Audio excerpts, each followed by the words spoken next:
Pyong pyong! Hello, hello, hello everyone! How are we doing? I am Ariel Arashi, your local Sakura-eared scuffed bunny, and it's good to see everyone! I hope you're all doing well. I do apologize for not making stream yesterday. I was not feeling very good. And so instead of miserably trying to push through, I decided I'm gonna take a nap. And that's what I did.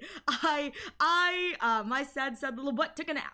And that is the state of my mental and physical well-being. But hello, I hope you're all doing well. Hello, Thor, congratulations on your first, and Yuzu, congratulations on your second. And thank you, Thor, so much for your 60 stream streak. I truly appreciate it. Oh no, you busy ZZ Day, I'm heartbroken. So anyway, I'm gonna be real here. I have considered playing more gacha games and making like Friday just the gacha game day where it's like we just play whatever gacha game I don't feel like playing every week. It's just, I think everyone knows that I'm like very invested in Honkai Star Rail. I love this game. So today we are back playing some Honkai Star Rail, and we're back doing the main story quest, which is so fun. I'm finally getting to see the end of this story, which is like super exciting. So for those of you in the loop, yeah, that's what we're doing today. Look at the title. Just if you want to play Enfield, just play Enfield. Honest to God, I'm gonna be completely honest. I hope that all of my friends are enjoying Enfield. Genuinely, I hope they are, because I've seen gameplay and it just doesn't seem. There's nothing about it that like tickles my pickle in a way that I'm like, ooh, yeah, like I want to try that out. I'm very much so enjoying watching other people play it, if you know what I mean. But the idea of actually playing it, kind of, I'm like, nah. I just, I may give it a try, in the distant future, a few story patches in. I may come back to it when the hype has died down and check it out. Once they've kind of settled the like first kind of jiv bugs. I'm not a day one player. I get to benefit from what we call patch updates.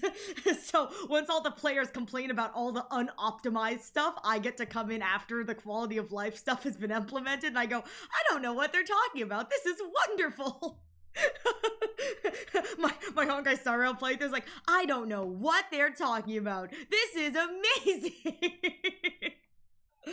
So if I do that, I may play some of that stuff in the future. Haven't fully decided, but I do think, listen, never said I was smart, man. Never said I was smart. But I feel like doing that would be kind of fun. Or at the very least, there are some other kind of gacha games I would maybe like to tangentially try that I think would be kind of fun. But that's not what we're doing today. Today, we are back in Honkai Star Rail, and as I said, we are back at the 3.4 story quest. And again, for those who recognize the title, that is where we are in the story, which is super exciting. I'm going to transition over to the gaming screen in a moment, but I'm also going to take a little bit of time to talk about some of my thoughts just in general, so that you guys kind of I've had a lot of toilet thought time to like think things through. Hey Glenn, I hope you're doing well. I hope you're having a wonderful day, Glenn. It's good to see you. Just so you guys kind of have an idea of what my thought process is going into this, so that when I'm horrifically wrong, you guys can laugh at me. All right, with that said, let's transition in and, oh, why is it doing that? Okay, there we go. Yay! Amphorius. I don't know. I don't think anyone's ever cheered for Amphorius. I'm just crying. Ah! Wow. Rude much? Rude much?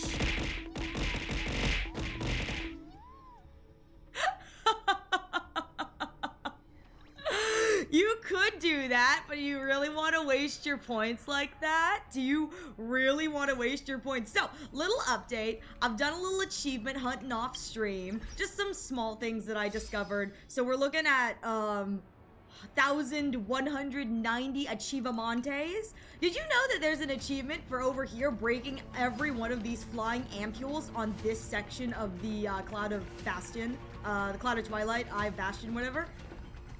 I never break these, but I was looking around, it was like, kill the flying ampules. I was like, oh, so there's an achievement for breaking every single ampule on this like little rainbow road from the top over there down to this bottom, which is kind of crazy. I was like, who's discovering that? Who actively was like, yeah, I'm gonna break all of these? Like, you don't need to break them all of them, like, because then when you run back up, there's nothing to run up.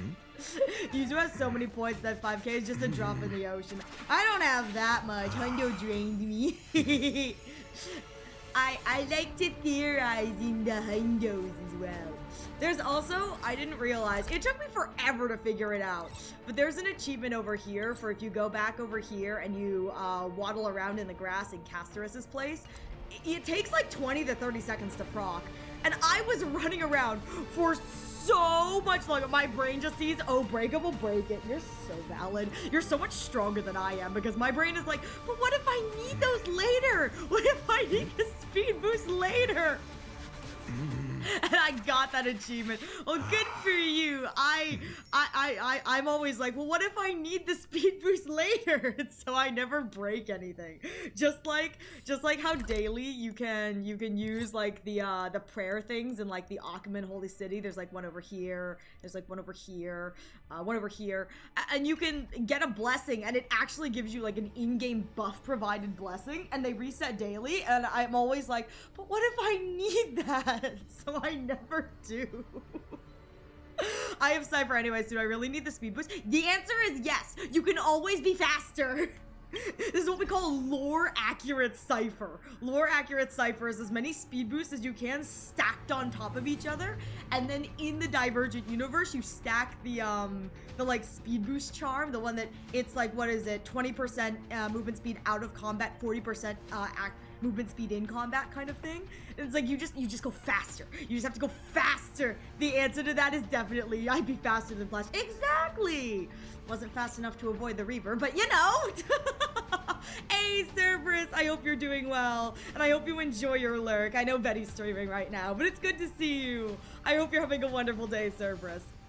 So, before we begin, I just want to talk about a little bit, just kind of about where my mindset is in the terms of what I know about the cycles. And see you, Cerberus, you have a wonderful day. Just what I know about these cycles and what I kind of have theorized about. So, at this point, for the most part, we are now safe, so TLDR, because obviously we're spoilers, we are now safe to theorize, I'm now safe to theorize about the cycles, and I know that the word Iron Tomb exists. So, now that person who raids in with the daily Iron Tomb, it's like, I'm okay to see that word, but there's no one do it. Hey Zuku, thank you so much for your 7 stream streak, I truly appreciate it. I have a few of them if you want. It's worth less than shipping. Oh, we're talking about the CPUs. So, what I wanted to talk about was what I know about the cycles. And so, this is just, I was talking with someone earlier, and I think what I've discovered, or what I think is going on, is I thought that the Eternal Reoccurrences and the cycle of Amphorius were the same thing. So I thought that, like, all of the things that happened in, like, the previous cycle, like when they talk about like how the former demigods became the gods of this cycle, I thought that that was the same thing as the like eternal reoccurrence. It is not. I'm a dumbass. It's actually kind of obvious that like, yeah, it's not the same thing. So I think I figured out that the eternal reoccurrence is separate and something only to this specific like Amphorian cycle. So Amphorius as a whole cycles itself, and then Phynon and Cyrene are also cycling within the cycle. So it's like a cycle within a cycle. And so from what I've gathered, and I think that this is what it would be, and I may be wrong, but I think this is what I've gathered. So Amphorius itself, because it's a program, cycle. Hey, Betty! Go back to your stream, you silly lunar vine.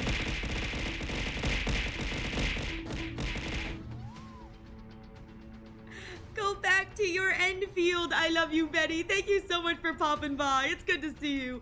So what I think what it is that Amphorius as a whole, as like a, just say that every cycle is just fine on Monday having gay smecks while an axe is sitting on the cuck chair. Seriously, listen, I want it so badly. I'm going to talk about my Cyrene Lygusi theory, and it's not a theory, it's just my canon until the game tells me otherwise, and I will share that, what my canon for this is. So I think what it is that Amphorius as a whole, because it is a program, its code, cycles itself. And I think it's one of those things that every version of the Flame Chase journey as a whole is a cycle in which if they fail, where if something happens when the program is reset, the demigods of the previous cycle become the gods of the new cycle. So theoretically, if Phynon had not and Cyrene had not succeeded in this version of Amphorius that we know, everyone would become the god of the next program iteration. That's what I believe is happening. From there, I think that means that anything that happens in the previous version of the cycle influences the next version in the terms of, we talk about how, and I think this is probably what it is particularly we talk about how, Mestia and Circes are lovers. I wouldn't be surprised if the demigods themselves, Calypso and then whatever Mestia's demigod, were dating. And that is why it kind of recomes into this cycle, much how we see Nias as a demigod splitting himself up, and that then reflects into our Nikador having split his stuff up. I do not want to hear that canon theory of yours. Yes, you do. It's a good canon theory. So that's what I think is happening in the terms of Anaxagoras discovering everything is cyclical. That is what I think Anaxagoras discovered in the terms of the cyclicality, which is that when the Amphorian program like resets or cycles or whatever, the past demigods become the gods. And so that's what Anaxagoras discovered. However, something about whatever the fuck we're going through with Phynon and Cyrene, I think the idea is that we succeeded. We won.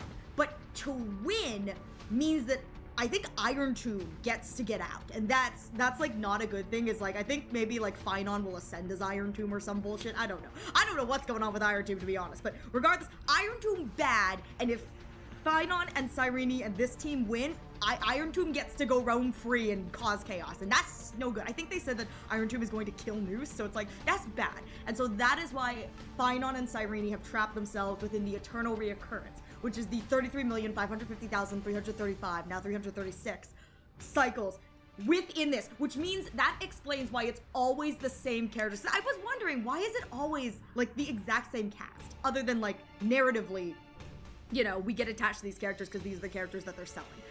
So I think that that's the reason why narratively it's the same characters over and over for 33 million cycles. It's because it is specifically this iteration of the Amphorian cycle that is cycling within itself. And I think that that is what I've figured out after like big braining it. Again, I'm sure that this next part of the patch will tell me how wrong I am, but I think that that's what's going on.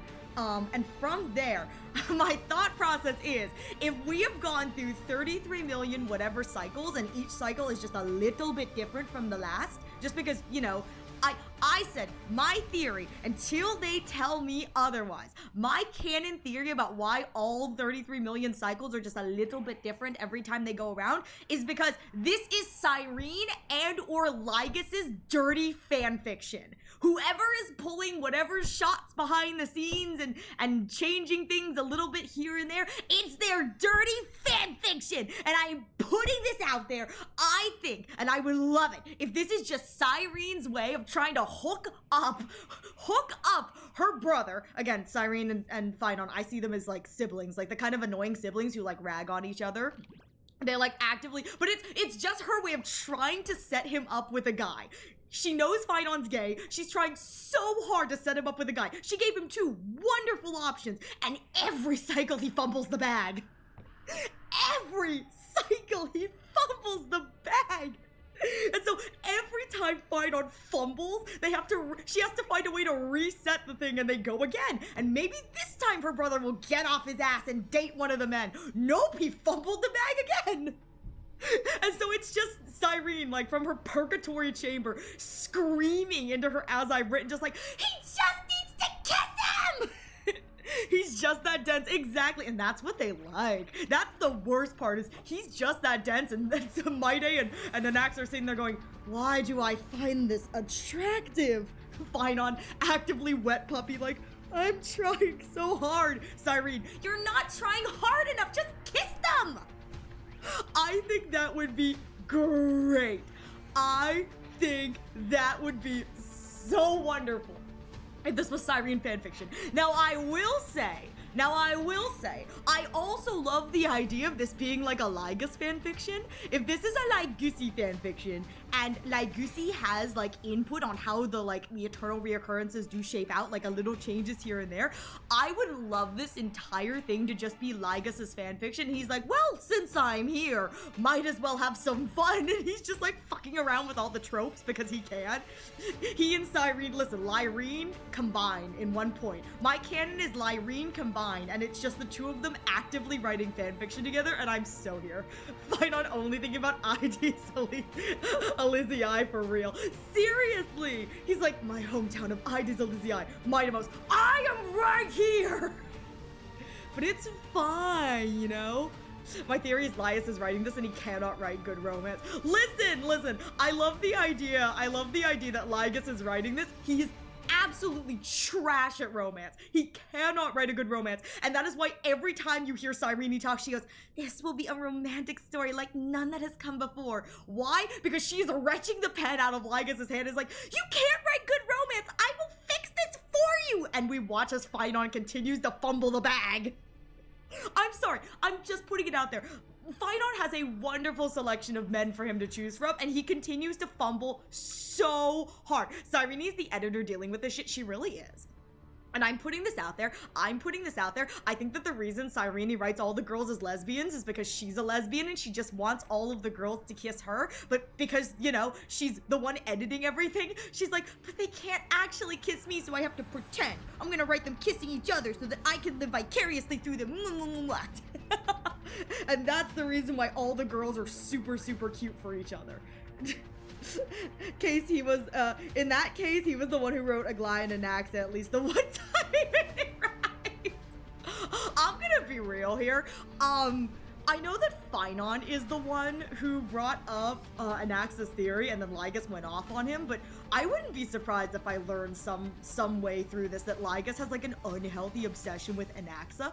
I'm just saying, I would love the idea that if Lygus and Cyrene are both trying to help Phynon get a boyfriend, can you imagine? Cyrene is championing Mightymost. She's like, I'm going to write as much Mide and Phynon as I can so that he can get off his ass and like get a boyfriend. And then there's Lygus with his unhealthy obsession with Anaxa, and he's like, no, we're gonna write Anaxa into this. And it's the two of them like fighting to write their male of choice into Phynon's story. And Phynon is so dead, so he's dropping both bags. Like, he's fumbling all the bags. It ends with both Cyrene and Lygus being so disappointed in their protagonist. They're like, really? You had both of them and you fumbled the bag. It's just... It's funny because if you have Kalis, Phynon gains a new potentially alien boyfriend. He does, but I don't play as Kalis. I play as Stell. So unfortunately, that's one for the girlies. At this point, I'm making, this is just a harem. I genuinely, I'm such a sucker. I've been like on a little bit of a shipping craze, and I've discovered that I think my preferred ships for this entire region are, I like the boys. I think the boys in a polycule is really cute because they're all just self-destructive enough that like, they complement each other without bringing each other down. I really like adult Tribios and Aglaia. I know that we normally see Tribi as like the child version, but Tribios and Aglaia I feel like is super, super cute. There's obviously Ceridra and Hyselines. I don't know what's going on with them, but they're lesbians, so it's like, we'll leave them in the corner. And then I really like Casterus, Hyacine, and Cypher as a polycule because I love the idea that the most introverted character in the cast managed to bag 2 extroverts. I love the idea that sweet introverted Casterus accidentally managed to bag 2 extroverts. And I think that that's so freaking cute. I'm like, wait, that's so precious. That's so precious. Shout out that I'm totally willing to add Cyrene to that four-person polycule. So willing to do that. Happy to do that. And then Daniel and March and TB are in their little corner because they're special. They're special. We can also add Cyrene to that, but like Cyrene gives me such lesbian vibes, and I love that for her. Anaxa and Aglaia will play baby, find out around and happen to get together. Listen, I want there to be like one eternal reoccurrence where it's just Aglaia and Anaxa realize that, oh wait, I actually do kind of like you, and it's just because both of them have to trade Phynon off on the weekends, like a divorced parent handoff. They're not married at all, but in the process of like divorce parent handing off fine on back and forth, they realize, I kind of like you. I feel like that would be so funny. That's just the equivalent of extroverts adopting an introvert. Exactly! Cypher, the extrovert person who likes to adopt introverts, Castris is exactly. See, I love the idea of like Castris being the sweet little thing she is, bagging two adorable extroverts. And like, let's be real here, Hyacinth and Cypher would spoil Castris rotten. They would spoil her rotten like she deserves to be spoiled. And I just, it makes me so happy. I will say, I was talking to someone about this, and I thought it was a good thing to bring up, is how good the new Sporists gang is in general. So regardless of if you ship any of the characters together in any capacity within the new Sporists, the new Sporist gang is really good. Because a lot of the times in games like this, it gets kind of heavy when you get into trios or groups. It's like it's super easy to give two characters chemistry because there's just two of them. But to give characters equal chemistry in like triplets or even more, it becomes kind of this balance of making sure all the characters have agency within their group and balancing their relationships and blah, blah, blah. The new Sporist gang does a really good job of doing that because every single character has a canon thought and interaction with every other character. They all strive towards similar goals within the same pipeline. And it's not like any character, if you put them with any other member of the new Sporists, would be like an awkward kind of sitting position of like, oh, they've never interacted. Every member of the new Sporists has interacted with every other member, and you could create an entire kind of like scenario in which you could easily envision and imagine what would be said or what they would be doing. Every single member of the new Sporists. And I genuinely, that's not something that's easily done, especially with a group of like 4 or more, where every character seems to have equal weight within the group. Absolutely love that. New Sporist gang is one of my favorite things. I've been looking at so much new Sporist fan art. It's so good. Shout out to Unhinged Hyacinth, the only brain cell of the group. Only brain cell of the group is Unhinged Hyacinth, and I love her so much. She's holding it together as the world crashes around her. No, it's just she's watching everyone be stupid. She's like, oh gods, give me strength today. But I love it so much. I love it so much. Might be an underrated take, but I think Danhung and Hyacinth had very good chemistry together. I do too. I don't know if they're going to give Danhung and Hyacinth more screen time together, but I agree. I don't know if I'd ever ship them personally, but they have a great friendship. And I think that that's great because it actually, I think it's one of those things where it's like, they probably are setting up things with Danhung there, but the way that he treated and acted towards her during her arc, during 3.3, really pushed forward Hyacinth's genuine personality, which I think is really good, which is, there are a lot of like silly little friendships in this that I think are like actually kind of cute, but like the game doesn't spend enough time on them because we're too busy worrying about the end of all days coming.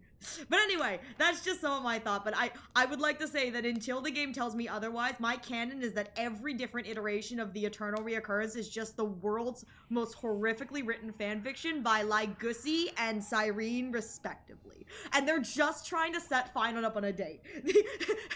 The way to win the Eternal Reoccurrence is to start dating. He has to choose a partner, and that's what stops Iron Tube. Is he has to decide who he wants to kiss, and Final is so bad about it that like he's struggling so hard. I think Daniel and Hyacinth are one of those not what you would expect to be besties, like Nerd and a Jock being besties. Well, Danny's kind of a nerd though. I feel like Danny's kind of a nerd though. I feel like it's less nerd and jock and more like, not really like nerd and like loner, but like I feel like Danny's not so much a jock so much as he's like a quiet loner because he's really smart. Like Daniel is really smart. We love Daniel. He's just a little creature. Daniel is a creature. Listen, I'm gonna be real here. Those two would probably actually make a really sweet ship if it weren't for the fact that Daniel canonically is simping for the Trailblazers so hard. Lag is still trying with the Wadman because he's bad at reading people's sexuality. Wait, no! That's so good! That's so freaking good! Exactly! I mean, that's just an example, not what I described them as though. Oh, okay, that's what you mean. Honestly though, let's be real here. Between the two of them, Hyacinth's more of a jock than Daniel will ever be. That's why I think the game should have some more quiet quests, delivering simple and wholesome moments between the characters. Things don't need to be serious all the time. I said this earlier, is that I would love if they bring back companion quests, where like we get the characters' role in agency in the story, but like I would have loved a companion quest where Casterus just talks about like what cooking means to her, like a really kind of sweet and soft, you know, companion quest before all of the drama of, you know, the story goes down. Now, I understand for M4s they can't really do that because once the story goes down, the characters are dead, D-E-D, dead, so it's like can't really do anything about that. But like I would have loved, if I were playing Daniel Heiss, he'd be like Nerd and the Popular Girl. You're right! It would be like Nerd and the Popular Girl, or like Loner and the Popular Girl. Hyacinth is such a sweetie. She's a menace, but she's such a sweetie. I'm gonna be real here. I'm absolutely here for the fact that like, there's that like, that like chart that it's like, looks like a cinnamon roll, could kill you. Looks like a cinnamon roll is a cinnamon roll, that kind of thing. And like, Hyacinth is always under looks like a cinnamon roll is a cinnamon roll. I'm putting this out there. I think Hyacinth in reality, she, Casterus, and Finearn are all looks like a cinnamon roll can kill you. And Anaxa is looks like they could kill you is a cinnamon roll. Like, let's be real here. Anaxa's kind of just a little goofball. He's just a little guy. Like, yeah, he's committed some blasphemy, but like, at the end of the day, he's not like he's gonna kill anyone. I could 1000% see Hyacinth murdering someone if she needed to. I could see her murdering someone. Finearn and Casterus, they've already murdered. They've got kills under their belt. They're fine. But like, I could see Hyacinth killing someone if she needed to. Where Anaxa, he looks like he would kill you, but he's just a little silly. Reminder that Hyacinth is a doctor. She knows exactly where to hit you to bring you down. I'm putting this out there. I love the idea of her using that against Anaxa or anyone else. Where Anaxa's like trying to get out of bed. He's like, I have to go back. And she's like, nope. And she like just quick reflex strikes him and he doubles over. And she just looks at him. She goes, I'm so sorry, Professor. I forgot how frail you are. I didn't mean to hit you that hard. She just gave him like a light tap and he crumpled. Anaxa cursing his feeble puppetry body. That's why you don't put the heal. Listen, the healers are all, I'm a heal. Listen, Hyacinth means I'm a healer. Cox Ika, but I mean, let's be real here. We see the damage numbers that she puts out. Lighthearted moments in my Hoyo game? Never. I know, right? Hyacinth is a cinnamon roll. Little Ika can kill you. True, true. We love Little Ika, my real Eon of Veracity. I'm putting this out there. If none of the Titans are Veracity, which I don't think any of them are, I found Veracity. That's Ika. Ika's like, and a therapist, she will traumatize you. Listen, we love her. They're the ones keeping me alive. Why would I talk trash with them? No, listen. You don't talk trash at them. You talk trash with them. You gotta give them the tea, you know? Hyacinth is just the average MMO healer. No, and I love that for her. Like, genuinely, I love, God, new Sporus gang makes me so freaking happy. Because it's like, when you see the new Sporus for the first time, you really think it's like, ah, yes, distinguished Professor Anaxagoras and his 3 unruly children. And then you learn that it's quite literally every one of the unruly children keeping him on a leash. It's like, and someone has to have a leash on him at all times. Hyacinth's like, well, if we let go of his leash, Professor Anaxa, and then she looks down, the leash is gone. She's like, oh, where did he go? Insane cackling in the distance. She's like, oh, there he is. He's committing blasphemy again. Hang on. She picks up her little bubble staff. She's like, hang on, I gotta go knock him out. She just whacks him over the head. She's like, okay, we're good. What were we saying? I'm putting this out there, truly. I think one of the reasons in this particular iteration of the cycle that Anaxa did not die earlier, 1000% it's Hyacinth. And I would not be surprised if I learned that almost every cycle, Hyacinth is the reason he doesn't die early. Because just Anaxa is the way he is, and it's Hyacinth. Hyacinth is his self-preservation. That's what I absolutely love, is that Anaxa, no self-preservation. His self-preservation is named Hyacinth. Shout out to the Dawn Cloud interaction, where it's like Casterus and Finearn's first time meeting Anaxa, and they're like, and Anaxa's like, we're having class here today. It's a field trip. And Hyacinth cuts him off. She's like, that's because the healer's back. That's because the sages back at the grove want to hang the professor. And Anaxa's like, you didn't have to go. And she goes, yes, we did, Professor. I was not letting you get hanged. I absolutely love it. Never introduce Hyacinth to video games. Blood for the Blood Lily. Oh my god. Hyacinth, listen, I'm putting this out there. Anax and Hyacinth are that meme where it's like Anax and Hyacinth at the GameStop. Anaxa puts down his game. And Hyacinth puts down her game. It's just, one copy of Doom Eternal, please. Anaxa quietly behind her, pulling out his wallet as well. And one copy of Animal Crossing. Hyacinth is so Doom Eternal, and Anaxa's got his little Animal Crossing game. He's like, look, there's a Drobos. Like, he's so happy about that. People talking like Hyacinth's not the strongest person in Animal Forest while she's carrying little Ika around like she's like it's nothing. True! You are so true. She does carry little Ika around like it's nothing, and Ika's not heavy. Ika's a little fat. Just a little rotund brick wall. I mean, let's be real here. Ika's gotta be somewhat dense because, like, when Ika charges into the enemies for the follow-up attack that Hyacinth does, like, it just rams everything. You're not telling me that's all just wind damage. I like to believe that Ika is using itself as a battering ram, the little fat thing that it is. God, Ika's so cursed. I love the idea. I love the idea of, I don't know if you guys have seen those memes where it's like Mitamos and Finon like having like a strength competition. They're both trying to like carry the heaviest things, and it's just Hyacinth walks, it'll just be Hyacinth, then she walks in holding little Ika, and she quietly like, you know, offers little Ika up to them, and they're like, okay, yeah, and they grab Ika, and immediately they're like, they're like, oh! It's like, Ika's too heavy, and both of them are like actively trying to move Ika. They're like, oh, Ika's so heavy, they can only get it like an inch or two off the ground. Ika's just like, doot doot, and Hyacinth just laughs and picks up Ika again and walks off. We're about 40 minutes in. We've got to start the story. Just your typical Ariel stream. Listen. When do I just want to, sometimes I want to talk, okay? I gotta get it out. Listen, let me get it out of my system so that I may not talk as much during the whatever. I make no promises, but if I get the yap out of my system now, there is a chance, not a big chance, but a chance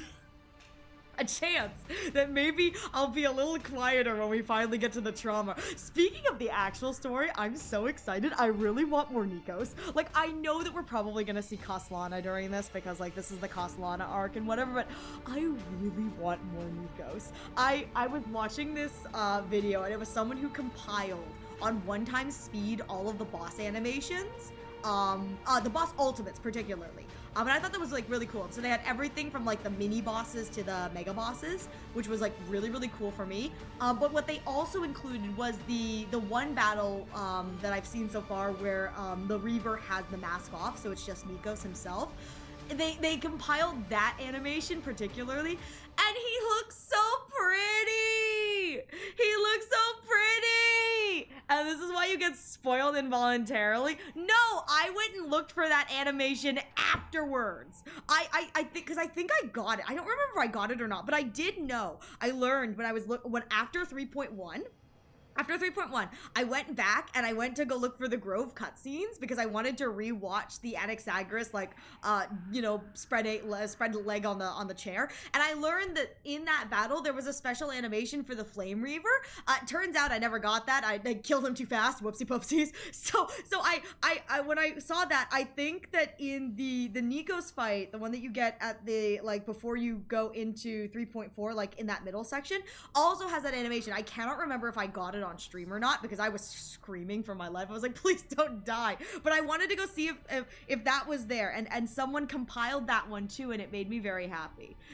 Missed opportunity not have Hyacinth's basic attack being her yeeting Ika at enemies. That would have been so good though. That would have been too good. Now, I'm putting this out there. I would have loved if her basic attack was Hyacinth yeeting Ika at enemies, and Ika just squishes things. Like, it just, like, you know how Sushang's chicken, like the Rise Phoenix and the chicken squashes? I would have loved the power creep. The real power creep is that Sushang's chicken is her ultimate, and Hyacinth's Ika is her basic. This is like the squishing power creep. The squishing. That would have been so good. That would have been so good. I think that would have been great. Okay. So I have Googled. Yes. So, few more housekeeping things. Speaking of that, where's my 5-star Sushang Hoyo? In the basement with all the other important characters. Oh my god, You know what I did see? Talking about 5-star characters, shout out to the world's greatest side quest man, Blade. Yinxing Blade. I absolutely love that this man is doing absolutely everything but his job as a Stellaron hunter. Or maybe this is his job. This is his script, and Blade's script requires him to go do whimsical stuff. Shout out to Blade and Kafka now being in Fortnite, Blade being in that other spin-off Hoyo game, Blade being in Plan Arcadia, Blade being everywhere but where he should be. Shout out to Blade.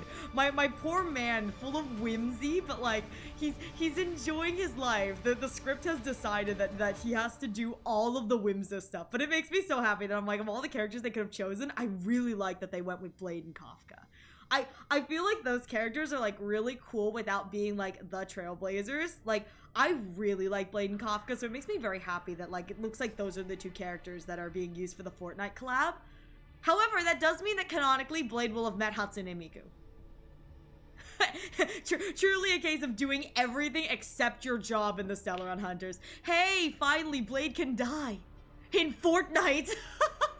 He wishes. I'm gonna be real here. You know how one of the teasers for Plan Arcadia, one of the official teasers, I think said like, you know, everyone gets to be an Aeon for a day. Like I think that's what one of the like official teasers was like for Plan Arcadia, was everyone gets to be an Aeon for a day. Welcome to Aha's like paradise or something like that. I love the idea of Blade getting the like power to be the Aeon for a day, and his only desire is to kick the bucket. And so the entirety of that sequence is just the Trailblazer running after Blade going, please don't kick the bucket! Miku fixing Blade's depression. It would be so cute though. We're gonna have the Stellaron Hunter's grumpy uncle doing silly dances. I'm so excited. Listen, I'm calling it right now. I would love if, again, I would love if in Plan Arcadia, because we obviously know that Silverwolf and Blade are going to be there, they've been teased. I would love it if it's revealed, like, in Plan Arcadia that Silverwolf is the boomer and Blade is the Gen Z. And so Blade is just using all of these, like, hip Gen Z terms that he's, like, he doesn't know what they mean, but he's, like, using them. And Silverwolf, who knows what they mean, is getting, like, more and more frustrated that, like, he's not using the words right. And so it turns into this like weird like reverse amalgamation of like boomer Silverwolf like getting so ticked off, and Gen Z Blade who's just like, he doesn't care, he's just using the words that he's heard. I would love that so much. I just think that Blade being the whimsical one would be really, really funny. I just think it'd be really, really funny if they found a way to like make Blade the whimsical one and Silverwolf the serious one for this. I also like the idea of them doing that because like Silverwolf obviously is like a gamer, and so like if this is a game, it's like she's gonna take it seriously, where Blade doesn't care. He's here because he has to be. So he's just doing, you know, he's vibing, he's having a good time, and Silverwolf's like, take this seriously. And Blade's just like dancing in the corner, he's having a great time. It's like, Blade, stop that! I just think that that'd be like super, super fun. Anyways, okay, so I just know that if he starts throwing dad jokes, I'm gonna lose. Oh my god, I hope he does. Listen, the only character I know who throws dad jokes in the game so far has been the Trailblazer, which is so bad. The Trailblazer's dad jokes are so bad. But we know canonically that Dr. Ratio likes dad jokes. I would love if Blade started throwing dad jokes. I'd be so happy.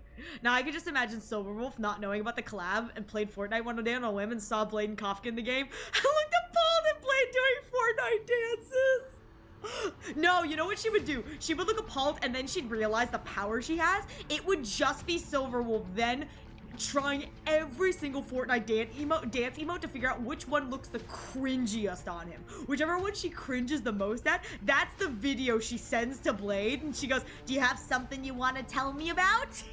And Blade just leaves her on red. I feel like that would be so good. You guys have no idea how stupid that would be. I think that'd be so freaking funny.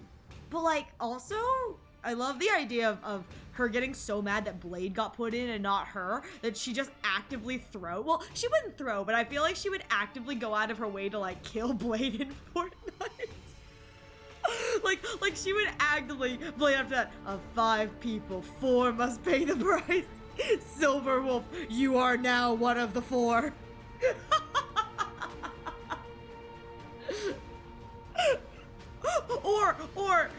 we only know there are 4 Stellar Hunters. I'm sure there are more, but can you imagine playing of 4 people? 2 must pay the price. Silver Wolf, I'm coming for you.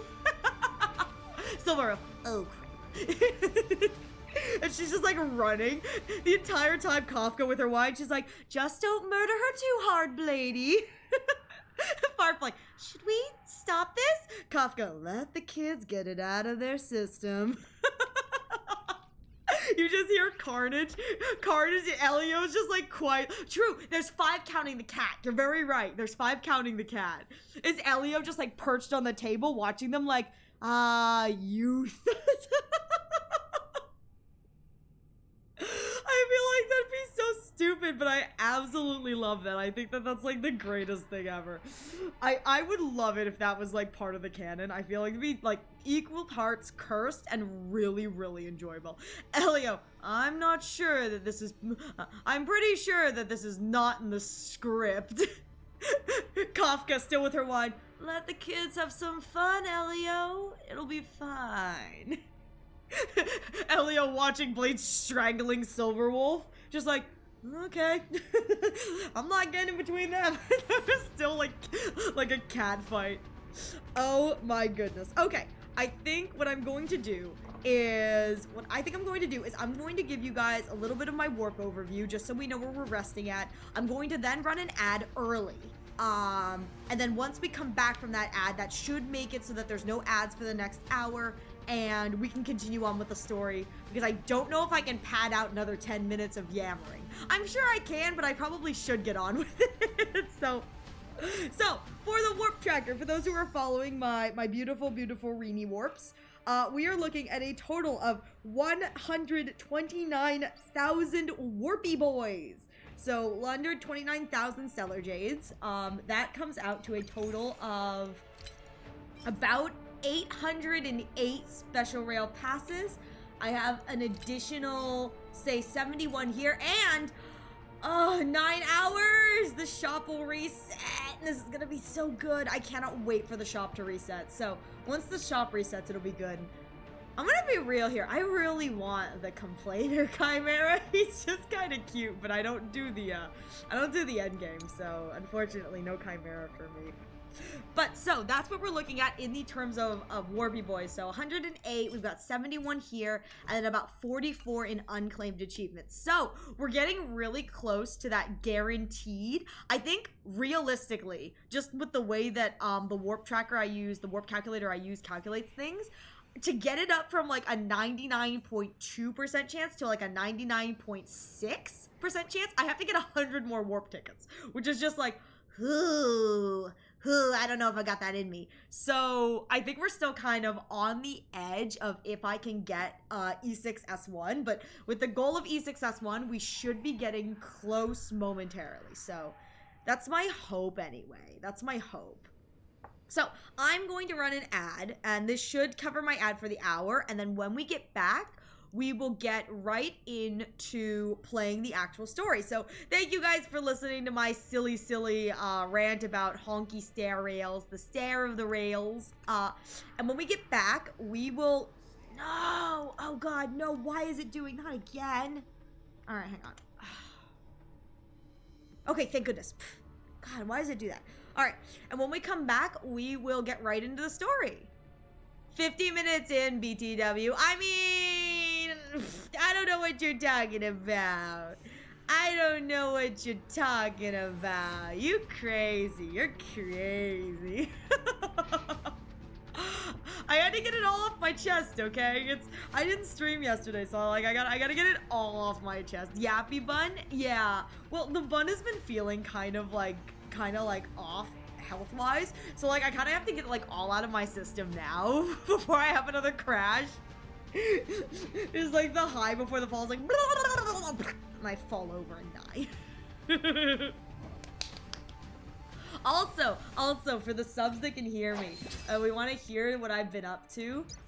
So I've gotten really sad because in the MOC at floor 10, they have both the Reaver and Aventurine of Stratagems. I'm not strong enough, even with my best team, to beat the Flame Reaver. It's like, I'm so weak that even with my best team, and even with like an optimized AoE team, I'm not strong enough to beat the Flame Reaver. So I got stuck. I didn't even get to see Aventurine, and I got really sad. So I have one screenshot of the Flame Reaver and me like running around the Flame Reaver. I was not able to make it to Aventurine stage, so I could also like get pictures and kiss Aventurine, which made me so sad. I was like, no. But I will say, it was my absolutely everything. If it had worked out and I would have been able to kill the Flame Reaver, my goal was to bring in Anaxa and have him beat the Flame Reaver and then bring in Ratio to beat Aventurine. I do have to run PT on that team, unfortunately, because Ratio will never hit the AoE threshold for the gamble all or nothing, so I do need someone to protect him, so when he gets hit in the face with the raining coins, like, he doesn't die first, but still, I thought it was, like, super, super fun. And then, again, I went back to the Reaver stage, and I ran it with the optimal team, my most optimal team, which included PT, and I was like, wow, I'm still sucking like there's no tomorrow. So needless to say, I got really sad that I got stuck at around MOC 10. Like, I was not able to even clear one stage without dying. And it really sucked, but I was like, well, I guess that's it. But I was so sad that, like, I wasn't able to see Aventurine at all. I saw a post from someone talking about how they really wish it was, like, possible that you could flip, like, whichever boss you fight first in the MOC. I was like, that would be really convenient. Because that way, if you just want to, like, test something on, like, stage 2, you can try things for that, but it's like, to get to stage 2, you have to clear stage 1. So, like, that would be really, really nice. But I kind of understand, like, why that's, like, they don't do that. It's kind of like a pain in the tushy. But I feel like that'd be, like, really, really nice. I feel like doing that for Apocalyptic Shadow would be really nice, too, because it's like, if you just want to try something on the final stage of the boss, you know, or the second boss, but you have to beat the first boss to get through that, it's kind of like, ugh, you know? But, I mean, I digress. Anyways, now, look, we're back, and now we get to go through and actually play the game. So, I think I have to go over here. Yes! Alright, so we are back. I think we're... Why is it loading so slowly? Wait, why did it load so slowly? So I'm pretty sure at this point, this is... Where's the... Oh, there they are. I get to do this! Yes! Oh my god! I've always wanted to do that! Oh my god! The amount of times I did that in his trial, just having fun. Oh my god. Okay, so I am not a... Hey, Chaos, how you doing? So I don't have any of the characters who have the insta-kill techniques. I don't have Acheron, but like, oh my god, that's so fun. I'm so glad in both Pydon and Acheron's like trial sections of the story, they encourage you to do that because it's such a fun selling point of the character. Everything blows up. There's even an achievement, I think, for Acheron, which is like killing 5 enemies with like a single slash. Ah, yes, 3.4. Very heartwarming. Indeed.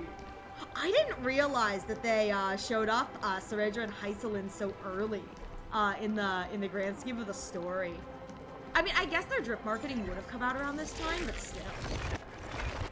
Look at me, I'm a good man. Even in the first reoccurrence, I'm still, if I break it, I fix it. I'm such a good boy. Professor taught me well. If I break it, I fix it. Oh, this is so fun! Look at them blow up! Oh, that brings me so much joy. I will say, I do love that because it's like the way that the game is set. Nice news. It brings your little pet with you. So I love the idea. It's like, this is the first reoccurrence, and this is his emotional support bubbles. Emotional support animal. Light up the door. That's so fun! Oh my god, I would... Washed it away and here it comes again. I would be so screwed with Finon. Oh my god, I would have to make so many technique snacks. Leave it broken as a sign of the middle finger. I mean, true. This is the Dawn Cloud. This is where all the people come to worship, and Axa would leave it broken. Oh my god. Another one. Actually, I wanna... This isn't worth it. No other choice but forward. tomorrow. Oh, this is so fun!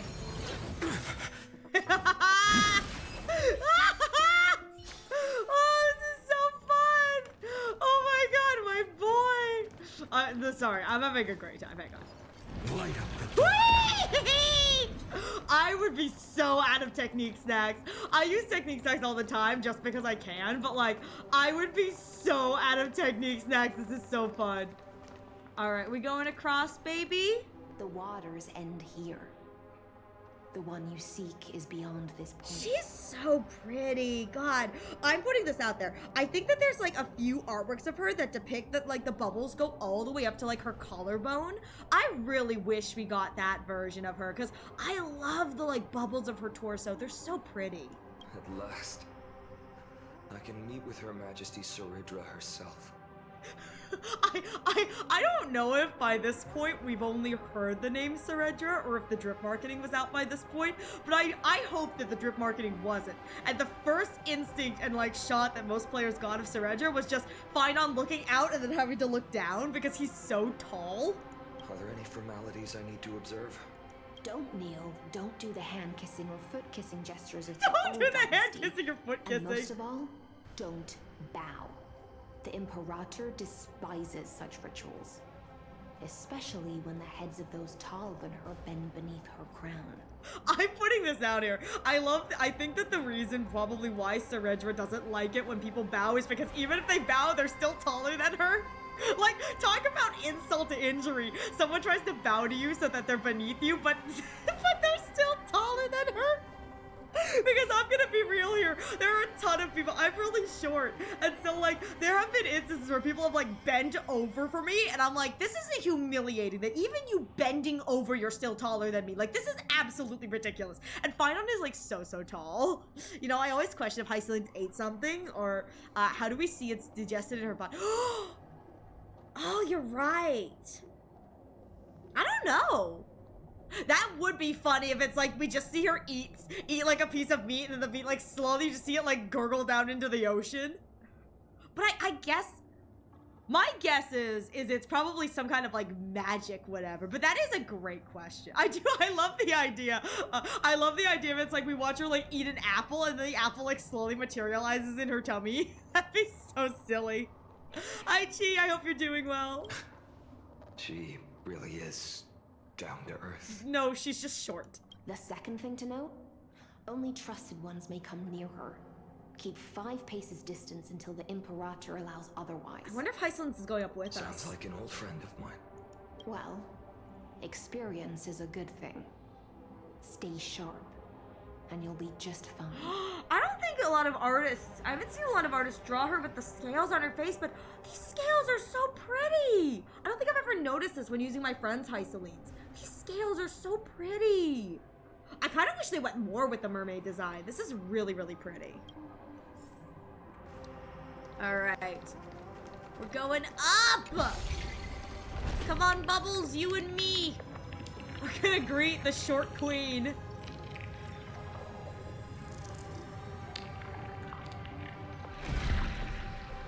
Oh!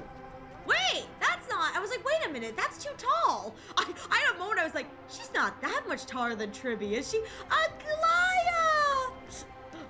Why she was a dot, I'll never know. I'm putting this out there, she's so pretty. Her animations don't scream dot, they just scream like sub DPS. Her animations are so gorgeous. I love her animations. They are so freaking pretty. Praise thee, short queen! I'm going to put this out there too. I don't think that she needed to be Dot. I think it's just that the game wanted to try and bring Dot back into the meta. But like, I don't think that Hyceline specifically needed to be Dot. Like, I think that like in the terms of like other Dot units like Black Swan and Kafka, like them being Dot narratively kind of makes sense. But like Hyceline's, I don't know why she needed to be Dot. I think it was just one of those things where they're like, well, we need to bring Dot back into the meta. Which is like not bad at all, but like, can you imagine like a sub DPS, like a normal quote unquote normal sub DPS sub DPS Hycelines? And I love, or putting this out there, a DPS Hycelines that works with Saredra support. That would have been really, really cool. Because, yeah, okay, look, Nihility knows how to pick hot women characters. True.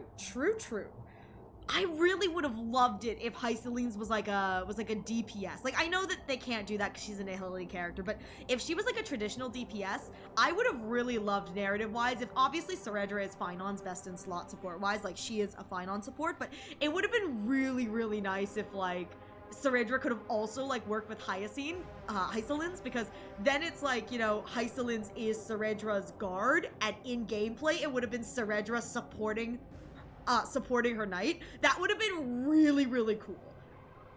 Again, I don't know if that works out lore-wise, but I love the idea of it's like story-wise, the knight supports the lord, gameplay-wise, the lord supports the knight. I feel like that'd be like really, really a cool thing.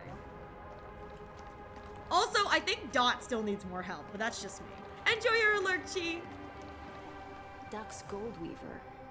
Little hostage. Little hostage! Apologies for keeping you waiting. What do you mean, little hostage? It's you. Little hostage? You know them? Good. That makes things easier. Fun fact, there's an achievement if you put Hycelen and Ceredra together, kill either Hycelen or Ceredra, one lives, one is dead at the end of the battle. Does it go either way, or is it just one achievement for both of them? Either way, that's crazy. Before that, I'm more curious about one thing. Where is Her Majesty Ceredra? To avoid any misunderstandings, nameless Swordmaster. Although we spoke and laughed along the way, I never said He just got played. Vaichan just got played. The Imperator decreed, the Deliverer will not appear in this age. Be wary of suspicious individuals. Oh, Finon walked right into that one. Come now, both of you. Let's finish our job. Oh, Tribby looks so sad. I see. It's a trap. Vaichan walked right into that one. I had no intention of fighting. So remember this, Lady Hycelen. If my sword shows any hesitation... Finon, you think you can beat the Dawnmaker! I love the idea of him like holding it so proud in the air, and Tribby's just like, That's a great sword, Snowy. Great job. and just like patting him on the head. It's his little stick. Don't thank me. Thank them instead. Oh, Aglai and No, Tribby. you misunderstand. We don't want to see Chrysoceres hurt each other. Just give us Oh, some time to Trib. ask you a few questions. She's so small, I love it. The Nestia's golden threads will judge you and decide your I really fate. hope these are scripted, because good lord, if it gives me the option as Caslana to say bullshit, I'm going to say bullshit. Like, genuinely, if they give me the option to lie as Finon, I am going to lie. Tribby, Snowy, this is the 12th time you flexed that sword today. Finon with his little stick, he's like, look! He's so proud. As you wish. White-haired swordmaster? If what you say is true, then you must know the fate of the world. I don't know why, but this one eye, the shape of it right now, looks weirdly bent out of shape compared to this one. It kind of looks like this eye's like squished more than this. I'm not sure what's going on here. So, how much do you know about what we read from the prophecy? Too much. Yeah, Finon. You shall shatter into 1,000 fragments. Oh! And wither Yeah, he with knows sword all of the for kids' my prophecies. Tribby's like, You're not supposed to know that. like, how many times did Finon flex Dawnmaker day 1 during 3.3? He was so excited! No, he got his sword. He was so excited. What's hilarious is it was like everything was crumpling down around them horrifically, and he was still so excited with his little sword. He's like, Aglaya made me a sword, guys! It wasn't Aglaya specifically, but but it's kind of that vibe where it's like, she made me the sword! Obviously, I think Finon got the sword commissioned, but I think Aglaya paid for it. Which is Absolutely great. I do love that. It's like even after death, Aglaia is still sugar mommying him. Exposed. I know. Listen, I know all your secrets. Is that correct, Lady Treby? Trippy's like, I didn't tell anyone that. How the do you know that? How is this possible? I've seen the future. He got it right? Hysolins, what? Yes, but the prophecy never mentioned he'd appear here. At least, not in this era. Oh, probably. Okay, not in this era. I think means the whole like 1,000 years have to pass kind of You thing. must listen to me, Aglaia, Treby. Oh, The he's Feynman breaking of the this world rules. has not yet been born. In a distant future, he will follow the prophecy's guidance and appear before you. Oh. Oh, okay, so so Kaslana's not supposed to be here. Do not seek him out. Because Era Nova is a complete and utter lie. Oh, okay. If this is the first cycle and he's just discovered Aranova's a lie. Okay, he's doing the thing. Yeah, I learned rules are meant to be broken. So no, this is the first cycle of Kaslana, which is this is him probably desperately doing the okay. I shouldn't say this, but like in 100 Line, there is a choice where you can tell the cast, like, you know, you're a time traveler, and the moment you do, like, things go to shit. But like, that's a lot of people's first instinct is to tell people, like, hey, I'm a time traveler. That's what Finon is probably doing, which is the, like, he wants to tell everyone, like, things absolutely go to shit, and it's going to go to shit even harder because he's not supposed to tell anyone. The right answer is probably not to tell everyone that everything's about to go to shit, but he's gonna try. I have a feeling that, like, him saying, like, there's something bad is going to lead to everyone's demise in the first cycle. I will tell you the truth.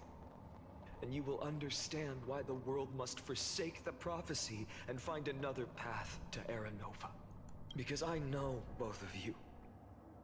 And I believe that no matter how the course of history may change, the faith we all share will always remain the same. And so, the layers of rock began to reverse, and history wove itself anew. Through my old acquaintances, I was given the chance to meet the leader of the Flame Chase journey, Saridra. And after a long and arduous negotiation, we came to an agreement. The Imperator's alliance needed the destruction, and I was ready to pour all my strength into it. The spoils of the Flame Chase, the core flames, would be sealed by my hand. Oh, so we still don't see Saredra yet. So I guess at this point, they're probably still saving her reveal. The condition was this. In the upcoming battle, in our conquest of the Earth, I had to prove that my power could transcend fate. Oh no. Oh In no. the original history, there was a brutal war. At the end, the Titankin of Georios, Terravox, killed the rampaging Titan and took the core flame that supported the Earth. But this time, Amphorius encountered a turning point in its fate. Neither side suffered any losses. Oh. When I severed the Titan's head and raised the core Okay. flame high, the crowd gathered around the scorched remains of the god, roaring with joy, cheering for the hero of the destruction, who had ignited the faint spark of life for the first time.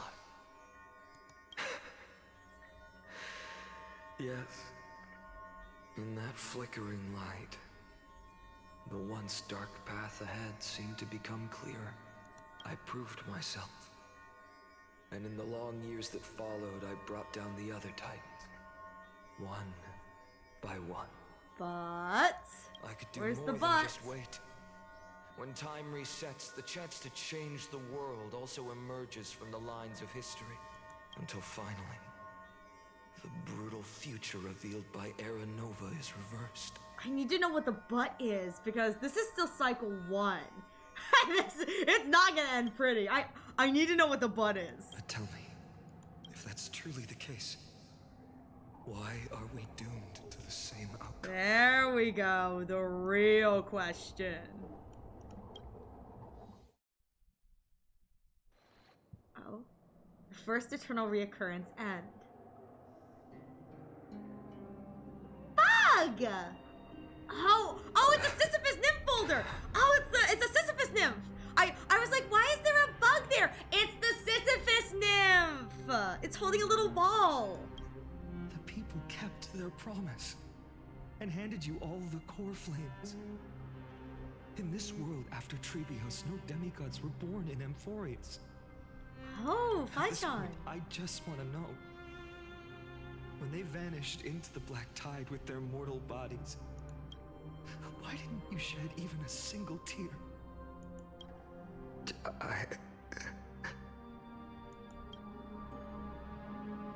Your indifference chills me.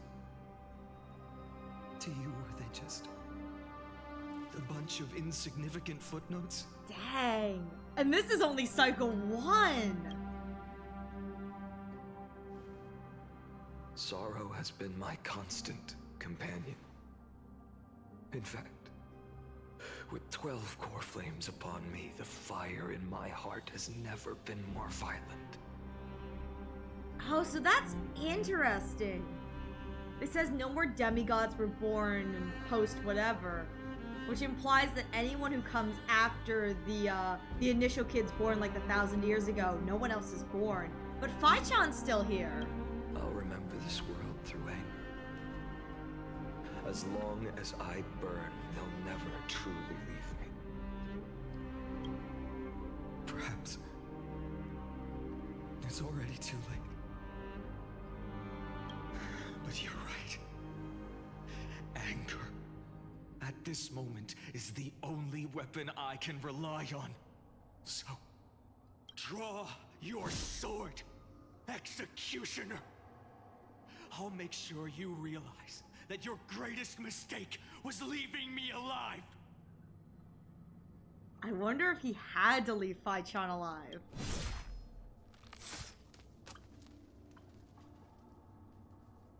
Oh, oh no! Oh god, oh he fell. After that, he raised his Oh, that's a sword. great cut. That's a great still image. That's great. R.I.P. Phychon, he will be missed. He tried, he failed. This is a great shot though. This is so dynamic. This is so good. Well, Phychon tried. Kaslana killed himself. That day, who fell to the sword to be left in the past, and who went into the future. I can't remember anymore. It's been too long. I only remember a nymph. Yeah, hiding the in Sisyphus shadows just ball. out of sight, Sisyphus nymph. futilely pushing a stone ball. The Sisyphus nymph. Yo, he died while doing the pose in the bat scene. Climb, fall, climb, fall, climb again, and fall. The only freedom the nymph had was in choosing how to roll the stone. Sometimes fast. This is a sometimes great slow, way sometimes to show the resting on a futility of gentler what's going slope, on. This is leaning great. against the stone for a break. But its choice couldn't change the futility of it all. The Yeah, this stone is a would great way to always show roll the back down futility. the This is slope, really good. and the nymph would always return to the starting point, beginning again. That nymph is actually really cute. Bug, end my misery, please! This poor little bug has been suffering for the same amount of cycles as Phyton. It's like, please stop bringing me with you! After that, every time I reached this point in the cycle, the burning sky would cast a shadow over its path. It would nearly reach the peak at the 4th quint of curtain fall hour, then fall to the starting point in the first 15 seconds of the next entry hour. And my efforts in this cycle would dissolve into nothing at the same time.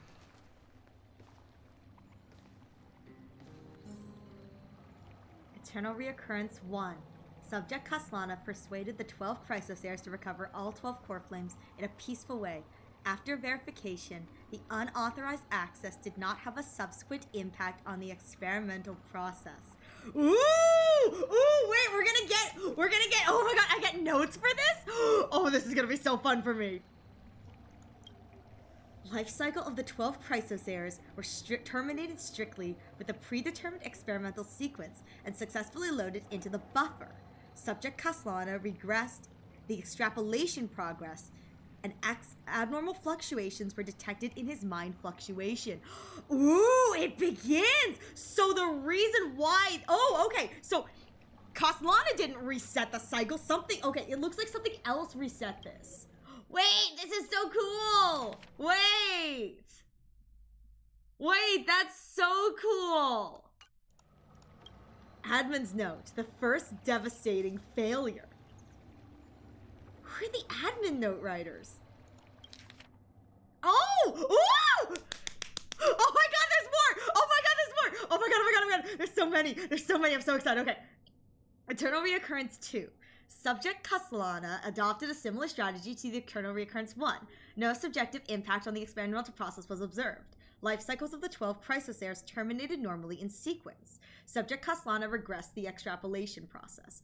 Oh, okay, so, yeah, okay, so when they say Subject Kaslana regressed the extrapolation process, that probably means Subject Kaslana has turned back the time as he and Cyrene are doing.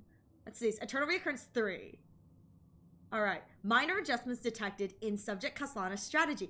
Oh, that's interesting. So these are like data entries. Like something is, like these are like the kind of data entries that like theoretically like a person watching like Ligus would be writing. Decision weighing for avoid sacrifice of class companions has been increased. After verification, this adjustment did not have a subjective impact on the experimental process. Life cycles of the 12 Chrysosairs terminated normally in sequence. Subject Kaslana regressed the extrapolation progress. Oh, this is so cool! This is so cool! Dude, I'm gonna be real here. If you're a skipper and you skip this is so cool. I'm so sorry. I think you're genuinely missing out if you don't read these. This is actually really, really cool. Eternal Reoccurrence 15. Subject Kaslana attempted to decompile the Black Tide for the first time, aiming to elevate access privileges and execute unauthorized access authorization operations against specific subjects represented by the 12 Chrysosairs. Life cycle of the 12 Chrysosairs terminated normally in sequence. Subject Kaslana regressed the extrapolation. Okay, so 15 is the first time he's trying to figure out what the Black Tide is. And, like, deconstruct it. Okay. 42. Subject Kaslana's 11th attempt to breach the Spectre Core's lair has failed. The decision weighing for avoid sacrifices of past companions showed a minor decline. Oh, he's losing it! God, 42 cycles in and he's already starting to lose it. Life cycle of the 12 Chrysosairs terminated in sequence. Subject Kaslana has regressed the extrapolation. Oh, Eternal Occurrence 133. Analysis of observations from Eternal Reoccurrence 83 to 133 indicates that Subject Kaslana's strategy is gradually converging with that of Eternal Reoccurrence 42. Over-synchronicity risk detected. Potential cognitive function degradation suspected. Admin notes, this will undoubtedly enforce the Iron Tomb destruction vector. Within expectations, no intervention acquired. Continue. Oh, so he's losing it, but they're like, it's fine if he loses it because it's playing into the destruction, which is what we want. Oh, shoot. Yeah, because they're basically saying that these two are gradually syncing with the avoid sacrifices of past companions, which is him saying sacrifices now must be made. Oh, this is so cool. I'm just guessing that the Black Tide is some sort of virus in the system and Kaslana is the antivirus. I was thinking, yes, that or I was thinking, what if Kaslana's self-awareness is the virus and the Black Tide is like the antivirus, trying to take down anything that has the self-awareness? But you're right. It could be that the Black Tide is like a virus in the system and Kaslana is acting as an antivirus. Still, I will say, shout out to Kaslana. Took him a little while to do the, like, you know, try to decompile it, but good for him. So this is him slowly losing. Wait, we stopped at 133. Is the next one gonna be 134? Please be 134. Please be 134. 134! Yes! Okay, sorry. I know, I don't know what the fuck happens in 134. 134 is one of the cycles we do get to see the ending of before we start this whole thing, where you can talk to the memory fragments and he's alone at the end. However, The number 134 is something the Finax portion of the fan base talks about. And I never understood why the number 134 was important until I learned about the eternal reoccurrence. I was like, oh, they have specific ones, don't they? I'm so excited, you have no idea. By definition, the tide is an intended program. Caslana isn't. Listen. If they didn't want Caslana to start destructioning all over the place, they should have stopped him from the onset. They're having a great time just watching him like a little bug in a cage. They're like poke him again. Maybe he'll do something. Finon is the windows that update at random times. The updates he becomes Caslana. Well, I need him to stop updating at random times. It's freaking us out. Ooh. Oh, this is so cool. Oh, until the end of the world. That's how many are left until we hit 33,550,336. Okay. 134. Absolute nonsense. I'm a happy creature. I'm so happy. Oh my god. Oh my god. Oh my god. Oh my god. Oh my god. This is all I wanted. This is all I wanted. I will. Okay. Yeah. Okay. He's so pretty. Look how pretty he is. He's so pretty and like only partially dead right now. Look at how pretty he is. Look at how pretty he is, and he's got a wedding ring. Shout out, my boy. I thought cycles was the answer you were looking for. You can't just give him the information, Caslana. Wait, I don't know what I can't wait to figure out what they're talking about, but I do love the idea that Caslana's like, I just gave you the answer. Isn't that what you wanted to hear? And Axa, I wanted to figure it out for myself. Oh, what am I going to do with you? I love them. I could be mean. No, please. Let me have this. I just want them to kiss. Please don't be mean, Betty. Also, hi, Betty. I hope you're enjoying Enfield. No, Betty, please. No, it's just that the answer came so suddenly. There was no fun in tracing it back to its roots. He likes the challenge. He likes the challenge. I love that so much. This is so good. This is I'm so here for this. This is Finon out here just like, I gave you the answer, Professor. Isn't that what you wanted? Anaxa, the fun is figuring it out, Finon. I didn't want to be told. Which actually, I will say, I'll be nice, enjoy it, fun. Thank you, Betty. Listen, I love this so much because this is very much so what we kind of see with Anax and Cersei's in the Eternal Reoccurrence or Eternal Reoccurrence, the 33 million whatever. Because Cersei's kind of points out that, like, you know, he could have asked her for information or whatever at any point. He had reason itself living in his brain, and he was having fun figuring it out by himself. So, like, Caslana, like, actively just telling him, like, and that's how the cycles work. Anaxa, I'm very disappointed in you. Why, Professor? I thought this is what you wanted to learn. I wanted to figure it out myself. That's the fun, Finon. The fun is blowing things up. But I will say, I think that that's a great little thing for Anaxagoras personality-wise, is that it's not the truth that he particularly wants above all else. It's the method of figuring it out. That's what he enjoys. That's what he enjoys, is like, while truth reigns supreme above all in his desires, the act of figuring out the truth is what he enjoys more so than just getting truth itself. Eons? Paths? What a load of nonsense. I can't give you an exact explanation of those two concepts either. Yeah, he enjoys the process more than the results. And I think that that's kind of, well, I mean, come on. The man enjoys blowing things up. If I got to blow things up and get closer to the truth of the world, I'd be having a great time too. 2 for 1. Explosions and knowledge? I mean, what more is there to want? I absolutely love it. I do love it though that Finon like handed him the answers on a silver platter. He's like, I'm so disappointed. I didn't even get to do any fun this time. Enough. I'm just expressing my frustration. Don't you understand? I was already expecting this. The black tide came so from beyond the sky. And everything else is no exception. He's so pretty. I don't buy C4s. I create my own C4s. No, and it would be fine on going, oh, Professor, so much C4 here. Where did you buy these? I don't buy my own C4s, Finon. I create my own C4. He sticks one to the wall, he goes, stand back. And the explosion is absolutely massive. He goes, you can't buy these puppies in store. Finon, oh good lord, the professor has nukes. We gave the professor nukes. Fate is a strange thing. No matter how the details of history change, the Anaxa I know always remains as harsh as ever. Shout out to Anaxa's programming. They decided it doesn't matter what cycle, it doesn't matter what the program is, he's gonna be a little shit. Anaxa's base default programming. Personality, little shit.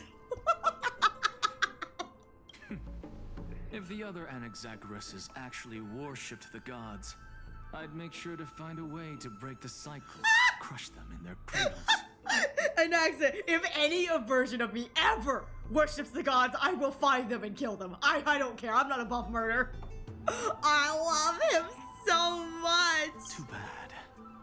Now only you have the ability to do that. I love him so much. What's that supposed to mean? You're willing to help? Team up! Oh my god, it's time for kisses. Of course. The core flames were meant to save the world. And in my opinion, the noble titans have no reason to refuse. It's like, you're willing to help? Anaxa, so you're saying I get to help you and kill the titans? I mean, sign me up, baby. Wait a minute, this isn't Genshin. No, it's not the Genshins. Hi, Paper, I hope you're doing well. Oh my god, I do love that Castellan is genuinely like, you're going to help me? It's like, dude, any excuse for Anaxagoras to kill a Titan, he's there. Like, you tell him we're gonna go Titan slaying, he's there. He's the first one. He's got his little Dromas hat on, his little Dromas coat. He's ready to go. Like, he's been waiting for you for an hour. Like, let's go kill a Titan. Besides, according to you, before stepping into these endless cycles, you were my pupil. Oh, is he not? Oh, in this cycle, is Finon not one of Anaxagoras' students? I've already heard the same thing. Oh, Snowy Countless sad. times. Snowy sad. Enough chit-chat. Let's go. If we run into any other scholars, leave them Oh, to we're me. by the Luminary Throne. We've all made preparations for total Wait, annihilation. preparation for total annihilation. Never thought someone would step in to help. Anaxagoras, we all have preparations in the event of total annihilation. Finon, why do you have those, Professor? Don't worry about it. It'll be fine. Oh my god. Light up the dawn. Follow Anaxa to obtain the core flame of reason. I'm gonna make a great time. Light up the dawn. Oh my god! Oh my god! They cannot give me the ability to do that. I have way too much fun with. Yes! The dawn. You've been to the Luminary Throne before, haven't you? If you're talking about in past cycles. You're already much luckier than the other students. You're already much luckier than the other students. I love him so much. Oh, there's the core Hold on. flame. Keep your wits about you. Someone's Cypher! Oh, she's gonna steal that, isn't she? She's gonna go yoink! She's gonna yoink that from us. Pretty boy, your eyesight's better than I thought. Alexa, well, my dear student, the great performer must not have just one contingency plan. You make 10 of them! Cypher steals it. I did not have a contingency plan for that. It's like, what do we do, Professor? Get her! Final. Ah! He's like running after the cat. As for that false god who's been turning the world upside down, it's you, isn't it, white hair? Ooh, she sounds so cold. I love it. You sure do love stealing the spotlight. In the name of the Seven Sages, I demand that you immediately step away from the Luminary Throne. This is the sacred ground of reason, and no one may desecrate it. Take my words back to Aglaya. I won't say the same thing twice, cat girl.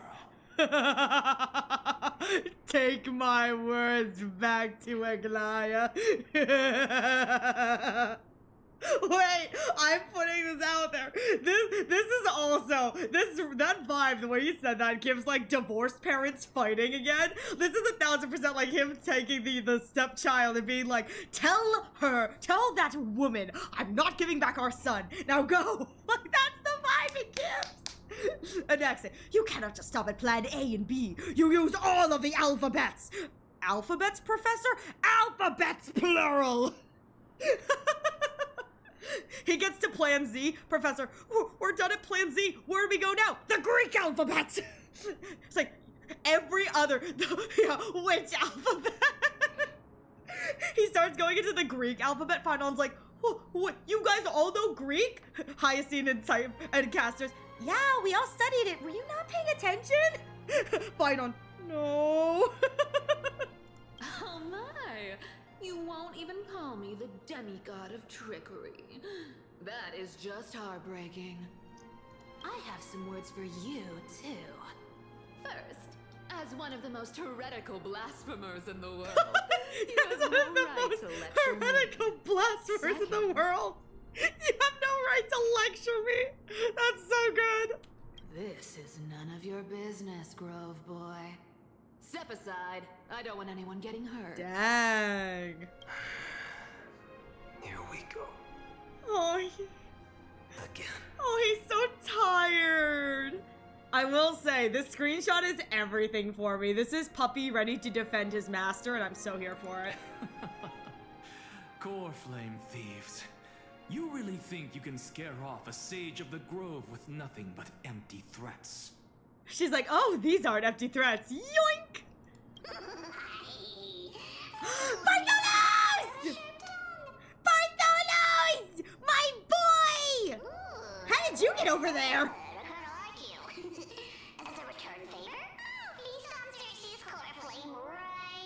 What happens if a Titan eats another Titan's core flame? How does that work? Wait, how does that work? Can Bartholos eat another core flame? Because Bartholos is Zagreus? Can Bartholos do that? Well, there we go. By the great Zagreus. I'm out of here. Oh, and Cypher's gone. Woohoo! And away they go. Spirit Thief's trickery. Spirit Thief, Suffocate, Masterclass, and Forest. Oh, this is just the tutorial again. That's weird that they give me the tutorial again. Okay. They're exactly like all the past ones I've known. We love Bartholos! We love Bartholos, though. He technically did it last patch, did he? Cunning. I guess you're right. He So did technically do it naive. last patch. But here's, I guess you're right. Yeah, cause the core flame he ate last patch is if you're referring to the past before you get to the first time, right? Yeah. Last patch, I guess he did eat the core flame. Cause that was what was keeping him alive after Cypher died. Because Cypher had the real kind of core flame trickery, whatever. When Cypher died, that meant that all the lives she was sustaining, including Zagreus, were to die. And the only thing that was keeping him alive was the core flame inside his belly. Which is hilarious. It's like, it's in my belly. It's like, good for you. I guess he can eat it. I mean, let's be real here. Let's be completely and totally real here. Like, where else is Zagreus going to put anything he steals in his body, if not in his belly? Like, he's got, these giant hands, but like, he's not putting them in his hands. He's got no bag. He's gonna put them in his tummy. Just so stupid now that I say it aloud. Sounds like you have a plan. It's time for plan B. Of course. When I first set out on the flame chase journey, Lady Treby never managed to teach me Orynyx's miracle. But along the way, I learned a thing or two. Oh, so Faishan can turn back time with Orynyx's miracle. That's cool. Oh, that's so cool. Where are you going? I don't know. I don't know. I wanted to hear what he said. Oh, that's so good. Where are you going? Where are you going? I don't know. I don't know? Question mark? What? The Venerationists' foolish inventions finally The come in handy. Federation's foolish invention. Look at how squished he is. Look at how, like, squished out of sorts Bartholos is. Oh, poor titan of trickery, Zagreus. How the mighty have fallen. You've arrived, Zagreus. Always Always so so punctual. punctual. Look at him. He's like, who are you? I'm running out of patience. So I'm not going to waste words. Listen up, spirit thief. Hand over the core flame. And let's pretend we never clashed. This way, you and this world can still be saved. You sing better than any bard. You sing better than any bard. If you ask me, you're the greatest disaster Emporius has ever known. Bartholo's spitting facts. Castellana, don't say that. I'm self-conscious. No matter how strong you are, you're still just a mortal body. Carrying 12 core Oh, girl, he's carrying more than 12. You'll just get consumed by the divine flames and drag this world down with you. 134. That's how many core flames he's carrying, isn't it? What? This is the 134th cycle. Yeah, so of how the many? How many? How many? And the number of core flames Does he carry all of them? 1,596. Oh, and Axa can do mental math. Dang, good on him. I cannot do mental math. Oh, no, it isn't. Hang on. So 133 times 12. Yeah, okay, times 12. It's 133 because it's the 134th cycle. Yeah, Naxa can do mental math. Heck yeah. Yes.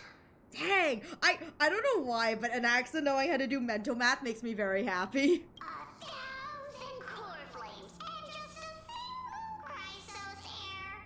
How is that even possible? Don't worry about it, Bartholos. Casa's just a special boy. I've come this far. And that's proof enough.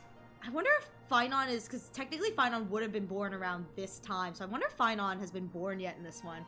Not surprised that you can't do mental math.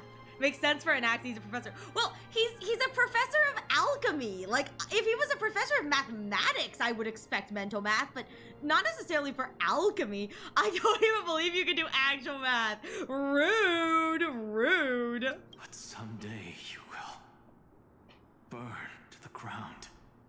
Of course. The divine flames will eventually consume my eyes and blind me. Oh, okay. But before that, they can still forge and sharpen Dawnmaker. All right, time to resort to violence. Won't feel a thing. You. I love Bartholo so much. This is the final warning. At least he's giving him warnings, not just swinging first. Fine. Look how sad Bartholos is. He's like, well, you only know that 1 + 1 = 2 because that's like 1 gay man + 1 gay man = 2 gay men having gay schmecks. Listen. If it was my way, it'd be 1 + 1 = 3. 1 gay man + 1 gay man equals a threesome. Assume this world holds 100 million possibilities. And no matter how one looks at it, 99,999,999 of them all point to outcomes of certain destruction. I love the googly jingly, like you of the animations for Bartholos. This is I keep watching this part like expanding and track, like I'm genuinely mesmerized, but it's like whoop.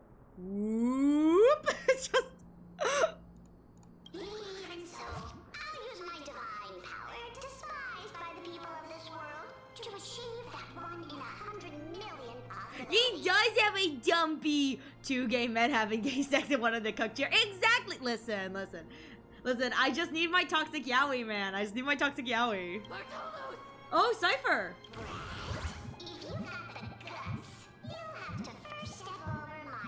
Oh no. Oh.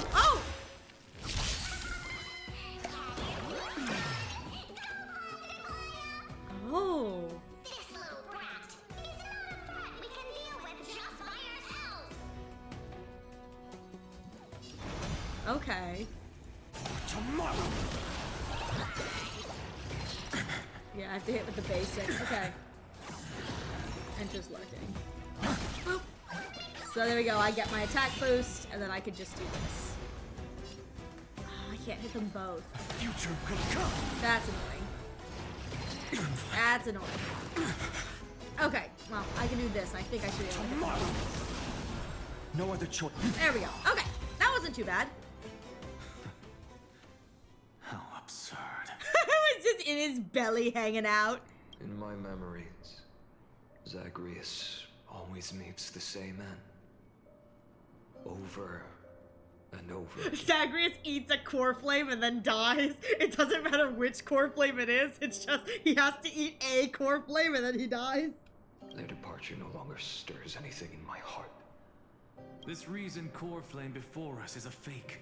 Obvious as day. It's too big. Look how big it is. It's so big. I know. It always plays out like this. The spirit thief covers for her, and the trickery demigod escapes with 2 core flames. Oh, shoot! Wait, actually, we see that play out in our timeline, the one that we watched through first. That is what happens. She runs off with world bearing. Oh, shit. Wait, that's actually a really cool. That's really cool. So we're about to see things that always, quote unquote, always play out. And then we can look back at our own time. Wait, that's actually really cool. Oh, there's Cypher. And then, driven by defiance or hatred, Which is what we see in her final she confrontation. decides to stand before me once more. Oh, that's so cool. Exactly like the countless past hers I've known. Cunning. Yet so naive. Since you've witnessed the same scene play out countless times, tell me, will you carve the trickery core flame from my chest now? That depends on your attitude. At least so far, in the cycles where you've asked this question, the endings haven't been so cruel. Oh? Well, thank you for that. But I also believe that this time, you won't catch up to me. No one can catch up to me. I'm no longer running to escape anymore. Cypher! Hey, Yuzu! Thank you so much for your continued support and for your tier 3 sub for, God, 9 months. Shame! I should shame you for that. But thank you, Yuzu, truly. Thank you so much for your continued support. I really appreciate it. Now, don't you shake your dumpy at me! Don't you shake yo dumpy at me! But seriously, Yuzu, thank you for your continued support. I appreciate it. I truly do. Now stop shaking yo dumpies! Actually, isn't 9 like one of the special unique badges? I'm not sure if it is. I know you've got the founder thing on, but I think it is. So congratulations on that too. Oh, it should be. Well, I truly appreciate it. Thank you so much for your continued support, Yuzu. I truly appreciate it. I love that you. This is what the proc is. You're like, yes.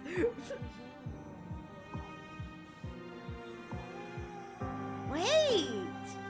Does it let you refresh that early? Because it should be the 1st of every month. That's crazy. Maybe it isn't. Good for you then.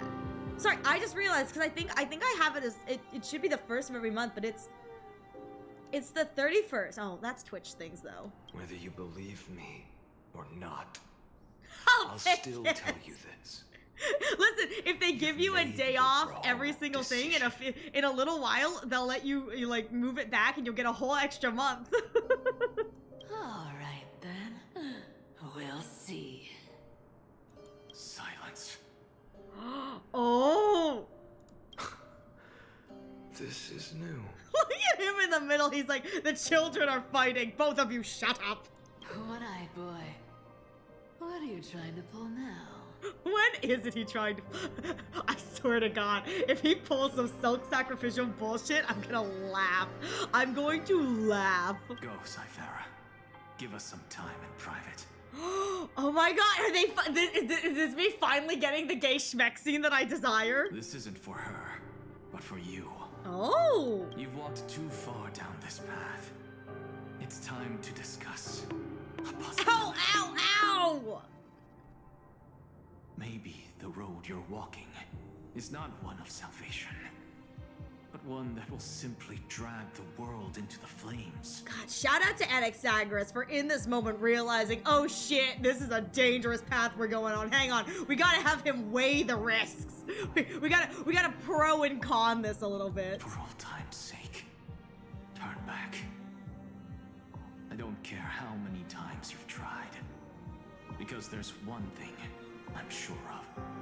Your Messiah complex has turned you into something no different from the icy gods you spoke of. The children of humanity you swore to save. Oh! An answer to you now, aren't they? Humanity and Naxa, my beloved! Oh my God, my beloved. Okay, I have talked extensively with friends about how I don't think we as a fandom give Naxa as much credit as we do for being as humanity, like based as he is. This is such a good moment. In this moment, he's giving Finon a final lesson, you know, having him weigh his choices before Finon cements that, like, this is the path he's going to walk. But it's from this perspective of humanity. The humanity within him, which is, and accessing him is no different than a Titan. Exactly. And this, oh God, this is so good because this calls back to his 3.1 appearance where the first thing he did after losing the lives of people, it's like he's got a god inside them. He is a demigod, you know, human lives have been lost, but the first thing he did was confront those, you know, the families of those who had died and give them his condolences. This is so good because we get to see them, we get to see Finon losing himself, and it gets to reset the fact that at the end of the day, Naxa is very in touch with humanity. He's a good person at the end of the day. It's like, he may be a blasphemer, but he is willing to put everything he has out there for the sake of humanity. Not this chase, not this kind of, you know, not the end of the Era Nova, nothing like that. It is at the end of the day for the sake of humanity. Which is the whole reason for the Grove incident in our patch. Oh, I love him so much. I want Finon to stab him really badly. I want Finon to stab him. Like, you want to see my resolve, Professor, and then Anaxa gets stabbed? Like, that doesn't mean anything. The reason Core Flame is currently with Cypher, but like, I want him to get stabbed so badly. Of course. I've been wondering, what kind of demon could burn my homeland to the ground? Oh, in an the instant Dolos incident, without right. batting an eye? Now I have the answer. It turns out that fiery demon has been fantasizing of becoming this world's deliverer. Oh. Finon slowly realizing, oh shit. I don't want to argue anymore. No matter what I say, the outcome won't change. Oh, Fi-chan, baby. Make your biggest effort to resist. Or accept fate and hand over the core flame to me. Even if it's futile, you. We all have the right to choose. Oh, Finon. Yes. Even if it is futile, and the world is just a divine joke. When I walk into the destruction ridden by the gods, with my own two legs, you Even the smallest footnote still leaves a mark in the story. Damn, Cypher! Damn! That goes hard!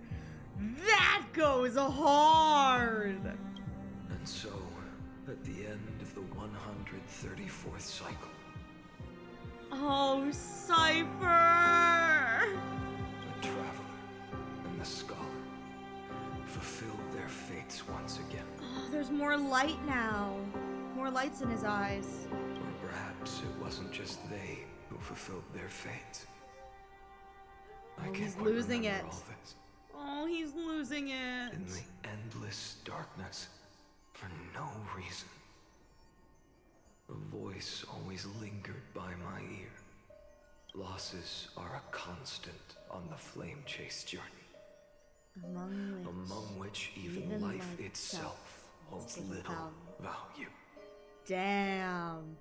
And this is like, you know, this will be the, after this cycle, which is 134, it'll be the 135th time he's watched a bunch of people die. Dang. Yeah, at this point, he's gone. He's losing it. Reduced to ashes. Such a familiar end. It happens in every journey. Always the same. You would be numb at that point. I mean, he really is. Eternal Reoccurrence 134. Subject Caslana's 103rd attempt to breach the Spectre's core layer has failed. Decision wait for avoid sacrifices of past companions approaching 0.00018. Over synchronicity risk detected. Oh no! Oh no! Oh no! I think this is the cycle that broke him. I think this is the cycle that avoids sacrifices of past companions is broken. Oh no way! Wow, I'm gonna put this out there. I think if this is the cycle that it kind of like officially breaks and he decides, you know, the avoid sacrifice of past companions decision weight is like really tarnished at this point. I think that'd be so good if, and then the final thing Anaxa kind of implied is you are no different than those titans who sit above us. I'm surprised it took him over 100 cycles. I mean, seriously, he's been doing good. He's been doing pretty good. He's been trying. It's just, you know, I'd be broken at 5 cycles. I think for like the first 15 to 20, I think it was implied that he was like doing everything he could to like not kill everybody, but as he started inspecting like the Spectre's core and the Black Tide, I think that started to kind of change him and he realized there is no way in which we can all get out of this, is there? Everything continues to be the exact same, but that's great that it looks like the final kind of, you know, recurrence, you know, quote unquote, that the decision weight for avoid sacrifice of past companions like had any weight. It seems to be the one where Anaxa called him out, that, you know, you've lost your humanity, and Cypher kind of placed down the, even if, you know, I am nothing but a footnote in history, a footnote still exists and I'm willing to defy and try. That's great that that seems to be what's officially broken him. Oh, I love that. I was not expecting Anaxa and Cypher to get screen time together. This is a great scene for the two of them in relation to Finon. This is a great scene for the two of them. Life cycle of the 12 Chrysos heirs terminated in sequence. Subject Caslana regressed the extrapolation process. Oh, okay, this is another, okay, so it looks like all the eternal reoccurrences we're going to look at are specifically, I think they're going to be ones that we saw the memory fragments for. That's super exciting. What is interesting, and I will say about 134, is that 134, I knew that there was a Finaxa thing in 134 even before, so when I saw 134 in the memory fragments, I was like, oh, and then when I opened it and it was just Finon at the end, I was really confused. Now I understand why, but what's interesting to note is 134 is an ending in which only Caslana is standing alone at the end. So it's only Caslana and then Finon. So Finon and Caslana at the very end. Whereas all the other kind of occurrences going forward, I'm pretty sure there is at minimum one Chrysos heir or the memory of a Chrysos heir. Because I think Hyacine's, it's just Ika. It's not her, it's Ika. But well, that's a lie. Except for I think it's like cycle 66,000 something. Anaxa's not there. It's just that Phynon has conjured up a delusion of him, and it's like, yeah, good enough. Good enough. All right. Eternal reoccurrence 5,297. Subject Caslana's 5,266th attempt to breach the Spectre core layer has failed. Life cycle of the 12 Chrysosairs terminated in sequence, with a trend of acceleration noticed. Subjects. Oh! With a trend of acceleration noticed. Oh, wait. So is the trend of acceleration the life cycle of the 12 Chrysosairs terminated in sequence? So they were executed faster? Subject Caslana regressed the extrapolation process. Note, subject strategy is now nearly identical to occurrence 42. Mind function degradation detected with possible irreversible damage. Oh, shoot, and 42... I don't remember which one 42 was. 42, I think, was the one that they mentioned he's trying to figure stuff out, and it's the one that they saw a slight degradation in the keep everyone alive kind of mentality. I think that's what 42 is. Administrative directive received. No more prompts about the risk of mind function damage. Oh, okay. Oh, shoot, okay. Eternal reoccurrence 12,396. Subject Caslana's 12,367th attempt to breach the Spectre core layer has failed. Lifespan of the 12 Chrysosairs terminated in sequence. Extrapolation progress regressed. Eternal reoccurrence 23,779. Subject Caslana's 23,748th attempt to breach the Spectre core layer has failed.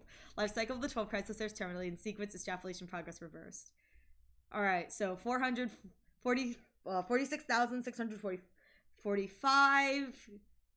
Number attempt to breach the Spectre core layer has failed. Lifespan of source sequence. This is futility in itself.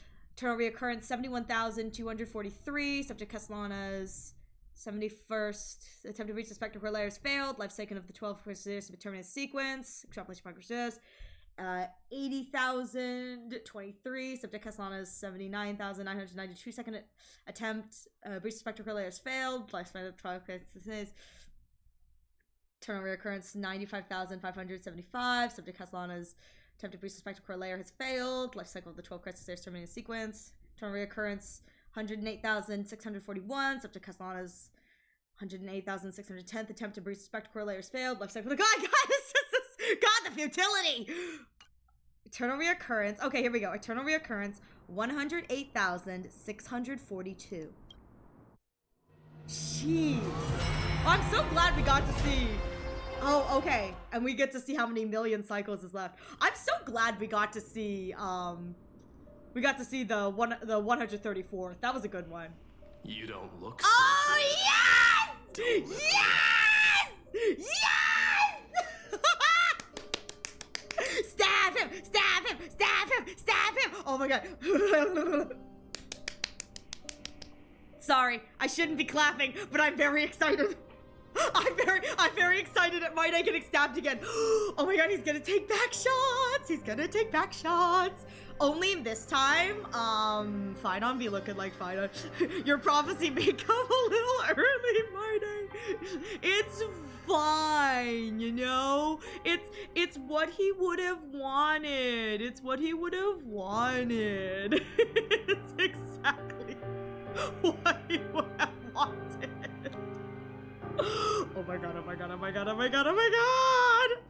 Even after going through 108,600 just like how I will come! Transitions to the next cycle. No, it's so good though! It's so good! I am so here for this, you guys have no idea. Mighty, your name for me has never changed. Listen, it will always be Deliver. That or Haikus, so like, you know, enjoy it. Why do you sound so pleased? It's a derogatory name. It's a derogatory name. Wait, no, I love this. I love this so much. Deliver my back shots. Yeah, I know all too well. You only meant it sincerely in the first cycle. Oh, baby. After that one and only time we walked side by side, every time since. It always ends up like this. Wait, no! Wait, that's so sad! Wait! No! Oh, I'm a sad boy. Dawnmaker will stab you through your 10th thoracic vertebra. Damn. That's your He weak just spot, came out and said it. and the only way to kill you. Damn! He just said it! He just came out and said it. Okay, jeez. It's just, he's like, I am going to stab you. I'm sorry. It's what's gonna happen. It's like, okay, all right. Interesting. Tell me, when the mighty Moses of the past faced you, did they ever retreat? Oh no, it's AF. Listen, I'm trying. With that said, it looks like there's going to be an ad in the next few minutes, so please use this opportunity to get a drink, get a snack, stretch your legs. I'll be taking a break as well, so you won't miss anything. And when we come back, we can watch Mighty get stabbed. I'm gonna be real here. They're talking about this, the Mighty Most in the past face you. Did they ever retreat? He's gonna say no, and I'm gonna bet you that's the reveal that every single cycle Mighty Most has fought and resisted, which means that every single cycle, poor Fai-chan has to poor Fai-chan has to kill poor Mighty Most, which is just like, oh baby. This is such a heartwarming story. It is such a heartwarming story. We love this. Don't you love this? Isn't this exactly what you wanted or something, you know? Isn't this exactly what we all wanted?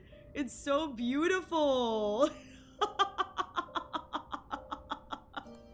is the absolute worst and I love it so much. You guys be quiet. I'm trying so hard, okay? I never said I was smart. Never said I was a smart bang, okay? I never said I was a smart bang. I'm looking for... I know they have it in the gallery version of this, but I need to look at the numbers. Hang on. There is... Let's see.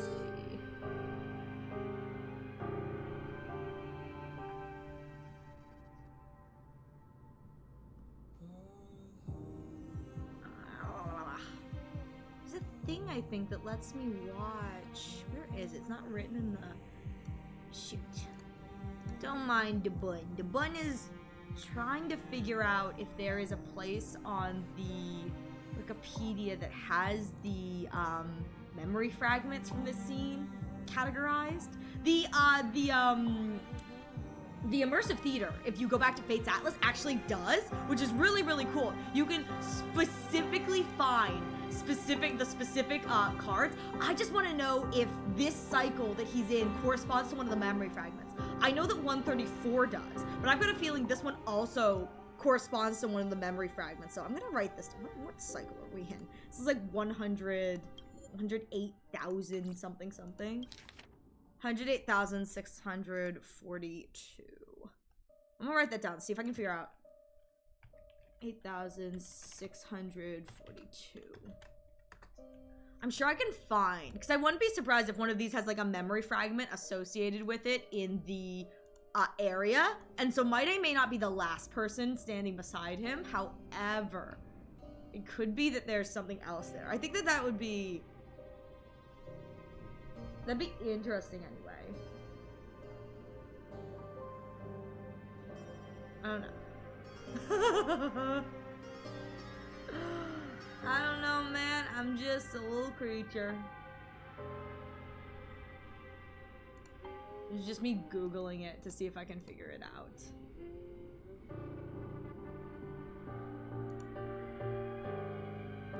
Yeah. That's fine. All right. Looks like we are back. So thank you all for your patience. Let's get back into it. Back shots, back shots, back shots. Never.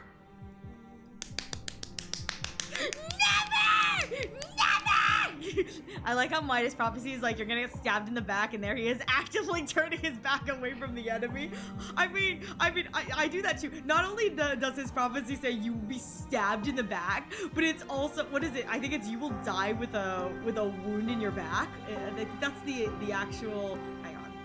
His actual prophecy is, yeah, one day you shall die with a wound in your back. And instead of putting on more layers, he's like, you know what? When it stabs me, it'll stab me. It's fine.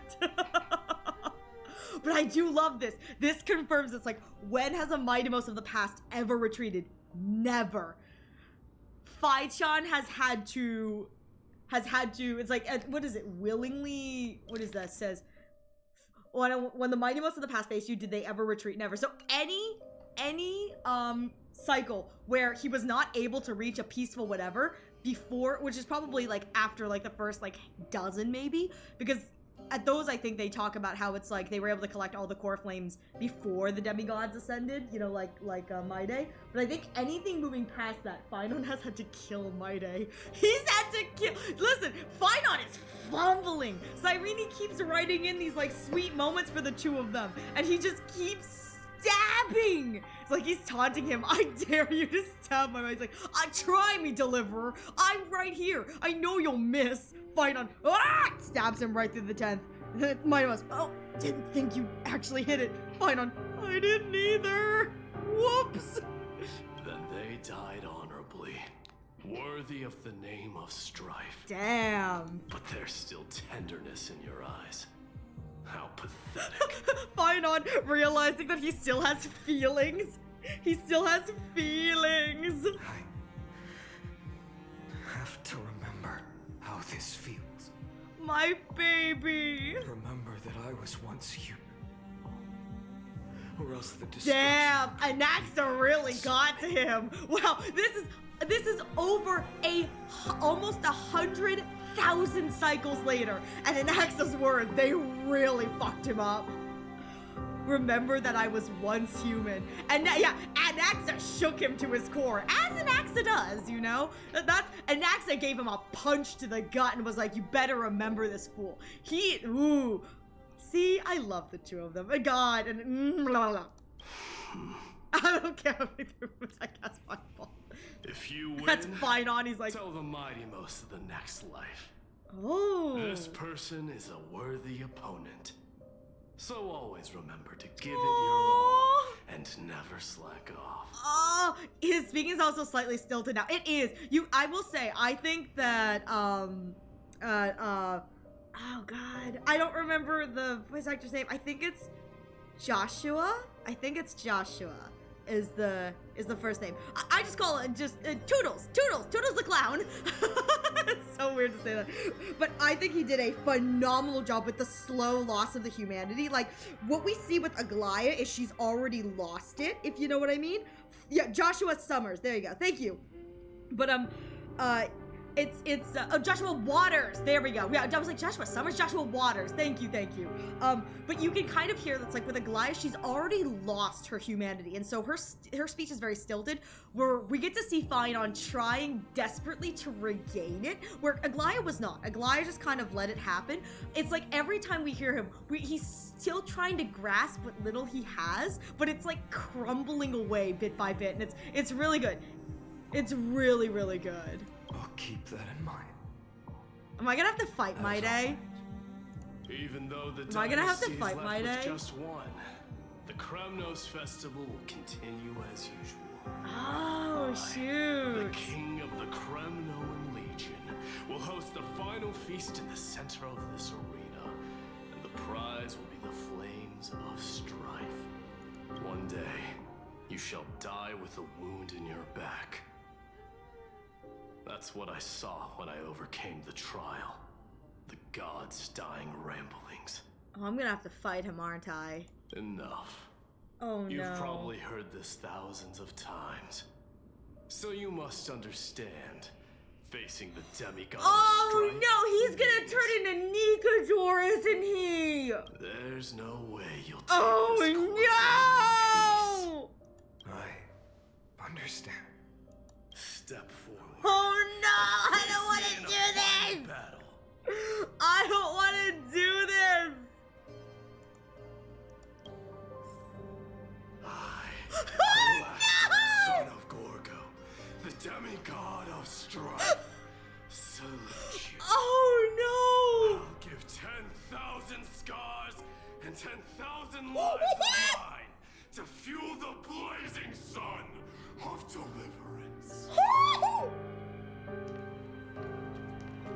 He will bear the blazing sun until the pale dawn breaks. Oh! What the? Oh! Oh god! Oh, these are the finons of past lives. These are the Caslanas of past cycles. Oh no! Oh no, I don't want it! No! Oh no! These are all of the cycles prior. Oh god. Oh god! Oh, it's so cool! Vitamos, Lance of Fury. The last Kremnos festival has Oh my god! will not end. Oh my god! Oh my god! Oh my god! Temper myself.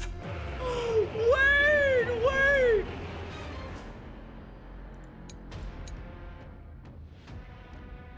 Okay. No, this is just the whatever. It's just the titles. Oh no! Woo! Conquer this world or be conquered by me. As you wish. For the sake of fairness! I was going to say, if I continue like this, I need more core flame stacks. I'm not going to win this. For the sake of fairness, let us go to a vaster battle. No! Alright, hang on. No matter how Oh, I was awake. no!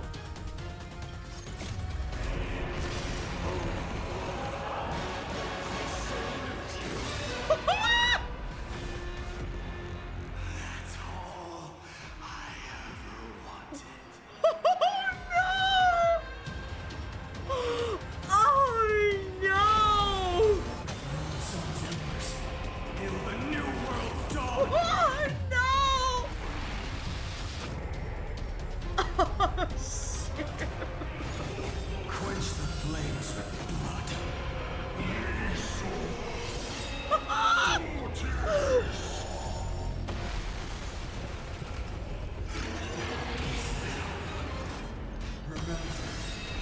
Agony.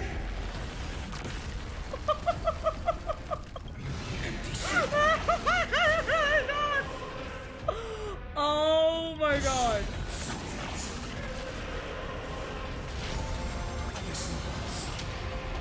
Tear open the sky. Oh my god!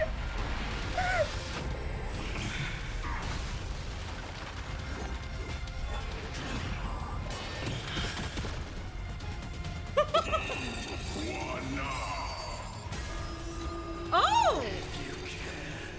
Hey, I got a new achievement!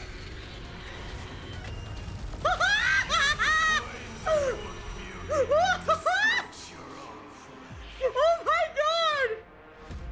Oh my god! Alright, there's the weakness break. Scorching hatred. Do you feel it now? I grant you dawn, where all stars burn to ash. The sweltering sun doesn't fall, it burns out. Oh, but instead of sending me back, it lets me stay in the destruct. Oh, that's so fun!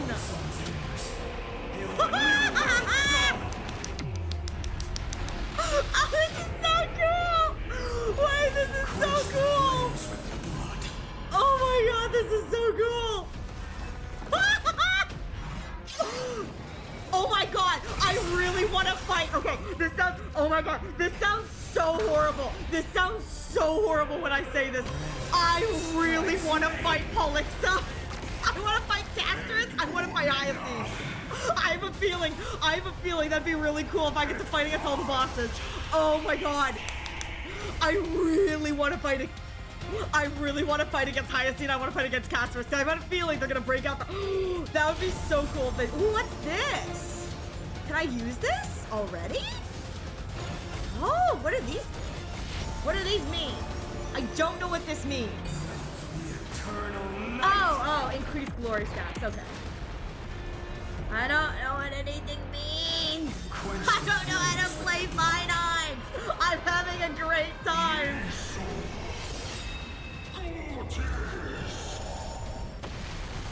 I'm having a great time though. Agony. This is so good! I will say, canonically, Finon having to go like full Caslana mode against Mitamos, who is just a demigod, that's pretty impressive.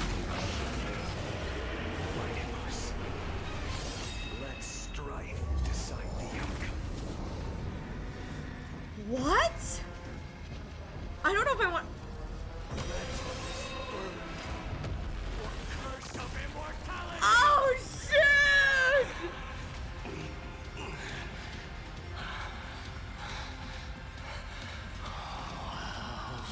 Oh my god!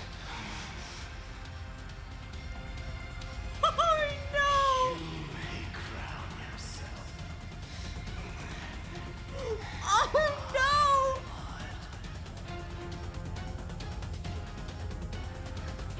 In your next life, I shall once again block your path.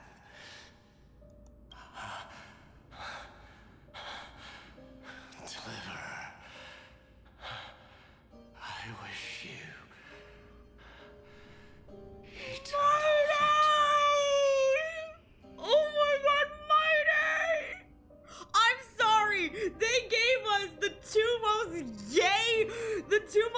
gay ones right back to back! This is absolutely ridiculous! The 108,000. No! 642nd core flame of strife. It is Doomed Yowie! It's nothing but Doomed Yowie! Oh, a lighthearted story that what did Cyrene say? This will be a romantic story like none of them come before it. Listen, it was supposed to be a romantic story, but Finon keeps Finon keeps backshot, man. It's not good for anyone. Yet the shadows of the black tide still loom, and pain and despair spread across distant lands. You think so too, right? Finon, after stabbing Maide again. Shit.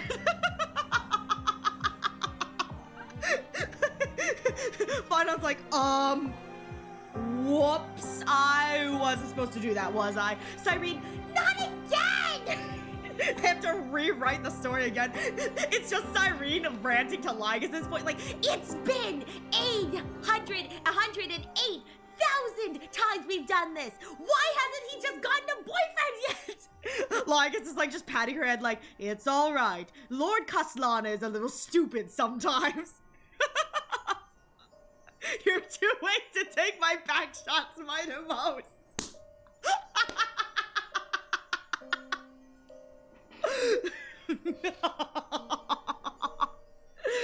I wanted to stab Maide, but not like this, nor with this blade.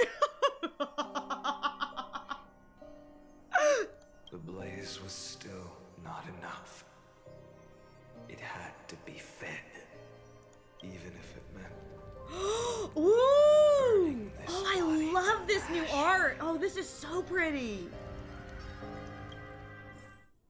Where are we going? Where are we going? Where are we going?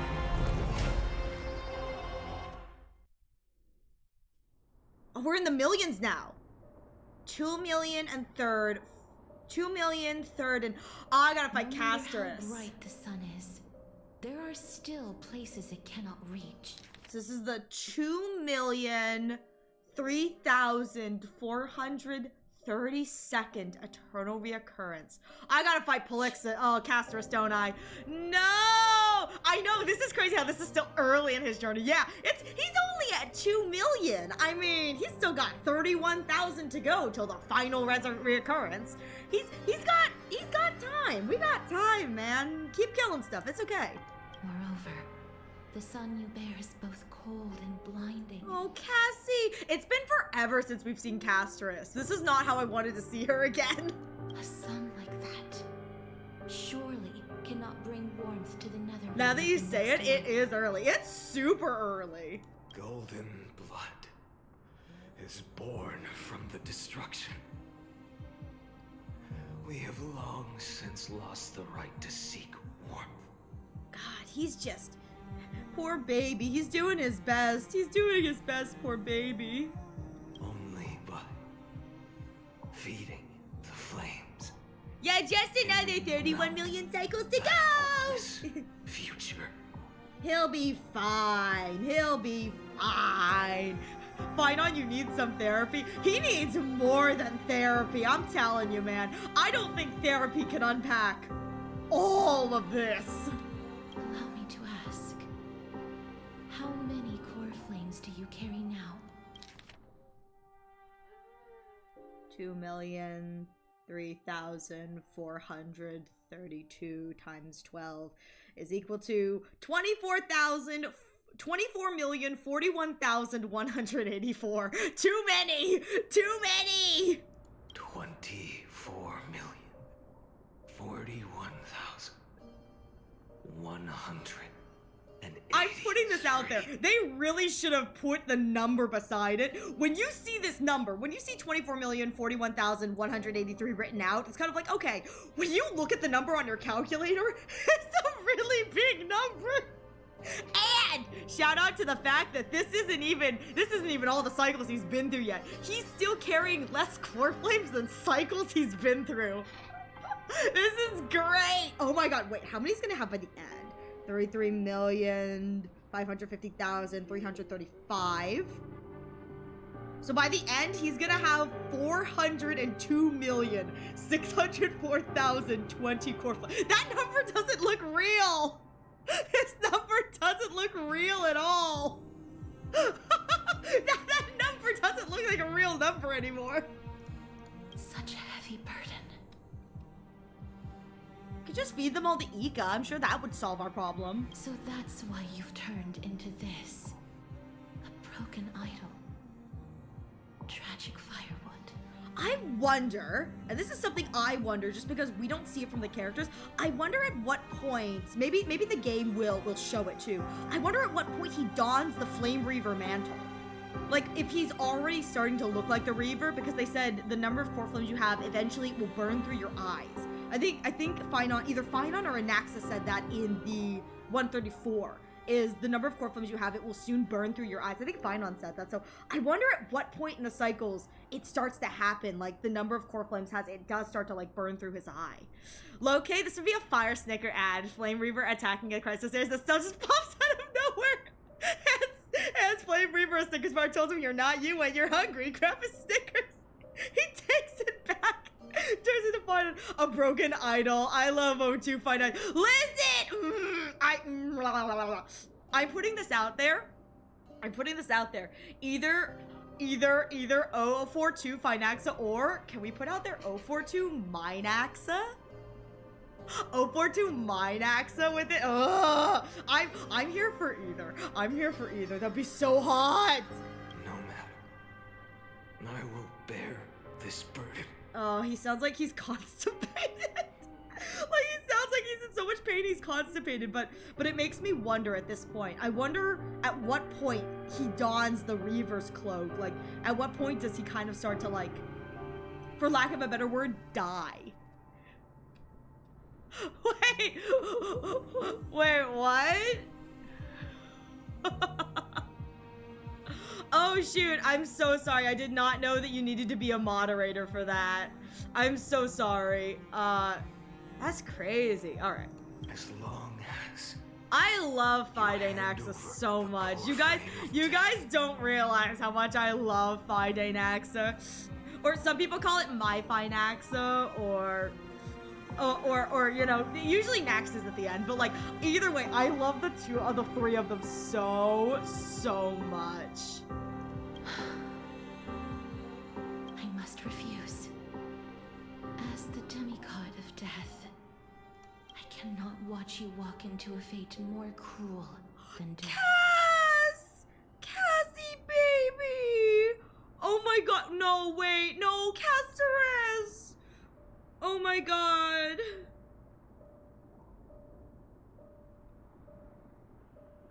Oh my god, my heart.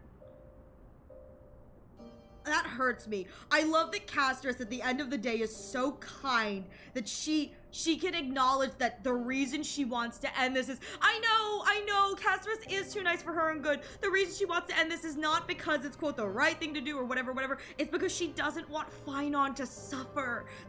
Oh, Cassie. But this way, the past, present, and future. With snap. Oh, my heart. Now Bun's gonna kill Bass. I am, and that makes me so sad. Also, hey, Monokuma, hope you're doing well.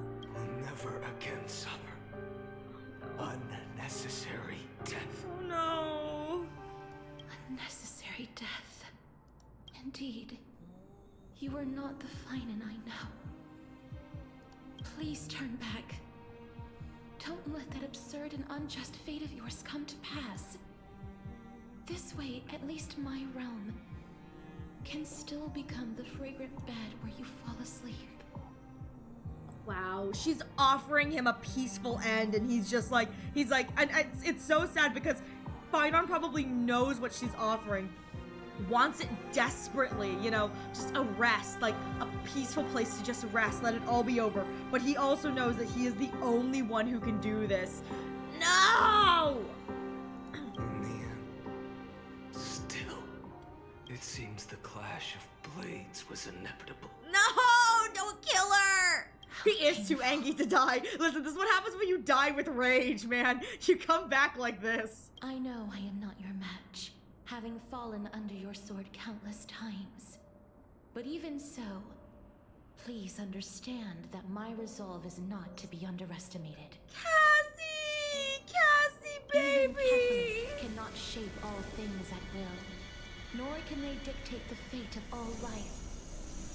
No one can shoulder the balance of life and death alone, not even a god. Oh my baby! This is how I imagine AI becomes somewhere and fighting back. I don't know if I want that! Look at how much trauma this is! And it is precisely for this reason that I chose, at the end of this arduous journey, to overcome the trial and take the authority of death. I am the Hand of Shadow, Castress, the demigod of death. Listen closely, deliverer from days past. Oh no, I don't want to walk! No, I don't want to walk not forward! disturb these fresh flowers in their muddy depths. Oh no! I don't wanna...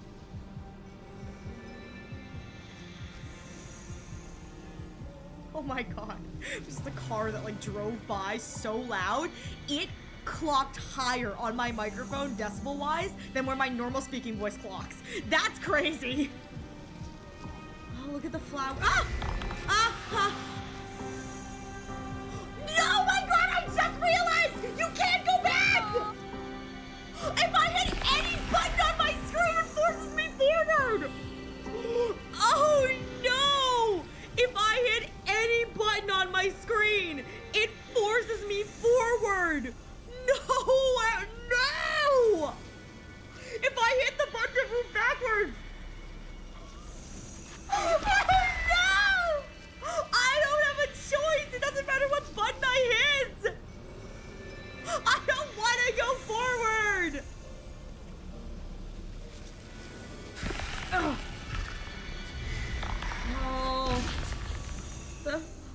Oh, the fights! The finals of the past! This crossroads of life and death, the giant dragon is but a shattered shell. Oh no, Cassie! Defending what hope remains. Cassie, baby! Alright. It's time to temper myself. Gotta get into Castellana mode, I'm pretty sure. Yeah, because I'm not winning this with just fine on. I ask you to rest here. Oh my god, Must transform my soul that was into so rage and fast! fire. Oh my god. Burn that destruction to the ground. Oh my god, that was so fast! Finon refused to die! Tear open the sky! Ah! No,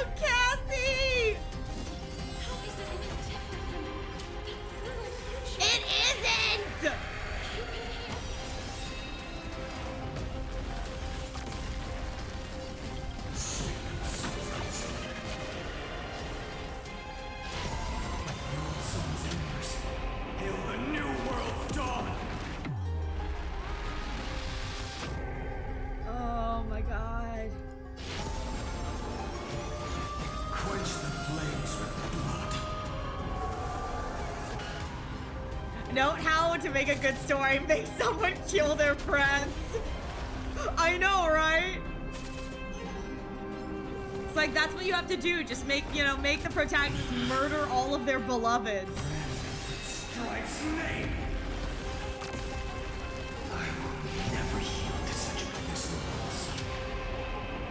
Oh my god, this is so cool. I'm sorry. This is such a great, this is, I will say too, this is an absolutely amazing kind of push for people who would be like on the fence about playing Finon. This is horrific from the story narrative perspective. This is a horrific from the story narrative perspective. However, gameplay wise, this sells Finon really, really well. This is a great way to sell Finon. I'm having so much fun playing as Finon as I like cry as I watch all my friends die. That's my fault. Oopsies! I grant you dawn, where all stars burn to ash. The sweltering sun doesn't fall until it burns out. Oh, it's so good! Even if I can't win, I must try. Oh no! This be a tribute to your million struggles fought time and time again. This is a different move! Oh, because he used the slash on. This is a different move. Hail the new world's dawn! Cassie! Lost one. Cassie, baby! See that the firelight in the darkness is not.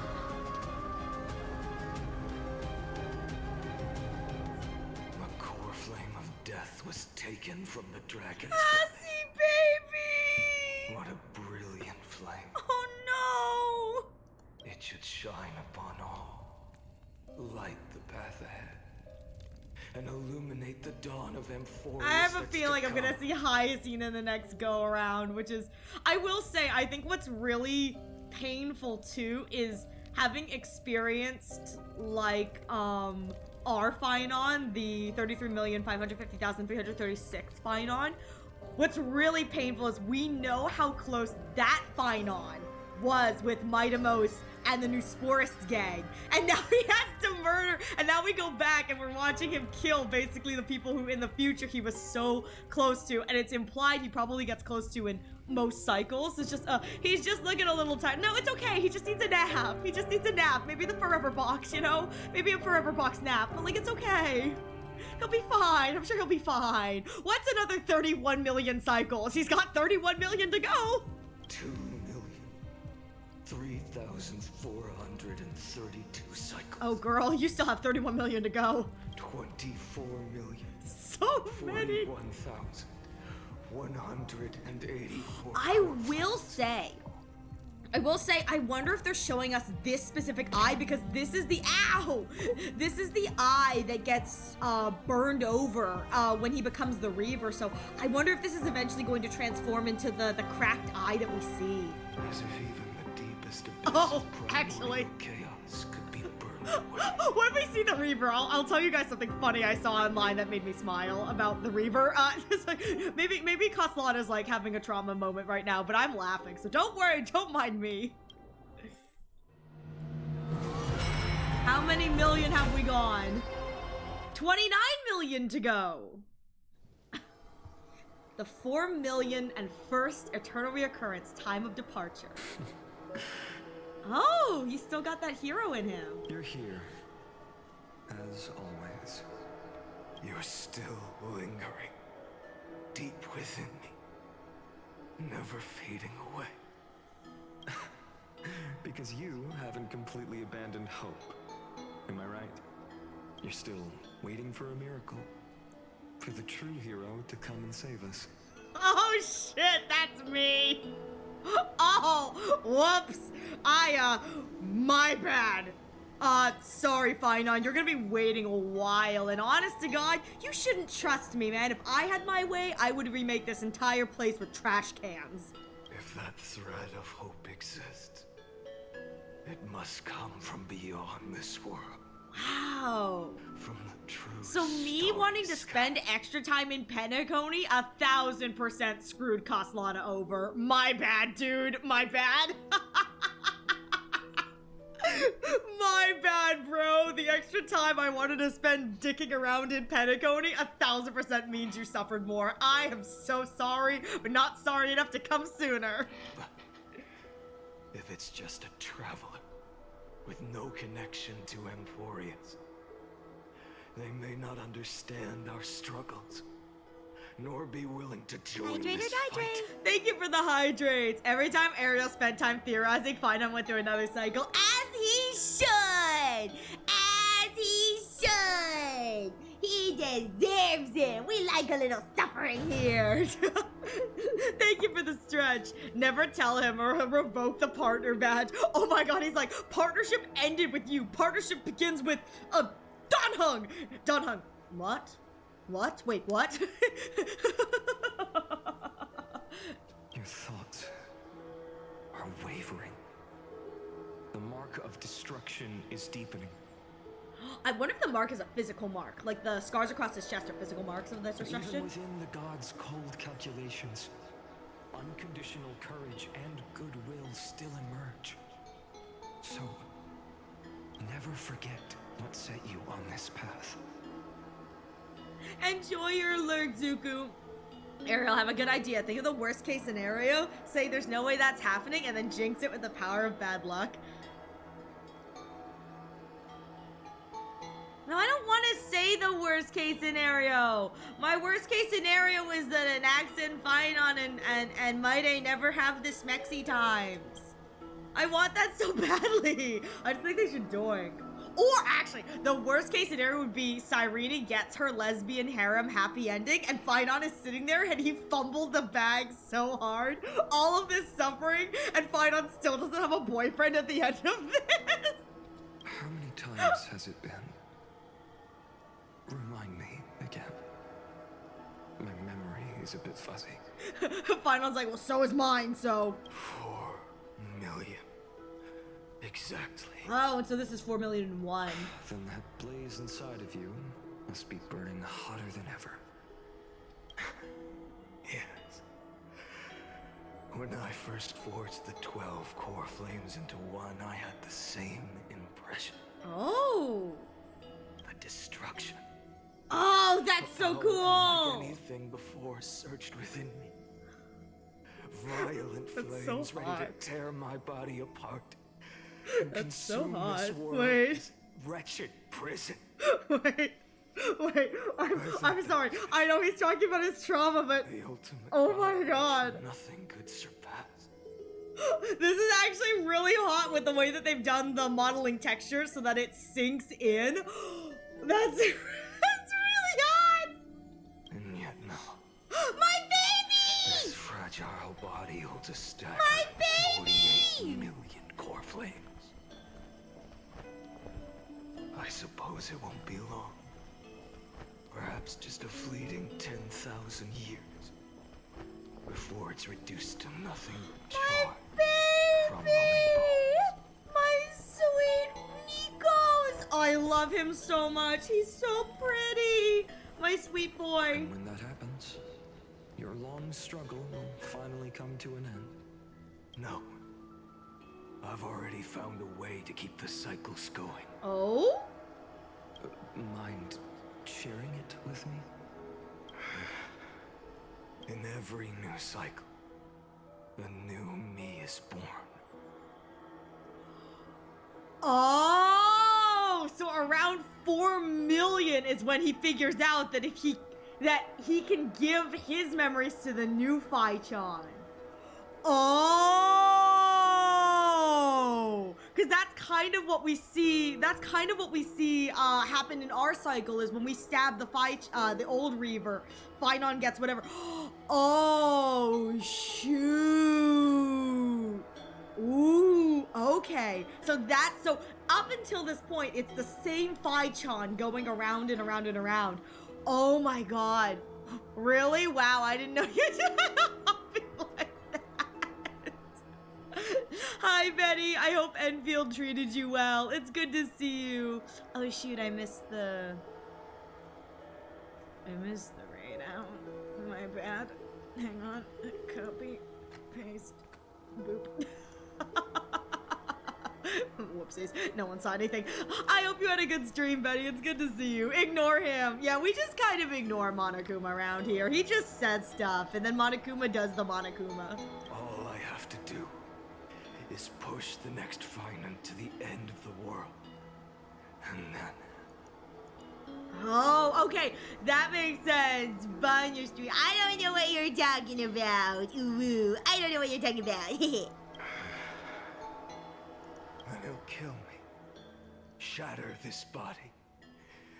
Take my flames, my memories, and carry on the path I started. All right, so around 4 million is when he decided that he's going to have the Reaver.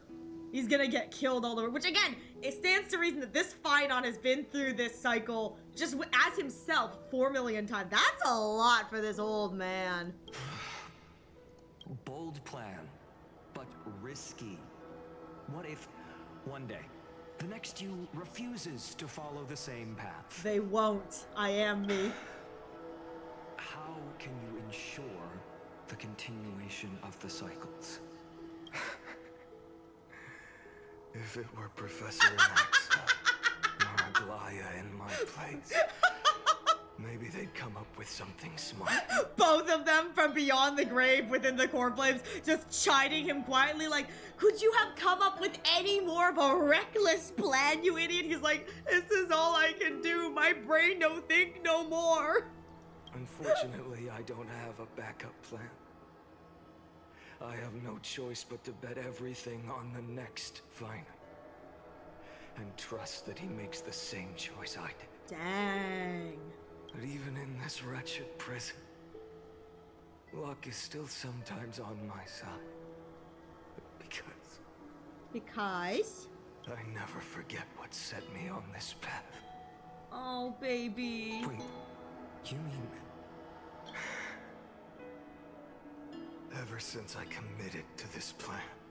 Really? Not once, in millions of cycles, has there ever been an exception. Really?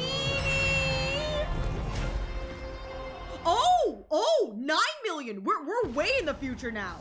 23rd million, 570th eternal cycle. We're way in the future now. Hey, Blood.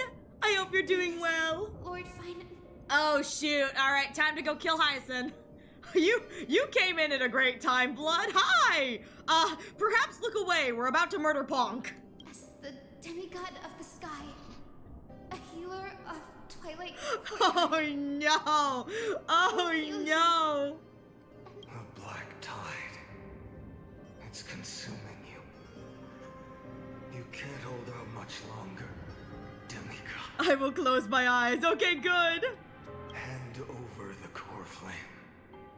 Let's put an end to this suffering. Oh, Hyacinth. Hyacinth. A healer should stay composed in front of those suffering from illness. Shouldn't they? Oh, my baby girl. Hyacinthia. God, she is too precious for this world. Hyacinth is too precious for this world. No, I don't want to. Oh God, yes, let's go away. Let's run. No, let me out. Let me out. Let me out. I don't want to be here anymore.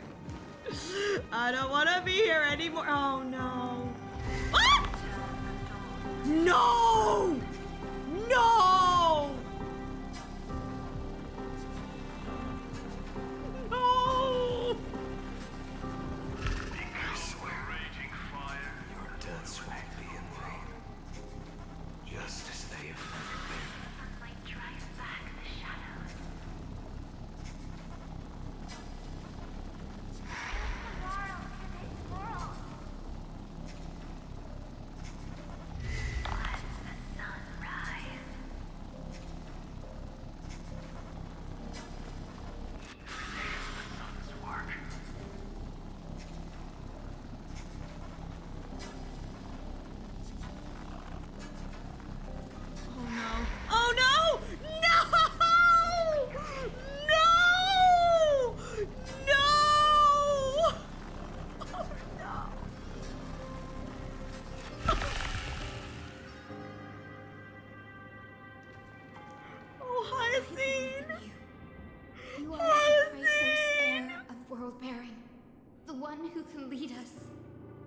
beat this world.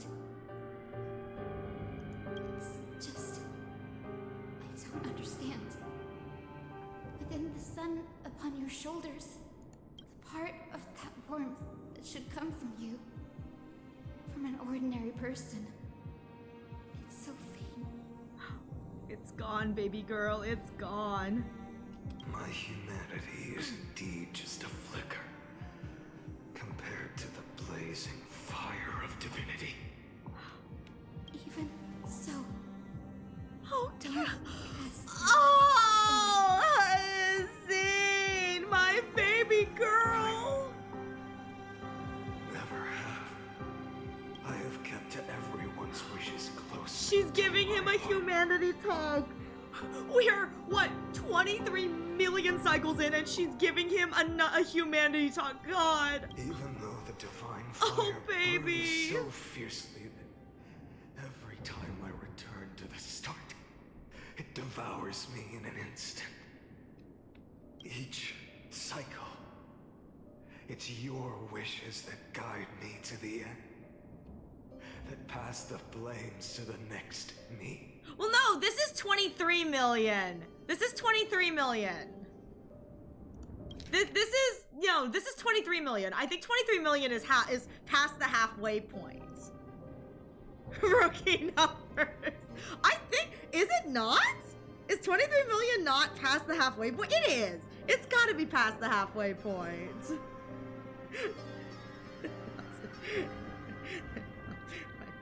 Yeah, this is past the halfway point. Now, Castor's death was not past the halfway point. Over and over. This is past the halfway point. We are past it. I thought it was 300 million. No. It's 33,550,335. 336 is our occurrence. But no, this is past the halfway. Yeah. So, you're not just a lone spark in the dark. You're a pyre built from the bones of all the selves you've left behind. Yeah, that's why they call me the Flame Reaver.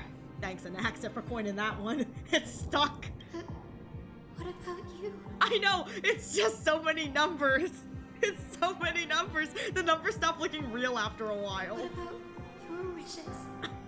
The wishes of all the countless versions of you. Quote, they don't matter. Oh, Kaslana. Hyacine. Lord Kaslana. So that's how Hyacine, baby. without flaw. That is the flaw the golden blood gave you. The most fatal flaw of all, isn't it? Oh, that is 1000% something I don't think we as a fandom talk about. What is your fatal flaw? And I think it's like every Chrysosaur has a fatal flaw. And so, Finon's fatal flaw is no flaw. The moment you took the world upon your shoulders without hesitation, you lost the chance to ever be yourself.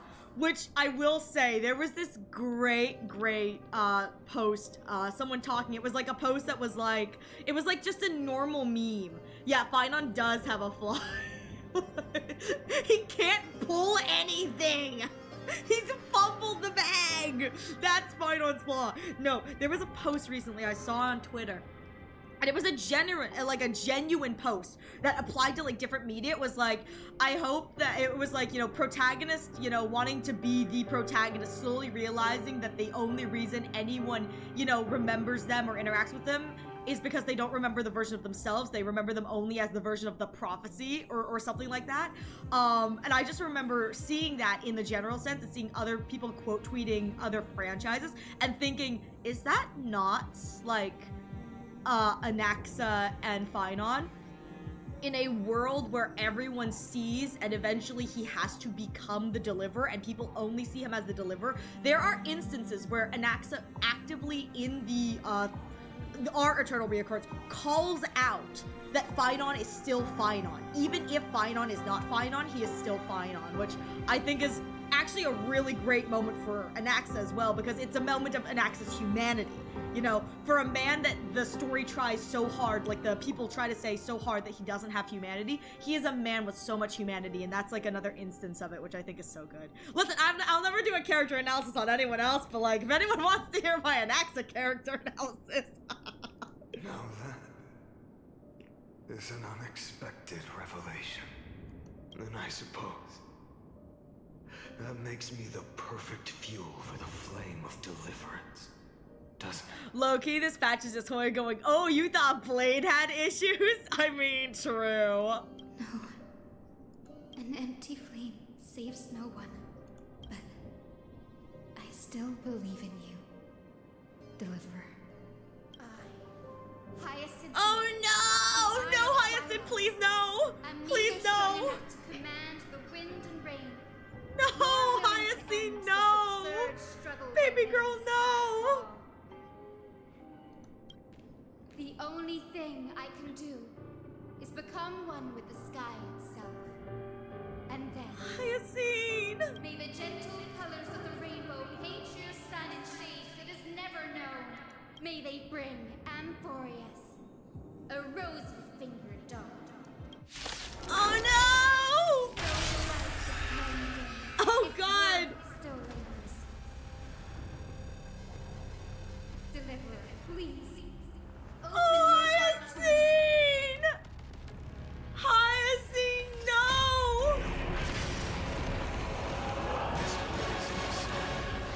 Oh no! I don't want to kill her! She's too precious! Oh no! Oh, baby girl.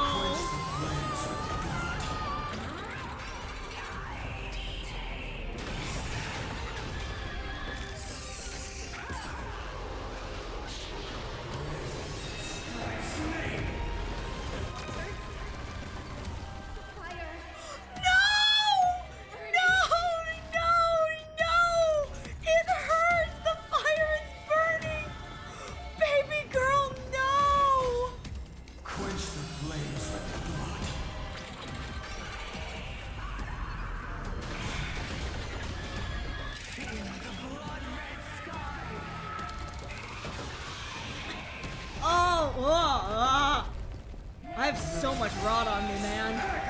I got so much rot on me. Oh boy.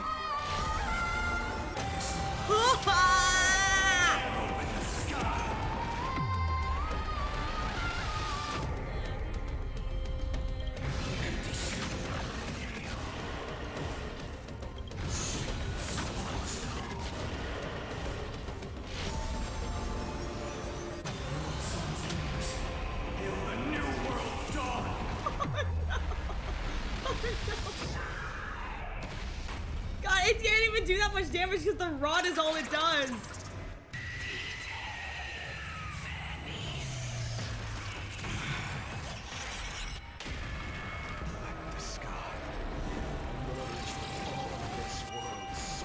Oh, shoot.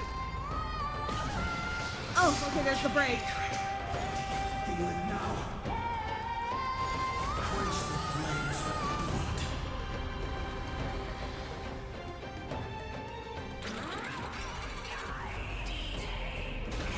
Oh, God.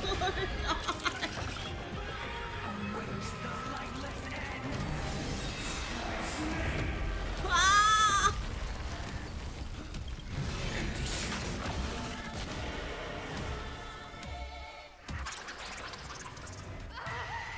Oh, no! I hate that she's the only one that it sounds like she's like in pain. I hate that so much. Oh, this is the final deletion, isn't it? Yeah. Oh no! Oh, Yes, your sun burns hot enough to turn everything to ash. But tell me, how will the seeds of a new world ever take root? The core flame rose. The sky fell. The 23,570,000th cycle came to an end. And this time, the end of the flame chase remained the same as ever. From the horizon rose a golden color unlike anything the world had ever seen. So pure it consumed all in its path. no! is literally because she had to dive into the molten gold to get Aqua's core flame. Oh, is that why? Oh, Hyacinth, baby! This was the end of the world. No, my And baby! the start of the next. For a moment, I saw the destruction of the universe. That being known as Iron Tomb. Its will to break free from the black tide burns fiercer than the blazing sun. Damn. Is this Amphorius's wrath? If its choice has already been made, if fate is set in stone, I will still never yield to it. Oh shit! Oh shit! Oh my god, Finon!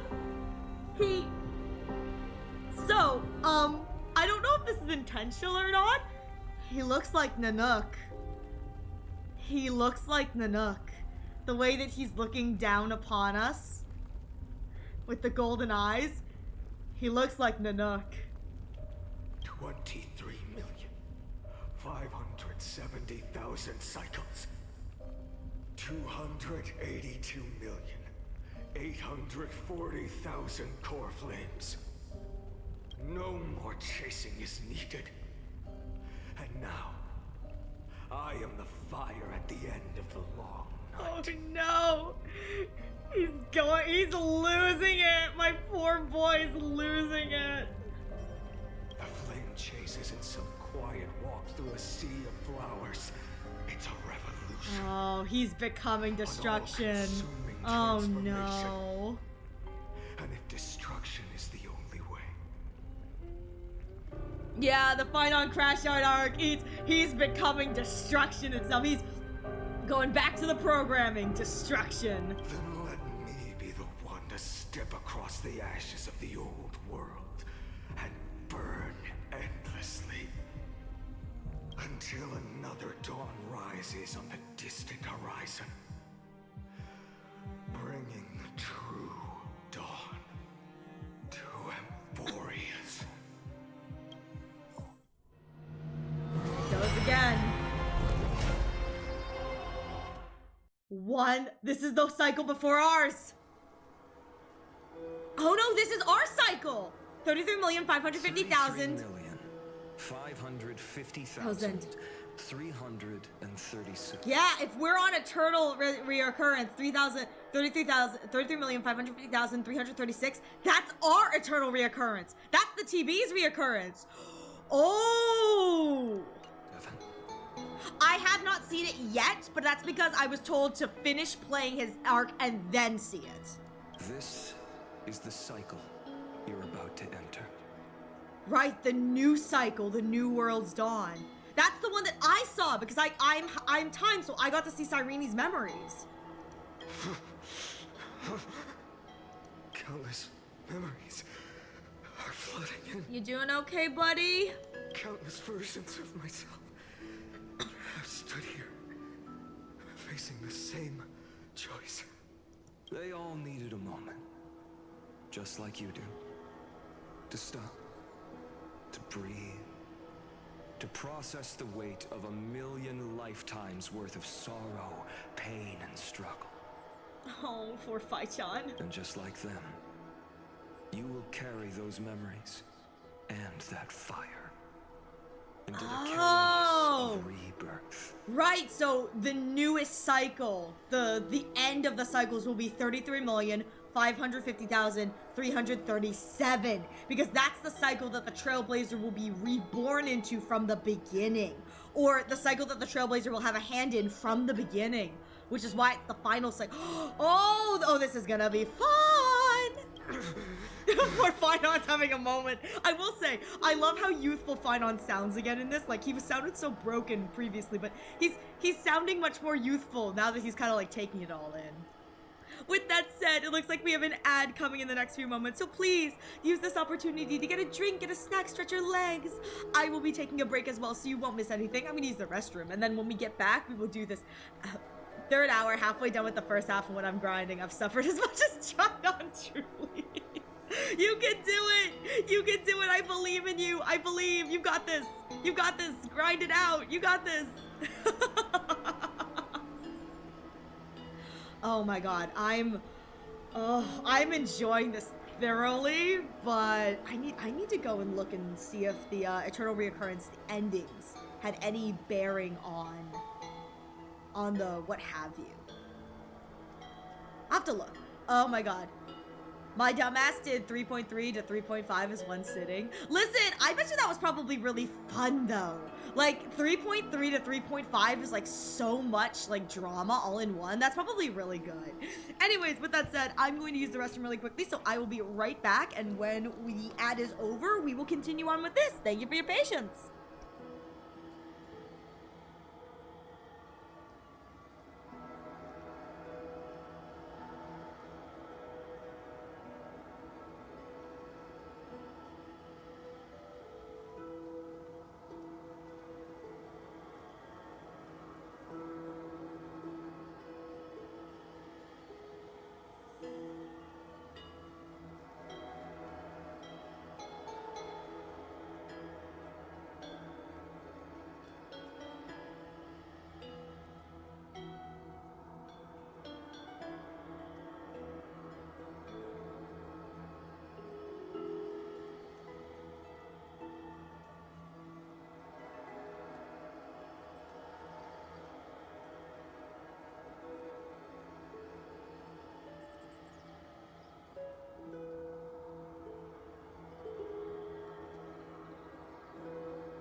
Okay, I'm back. I had to readjust where my chair was sitting. I was like, oh, I think it's running into my computer under my desk. So I readjusted my chair.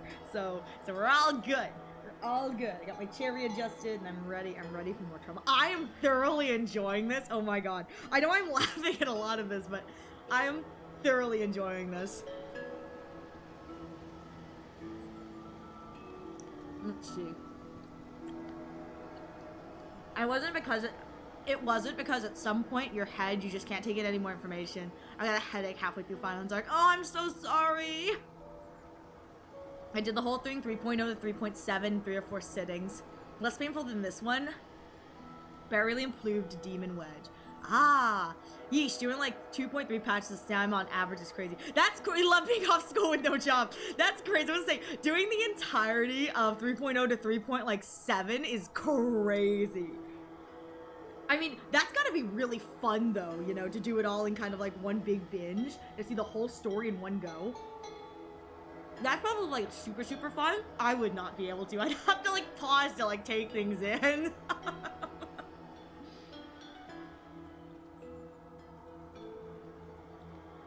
That's a good thing about streaming and only being able to go so fast I get distracted is it lets me, between streams, take things in and then come back with the most horrific theories known to man. 3.0 to 3.7 would literally take well over a day if you didn't skip any dialogue. Yeah, I believe without skipping dialogue, the official movie is 52 hours, so it would take you over 2 days.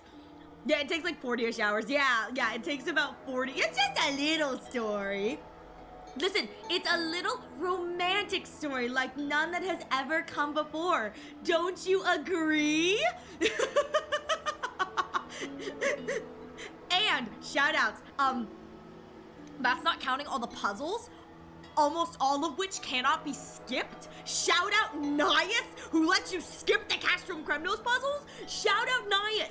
All you have to do, and when you get back to Castrum Kremnos, all the puzzles are already solved for you. So if you fight Nias during the Castrum Kremnos puzzle section, when you guys are going through Castrum Kremnos, he will solve all the puzzles for you. You don't have to do that. It is great. I'm putting it out there that genuinely, I think that there need to be more sections of like skipping puzzles here in Amphorius, with the only exception of puzzle I do not think that should be able to be skipped is Titan of Reason puzzle. Because that's kind of lore-wise very important. It's like, okay, yeah, Titan of Reason gives you a puzzle to solve.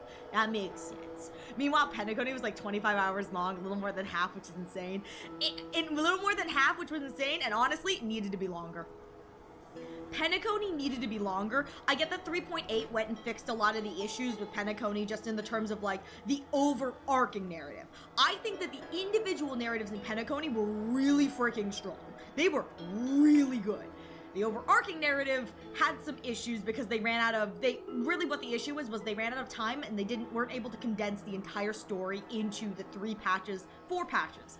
Yeah, 2.0, 1, 2, 3. Yeah, so the 4 patches they got. So it's like 3.8 did a lot to help salvage that. Still love Penacony. Absolutely my favorite. Love Penacony to death. I just, I think that Penacony did need to be longer, but at that point we hadn't had like a patch that lasted, more than 4 or 5 patches. So I'm glad that they did give Amphorius the right amount of time. Also, hello. Is it Gerard JS84? Welcome. Thank you so much for the follow. I appreciate it. And we've hit our goal. Thank you so much for the follow. Welcome. Congrats on 400. Thank you so much. I really appreciate it. I need to restart my... No, I don't want to start a poll. The poll, my poll is, are you feeling bonito? I'm like, yes, I am feeling bonito. Alright, got my new one set and started and all that. But thank you. I came here because of the Fortnite announcement. I need to see what the game is. Oh god! Gerard, you have come into a very interesting game. But yeah, the Fortnite announcement is like super fun. Yeah, you've definitely come into a very weird part of the story. I gotta be honest here, you're in for a headache. Yeah, I was gonna say this game is a lot. I think this game is a lot. Welcome to hell. Yeah, what a thing to peek into for a sec. Hi Snowbun, I'm doing the trauma cycles. We're in the trauma land. This is only trauma for Phai-chan. It's great. But welcome. Thank you so much for stopping by, Gerard. We truly appreciate it. Yeah, I have to admit, yeah, it says Bellavog and Ciantra are like 10 hours each. I'm honestly scared shitless that they'll somehow double the 4.0. See, here's my thing. I would not mind if they doubled the 4.0 story again, time-wise. I don't mind that. My issue is the pacing. I think that, like, the pacing for Amphorius, some of the stuff gets kind of drawn out, and I go, I wish this was a little more concise. And I think that if it ends up with all of 4.x being, like, filler arc, and then, like, one small section of, like, important lore, whatever, oh man, if it's a headache, is it Kingdom level Hearts bad, Ooh, so, I don't think it's... I think the Kingdom level Hearts is worse, but I think it would be a disservice to HSR to say that it is like not Kingdom Hearts level.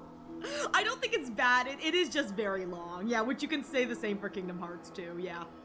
It's not bad. It's just long, or at least this arc is very long. Some of the arcs are kind of short, but I will say, I think if the next arc, 4.x, is like double the time, I wouldn't mind that, provided it's not all filler. Like, I really do not want, and this is just me personally, I don't want the next arc to be like, hey, we're gonna have 5 hours of us like goofing around and just like doing nothing, and then like 1 hour of actual world building and lore and stakes that's just kind of like thrown in at the end with a boss fight. That would make me very unhappy. Yeah, Amphorius specifically is long. Yeah, Amphorius is 52 hours.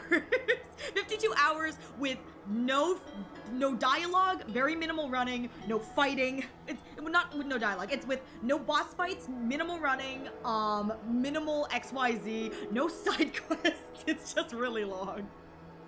It's good, but man, is it long. Yeah, I think that there are instances where I kind of think that they could have toned down some of the things, and there are instances that I wish we got more of, particularly Maide. I'm just going to say, I think we could have had more Maide before Maide sacrificed, and fulfilled his duty to the Black Tide. I wish that we had more time with Maide. I think that that would have kind of made Maide's sacrifice hit harder. I know that they had to spend the first part of his chapter talking about Trian, but like, still, I think that that's kind of one of those things where it's like, ugh. Yeah. And meme culture, Sparkle specifically. But hey, you can pause some voice. True, you can pause at some things. Yeah, this game is long and it's twisty. It has a lot of lore, but it does have pretty characters. So, you know, I mean, I'm willing to do anything if I can have a pretty boy or a pretty girl on my team. I'm very shallow. I'm super shallow. I see a pretty character, I go, ooh, I want them. It's like, are they a war criminal? Potentially, maybe. But they're pretty, so like, you know, if evil, why hot? Yeah, shrug, shrug. If evil, why hot? To be honest, I counted that one as part of the philosophy, since their entire beating is just absurd to turn to 11.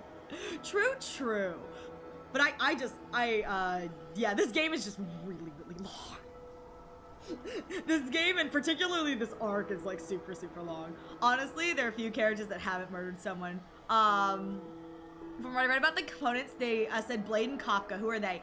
So Blade and Kafka are, I can't pause, can I? No, I'm in the stuck menu, shoot. I would show you them because I have them, but we can, you know what we're gonna do? We're gonna do this real quick. I should be able to. We just boop, and then click this, and then I can do this real quick. This isn't that bad. Do, do, do, do. Alright. Hang on. Boop. And then I should be able to pee pee poo poo. What are you doing over there, Yuzu? Are you pee pee poo pooing? Let me. Where is my capture? There we go. Okay, so OMG, piss, piss, piss. Hi, Kumo. I hope you're doing well. So I'm gonna give you just a little TLDR. So this is Kafka. She is in universe. She is currently a member of like the Stellaron Hunters, and so in universe, these guys are, for the TLDR, they're like a criminal organization. They're running from the law with a lofty goal that kind of no one really knows about. All that anyone knows is that they have like a specific goal in mind and they're going towards the end. So this is her. She's one of the characters coming. She's the Katana. So the Katana character. And so she's like really pretty. In the game, she has like a series of guns, and she's kind of known for kind of like playing psychological games, but she's very, very pretty. I really want Kafka. I can't because I don't run Dot. But this is Kafka. So Kafka is one of the characters, the Katana. And then this is, oh, I guess I closed, hang on. I closed Blades. Hang on. My bad. Yinxing, where did you go? There we go, okay. Okay, and then this is Blade. He's the cracked sword. And so Blade is another member of the Stellaron Hunters, but he's also like a war criminal from like one of the other planets. And his whole story is that get a close-up of weapons, you need a side-by-side comparison. Oh, thank you, thank you. Thank you, Snowbun. And so the whole thing with Blade as a character is he is immortal, and he longs for death because he committed like a grave sin on his home planet. And so now he's on the run, and he's like a part of the like Stellaron squad. Getting Makima vibes from the woman. Oh, 100%, 100%, yes. So these are the weapons. So this is what we got for the Fortnite image. You can see the blade and then the katana, and so these are their weapons, which is like really, really cool. I'm actually really excited that they went with these two, because these two are like not what I would have expected for the Fortnite pick, but I actually think these are the most fitting. Then again, Blade is off on side quest tech. He's just, you know, doing his side quest. She's kind of like Makima without all the sexual assault stuff. Yeah. I really like Kafka though. She's a really cool character because Kafka is a character in the canon who challenges the concept of free will, and there's kind of a question with her of, do we as humans, you know, have free will, or are we all following a predetermined outcome? Which is a very interesting thing to kind of be posed in a game. Kafka's a wine bomb. Most of the comments say Silverwolf being a missed opportunity of the raccoon. Yeah, let me show. Sorry, I hit the wrong button. Let me show you those. Oh, I hit the wrong button again. Hang on. I'm dying. Don't mind me. I'm constantly hitting wrong things. Okay, let me get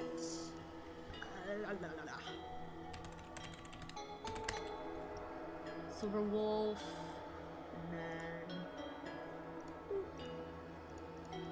and then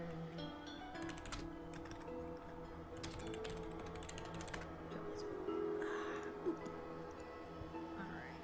Where is shoot? Where's the baseball bat?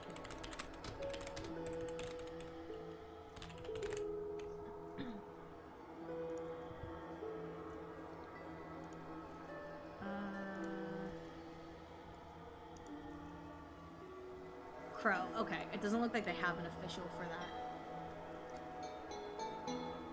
That sucks. Okay. Okay, so this is Silver Wolf. So a lot of people are talking about Silver Wolf because Silver Wolf is canonically a gamer. She's like a gamer girl. And I think that's why people are talking about her not being part of the collab, is because if there's any character who would like end up in another video game, it would be like the character who is the gamer girl. So I think that's why people are talking about her being like a missed opportunity. But gameplay wise, I feel like just the way Fortnite is, Kafka and Blade are better fits, just because her weapon is more like of a conceptualization rather than a physical weapon. And so this is the raccoon. The raccoon is the protagonist character, the Trailblazer. The reason why they're referred to as a raccoon is because both genders of Trailblazer, regardless of which one you choose at the start of the game, have an unhealthy obsession with trash cans. That is the reason why they're called a raccoon. Their color palette and the unhealthy obsession with trash cans. And so they fight with like a baseball bat. That's the like go-to weapon, is like a metal baseball bat. And so people think that would be kind of a fun choice because they are the protagonists as well. Bro, really? Yeah. Honestly, I can't wait to hit Blade. K-less representation. They like trash? Yeah. There's an entire arc in which you can, in the game, go around opening up trash can lids and admiring the trash inside. You get an achievement for doing it, in fact. It's obvious to the player, not in character too. They literally do in the data files. Cal, you can see the emulated tracks. Really? Huh. I didn't know that. I did not know that. That's kind of interesting. But yeah, that's why I think that Blade and Kafka are the characters they decided with, just because I think gameplay-wise for Fortnite, they probably make the most sense. But, it should be really exciting to see those two. I will say, people have been talking about the Fortnite collab going the other way, and us getting limited time characters. I'm actually kind of down for a Peely in this game. I would not mind Imaginary Abundance Peely. I would be very happy with that. It's not like we don't have enough Abundance characters anyway. We're down for another Abundance character.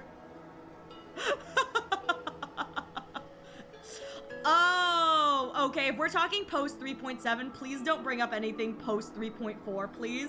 I'll let it slide for right now, but please don't let it go past 3.4. Thank you very much.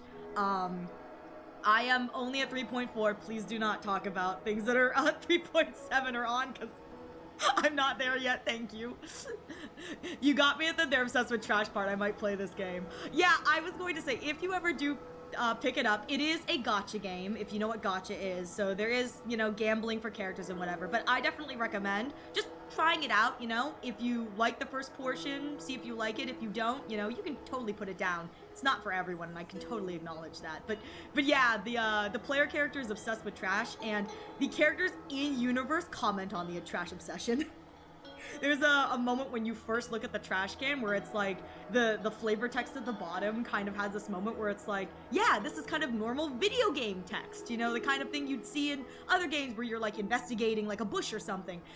And then the characters in universe are like, hey, what are you doing?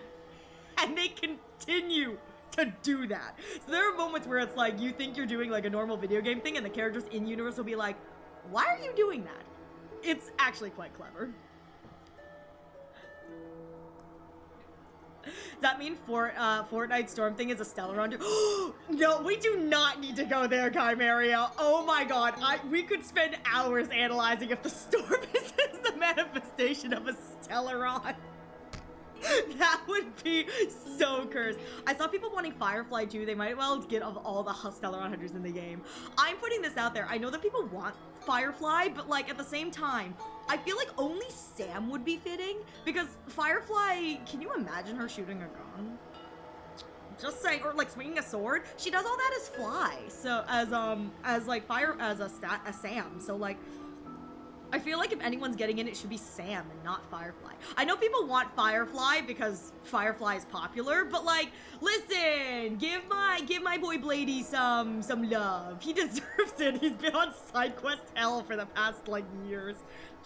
Oh, what is a Stellaron anyway? So the TLDR without like completely, yeah, there's some sort of bad thing. Yeah, so the TLDR without completely kind of spoiling some of the big reveals is that it is an object that is just, it brings about bad things. It takes people's like wishes and desires and monkey paws them.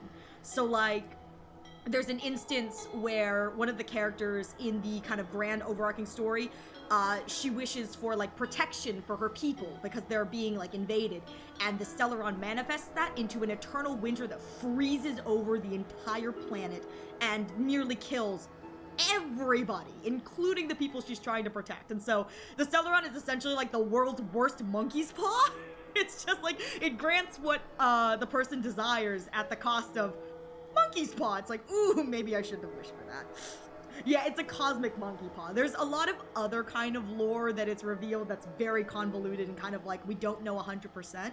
But essentially, yeah, Stellarons are like cosmic monkey paws. You wish on them and then bad things happen. You wish and then horrific things happen. But the interesting thing about the Stellaron, and you learn this like at the beginning in the first cutscene, is the player character has one inside them. That's what makes them, this is kind of what they look like, this sparkly kind of shiny thing. That's a Stellaron, or a kind of the picture of a Stellaron. But what makes it interesting is the player character, both genders, have one inside them, which is very, very interesting, and they really should touch on that because we are a walking, ticking time bomb, and I'm waiting for it to just explode everywhere. I'm waiting for the day that the player character just like, they go to do something normal and then they just explode everywhere, and it's just like but yeah. I feel like that's Ariel. They have Ariana Grande in that game. In Fortnite, listen, I'm putting this out there. Blade is going to be the only character to canonically get to meet with Ariana Grande and Miku Hatsune. He's going to canonically meet Hatsune Miku and then have to come back to the Honkai Star Rail universe and grapple with his own existence. He's gonna have to come back, and Elio's like, did you enjoy your vacation? And Blade's like, I feel like I need a nap. He's like grappling with his self-existence. He's like, what does this mean? I'm here for it though. Blade deserves good things, and honestly, I love that they chose Kafka, because I'm gonna be real here. If they sent anyone else with Blade, I would have been like, okay, yeah, they're choosing like two popular characters. The fact that they sent both Blade and Kafka is like, they're both popular and they both are from the same faction, so they can have interactions. Fortnite has Ed and Eddie regular show and South Park collab recently, right? I have no idea. I'm not very knowledgeable on Fortnite, but if they do, that's gonna be wild for the lore. Canonically, Blade gets to interact with everyone. He's getting so many treats. He's getting so many treats, and I absolutely love it. Oh, and Bleach too. Honest to God, the Bleach one would probably be fun in like an actual lore perspective kind of thing. But yeah, these are the Honkai Star Rail characters who are coming over. You actually meet them early-ish into the story. You have to play through a little bit, but you kind of get like a little snippet of them at the beginning. And then you have to get through like the first, like the tutorial kind of region. The first planet is like a tutorial kind of thing where it's like, hey, this is kind of how the story works, this is how combat works, here's your first boss fight, blah, blah, blah, blah, blah. And once you get through that, then you actually get to see more of them, and then they disappear for a while. Please come back, Mama Kafka. I really miss you, Mama Kafka. Please come back, Mama Kafka. Oh, Blade is definitely an edgelord. Oh, man. Blade is such an edgelord that he has, like, a phrase that like everyone knows and has been coined, and it's like the kind of like iconic thing he says. But like, I mean, he's an edgelord, but he's getting a new outfit, so like, who cares, you know? He's getting a new outfit. I see Silverwolf and Blade right now. I actually really like him. Oh, I hope you do. I hope if you pick up the game, you give it a try, you enjoy his character. It does take a little bit to get to him, but he's really cool. I mean, man cursed with immortality who longs for death. It's just he's got a lot of cool backstory hidden behind the like normal kind of storyline. I really want him to come back, and he will be coming back in the most recent story, like the new story that's coming out. Blade will be coming back to the story with like a shiny new outfit, so it'll be super, super exciting. I hope only good things for him, because I really want this to be like a really fun and interesting kind of arc for him. Blade's an edgelord, but literally considering he's made of blades. But shush. But hey, he's got a driver's license. I'm putting this out there. The fact that half of these kids probably do have a driver's license is crazy. I'm putting this out there. It doesn't matter if he has a driver's license or not. He's a wanted criminal. Like, I mean, let's be real here. It doesn't matter if he has a driver's license or not, because the moment he gets pulled over, you know what I mean? Someone's gonna point out that he's got like a, what is it, 9 billion credit bounty on his head? Like, I mean, it's like, if I saw the wanted criminal, it's like, I think that there are bigger issues than, oh, my driver's license doesn't exist or my driver's license is expired. Like, wanted space criminal, remember? But 1000%, Firefly definitely can't drive, and Silverwolf probably can't drive, but she chooses to drive, so it's not like it really matters. I think Kafka and Blade can probably drive, and I'm putting this out there. I bet you Elio can drive better than, like, Firefly or Silverwolf. I love the idea that Elio could drive better than Silverwolf. So, like, Kafka, Blade, Elio. Yes, the Elio, the cat, can drive. I think they can drive. I think Firefly is kind of like, she can't drive, but, like, she's doing her best. But she can pilot a mech suit. And then Silverwolf can't drive, but she's going to drive anyway because no one's stopping her. Who needs to drive if you can fly? They're reminding them that they have to be covert for this mission. Who's Elio? Elio is this black cat right here. So anytime the game refers to Elio, they're referring to this black cat. There's a lot of kind of lore behind Elio, but essentially Elio is able to see the future, and he is the one leading like this group of characters, the Stellaron Hunters. There's a lot of lore there that, like, we just don't have time to get into, because there's a lot there. But essentially, Elio is a black cat that can see the future, and he's the one leading the Stellaron Hunters as a group. Yeah, we assume he's the cat, but it's unclear. I mean, I'm pretty sure it's the, it's Elio, but yeah. Cosmic cat that can see the future, yeah. And the leader of the Stellaron Hunters, but we love it. We love it. We love, listen, the Cosmic Cat is amazing. And he's one of, like, several Cosmic Cats, I think, that can do this, so. Yeah, I think it was, oh yeah, the cat is their boss? Yeah, the cat is their boss. I think that 3.8 confirmed it, as Elio is a fragment of the Terminus. But I mean, not only is Elio, like, a cat, but I think, from what little we know about them, he's kind of a sassy cat. Just kind of a sassy cat. But yeah. But the Stellaron Hunters are, I can't wait for them to hopefully get a little more development going into the 4.x Plan Arcadia, because I really wish they'll bring back Kafka soon, but she's important enough to the cast lore-wise that she's probably coming back for, like, the penultimate kind of chapters, like, right before the end of all end time, so. We gotta be patient, we gotta wait. I don't want to wait.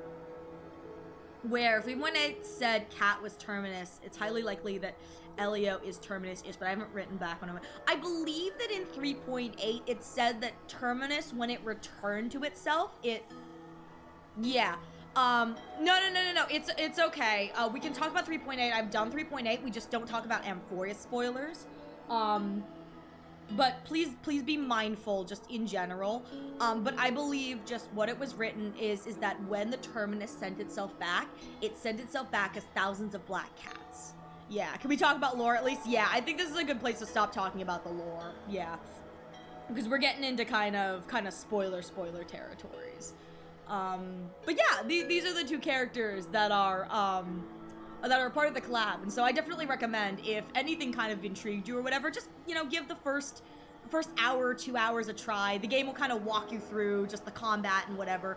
Just do know it is a gacha game, you know, and so gacha games come with, you know, microtransactions and gambling and all of that kind of stuff. So just a warning that, you know, that is the style of game. So if that's not your cup of tea, you can always like watch the game online. There are tons of channels that have like no commentary versions of the game story. So, you know, you might try it out. Thanks for the information. I hope you enjoyed if you do. And if you don't, totally okay, you know, different strokes for different folks. But I do hope that, you know, if anything did kind of go, ooh, this is interesting, you enjoy it. Yeah, but hopefully this kind of gives a little bit of context for the two characters in Fortnite. I'm kind of excited. I don't play Fortnite at all, but I'm very excited to watch people emote as Blade. I'm so excited. I want someone to do the you know, there's like the like back in the day, like back when Fortnite was like a memed on kind of game. Well, I mean, it's still kind of a memed on game, but like when it was like really like a meme game, when people were like talking about like only kids play Fortnite, like that kind of toxic mentality, there was that like one emote where it was like the loser on the head and the kind of like back and forth, the one that like people were posting like kids being like Fortnite. I want Blade to do that so badly. I feel like it'd be so stupid. So stupid to watch Blade be like,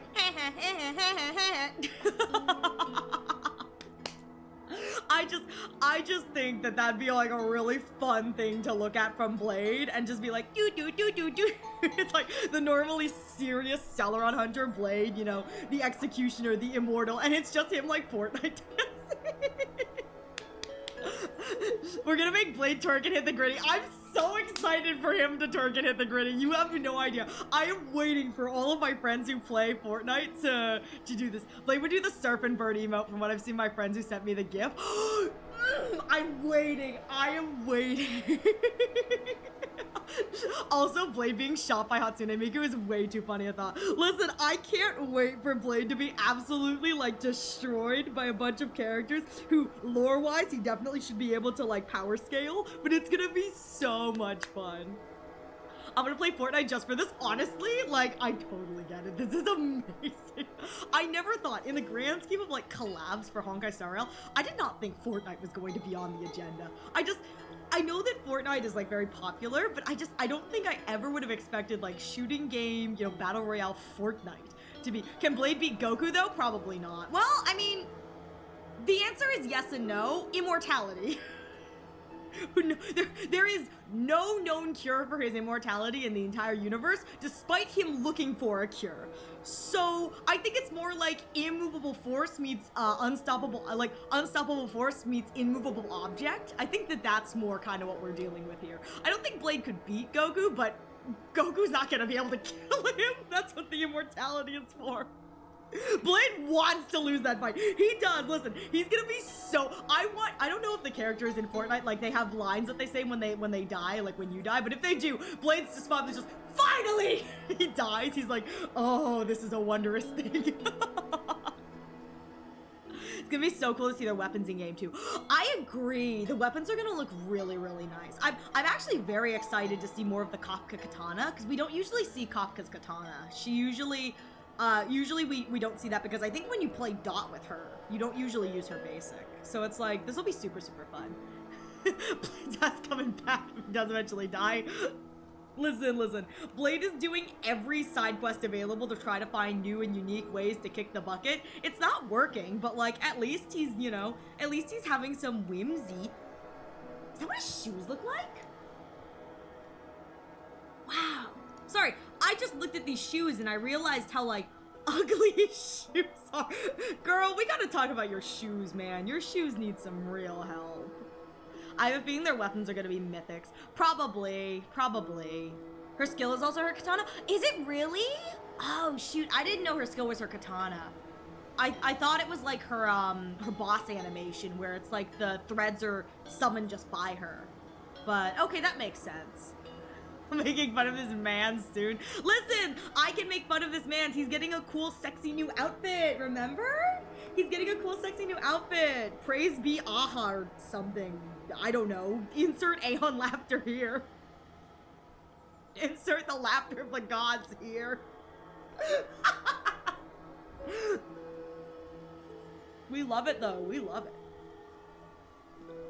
Blade is one of the reasons we can't have nice things, but like, you know. Oh, making fun of this man's shoes. Yeah. I mean, look at them. They're kind of wonky looking. Just saying. Can't believe Silver FP just heard with the legally distinct Thanos gotten one. I'm gonna put this out there, and this is just my opinion. I really wish that her SP looked a little bit different. I really would have loved it if they went with like a just different like aesthetic. It just looks like she's like just different gamer girl outfit. I really wish that they did a different aesthetic for her. I feel like that would have been really cool. But that's just me. She literally just one of those. I mean, listen. I'm gonna have to go look at my own Bladey. I have Blade on my account because I lost my 50-50. But I have to go look at my Blade. I gotta see if he's wearing those ugly shoes. No, alright. Yeah. Oh my god. I mean, listen, those shoes are ugly and like, here we go. But the true Silverwolf's SP is just Bronya. I mean, true.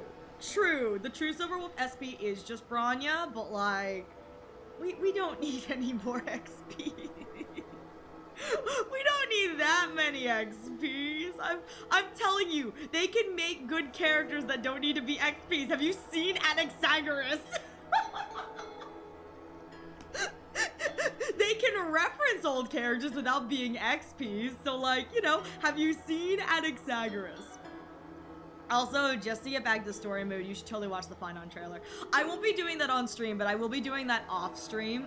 Once I've completed 3.4, I plan to go watch all of the Finon trailers. Fun fact, I actually played 3.4 when it came out, because I did the Fate event, like, when it came out, which was, like, super, super fun.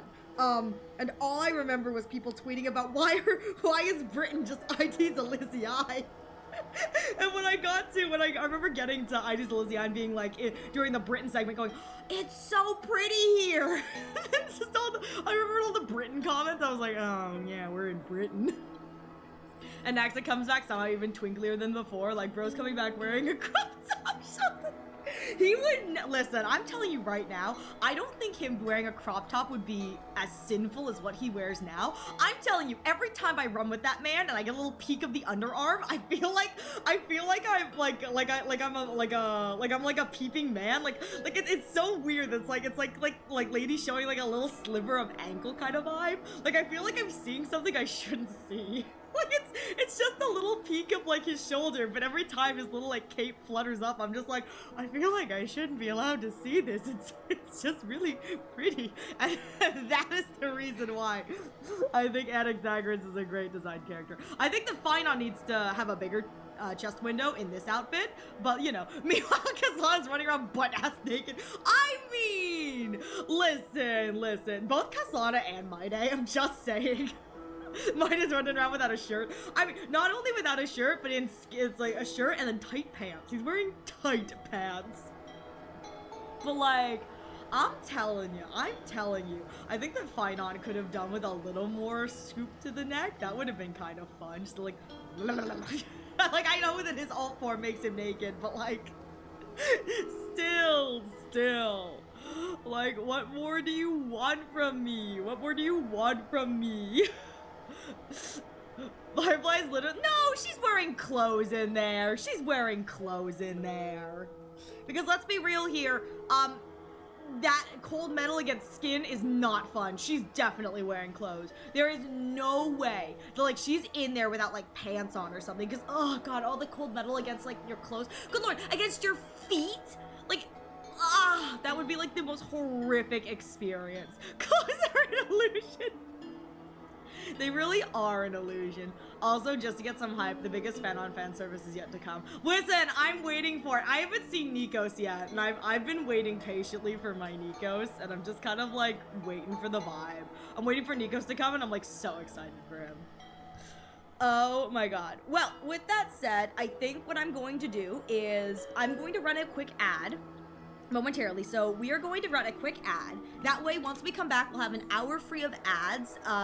It'll be more like an hour and a half of free ads. And that way we won't have any distractions or pauses as we continue on through the story. So, with that said, it's new rhyme! That's right, Betty! I saw you up here and I said, ha! Ad time! No!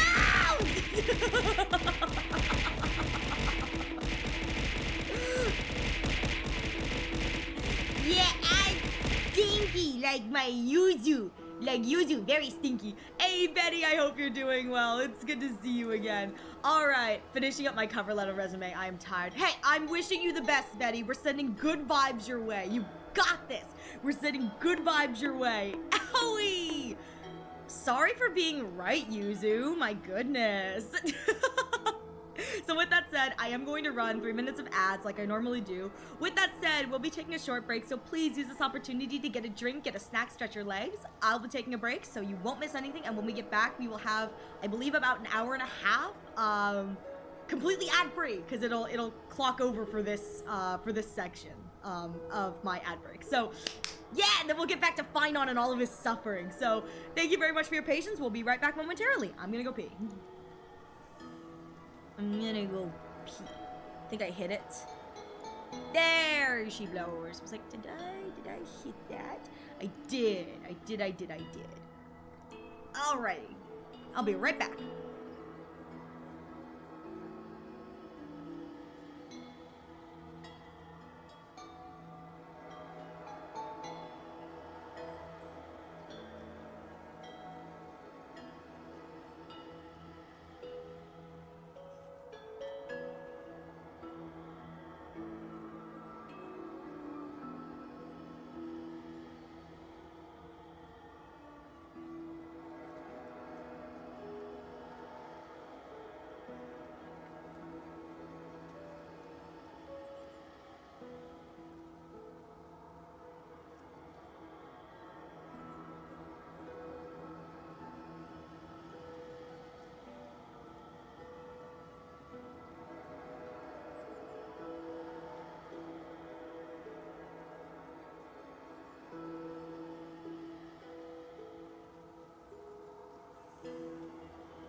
Alright, I'm back. I went to the bathroom. Thank you all for waiting. I do appreciate it. Now that we're back with all of my beautiful yearning, my poor man and his yearning. This is my poor man and his yearning. So, weirdly enough, this is a kind of weird moment that I realized. I don't know when this takes place. I assumed that this conversation that Finon is having takes place at the beginning of every cycle, but we're in the eternal reoccurrence, that our eternal reoccurrence. So I don't know if this is a conversation that Finon is having before he starts his journey, or this is a conversation he's having after the quote-unquote Era Nova. I don't know when this conversation takes place, but regardless, I'm so excited. Finon gets to deal with his trauma, and by deal with it, we mean shove it in the back of his mind. And now, I don't know where I went. I'm putting this out there, like, keep playing to find out. Never!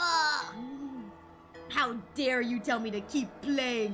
Find out next time in Ariel Street. Listen, that would not be... You joke about that, but let's be real here. That is 1000% what happens every time I stream. It's like, find out next time in Ariel Street. It's like, yeah, we got a little distracted. Tune in next time!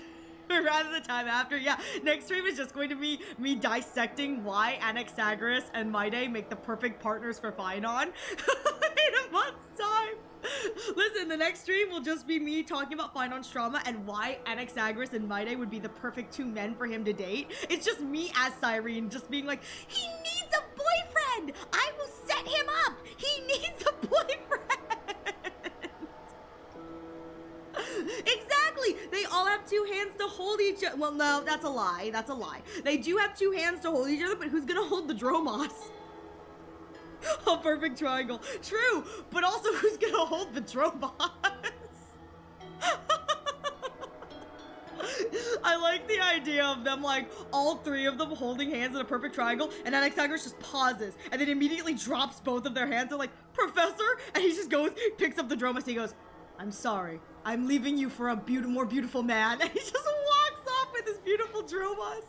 The Dromos shall sit on their lap. There's this great post that was going around recently on Twitter, and it was just this post of, like, and that was so good because I had someone send it to me. And I just let me see if I can find this one because I thought it was so stupid.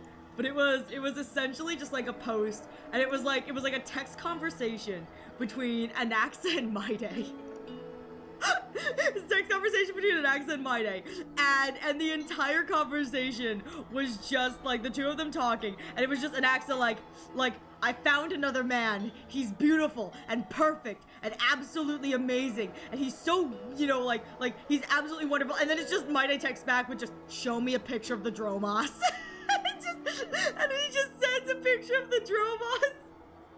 And it's just like a picture of the like little Dromy character, and I love that so much. I think it's one of the stupidest things ever, but I absolutely love it. It's like, and Anaxagoras was like going on and on. What are you talking about? What are you talking about? What do you mean that's a spoiler? It's just an accent talking about the Dromos. I don't know what you're talking about. But yeah, it's just like this really adorable like scene of, like, you know, and Anaxagoras being like, I found another man, a better man, like a sexier man. And Maide just like sigh, show me the Dromos. And it sends a picture, and Anaxa like sends a picture with, like, I think it was like above it, he was like, his name is like it wasn't Archimedes, but it was something like Archimedes-esque. He's like, his name is Archimedes. And Maide, show me the Dromos. It's just all right. It's time to move on. I must go and bear this burden. I must say goodbye to you, and then fight the destruction with destruction. Yes. That's always the decision you make. I will burn and fade away. I will become. Oh, finally we're mentioning Cyrene. Jeez. And keep my promise to serve All of these occurrences, and he has not mentioned her once. Like, I understand that she's quote-unquote not part of it, because, you know, but still. I will kill gods and comrades alike, and steal the core flames. And even if my mind turns to ash along with my body, I will keep my purpose in mind. I'm so sad. Now he's all trauma Finon again. We got like 2 moments of Finon with like a normal voice, and now he's back to trauma Finon. I'm so sad. Era Nova. I will find the next me. Oh my god! And make him carry on this futile endeavor of 30 million lifetimes. I love that sentence. I will make him carry on this futile endeavor. I will find the next me. I will make him do this. Looks like you're ready. Okay, so I wonder if this is before or Then after. I should be going too. Where? Oh, he sounds so sad now. You only exist in my There's heart. nowhere for you to go. There's nowhere else for you to go. Make him pay, but it's himself. I don't find it's like, I will make him do this. Also looking at the baby Finon he's about to put all this burden onto. I'm sorry, little me. You'll understand one day. And the cycle continues. Do you remember what she I'm said? not supposed to be Dreams here. You had as children. The deliverer in the Hello? prophecies. Excuse A me? real, living, breathing person. I am not supposed to be here. What is my dumb little butt doing here? You finally found her.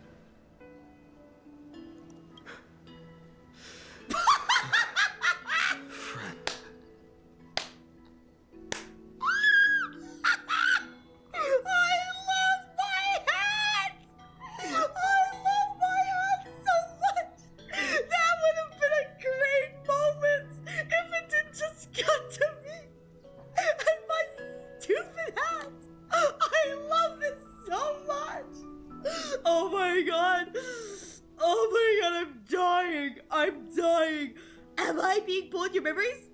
I see. You were there all along. I love my hat so much. I'm sorry. I was supposed to send you home. This is my flame chase journey. Oh, so this is after. You were never meant to be a part of it. Yeah, well, I'm here now, and I think I got royally screwed over, you know, when Mem bonded to me and we started that whole Oronex thing. Like, I'm stuck here now, man. I'm stuck here. No. You know the truth. If Iron Tomb is born from Amphorius' fate, then it will bring ruin to the worlds beyond the sky. And all these countless lifetimes you've spent, it's all been for the sake of defying that end, hasn't it? Oh, Fai-chan. In millions of cycles, I've said goodbye to each and every one of you. Yet nothing ever changes. You know what's crazy is I think this is an NPC model. They couldn't have even gotten like a stripped down version of Finon's model. This looks like an NPC model. Each time we speak, our words grow fewer. Your fire burns hotter and you're getting closer to becoming pure rage. Let me tell you, Betty, there may or may not be a mem hat in the works for the live 2D model. there may or may not be a mem hat in the works for the live 2D model. So, you know. I never had a choice. I understand. If you are to keep the worst fate from unfolding, this is the only path. I really do not need to be here for this conversation. Like, Finon is having a heart-to-heart right now. I do not need to be here just, like, sitting in on this. But this time, things are different. Your persistence has shifted the tide. On the horizon, I see it. Faint but undeniable. The shape of dawn, breaking through the eternal night.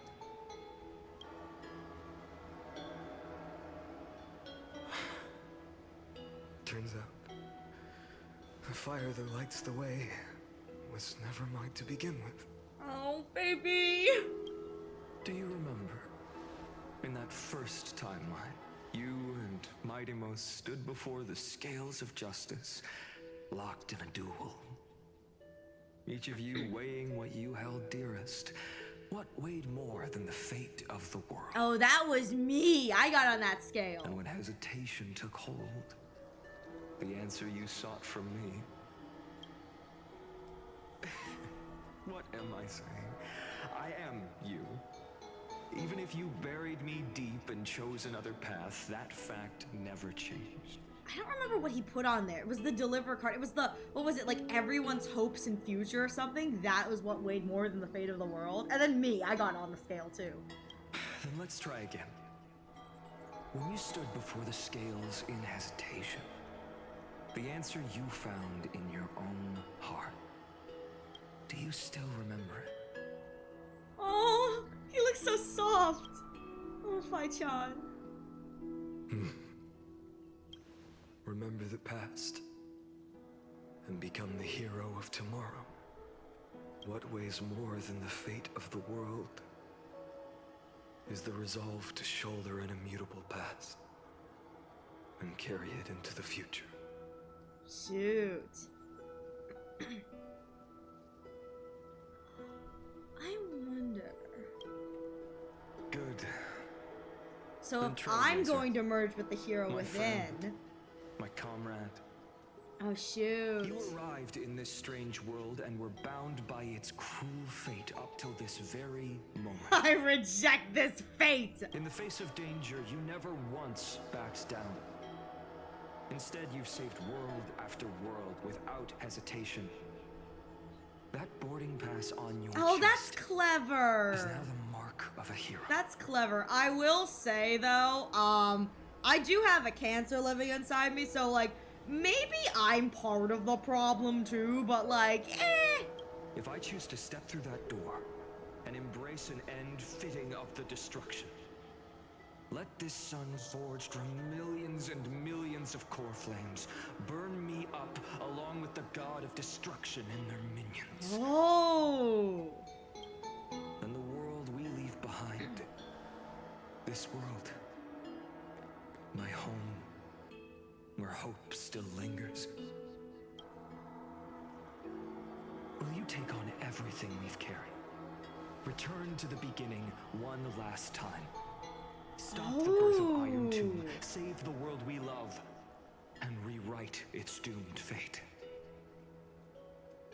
Oh, so we're being passed the Deliverer torch. Okay. I don't think I get a choice. I will be the Donovan Force.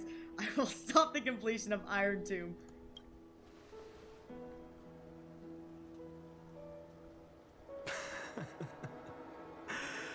Good. Oh, In that case, I wonder where that leaves even Finon in the this coming wasteland cycle. may finally bloom with flowers. So, Is it time to go? if she takes on the weight of the whole world, she'll be able to walk further down the path of deliverance than a fire that only knows how to Oh, Fai-chan! burn. One will step into the future.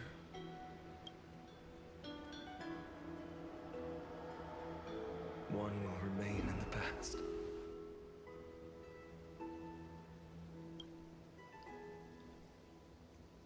If I can strike down the gods with Dawnmaker, perhaps fate's deadlock can be broken. Ooh. And if you can stop Iron Tomb from ever being born, then these 30 million I have a cycles feeling will have it's not been going to in be vain. as simple as just this. But this is a start. This is a start.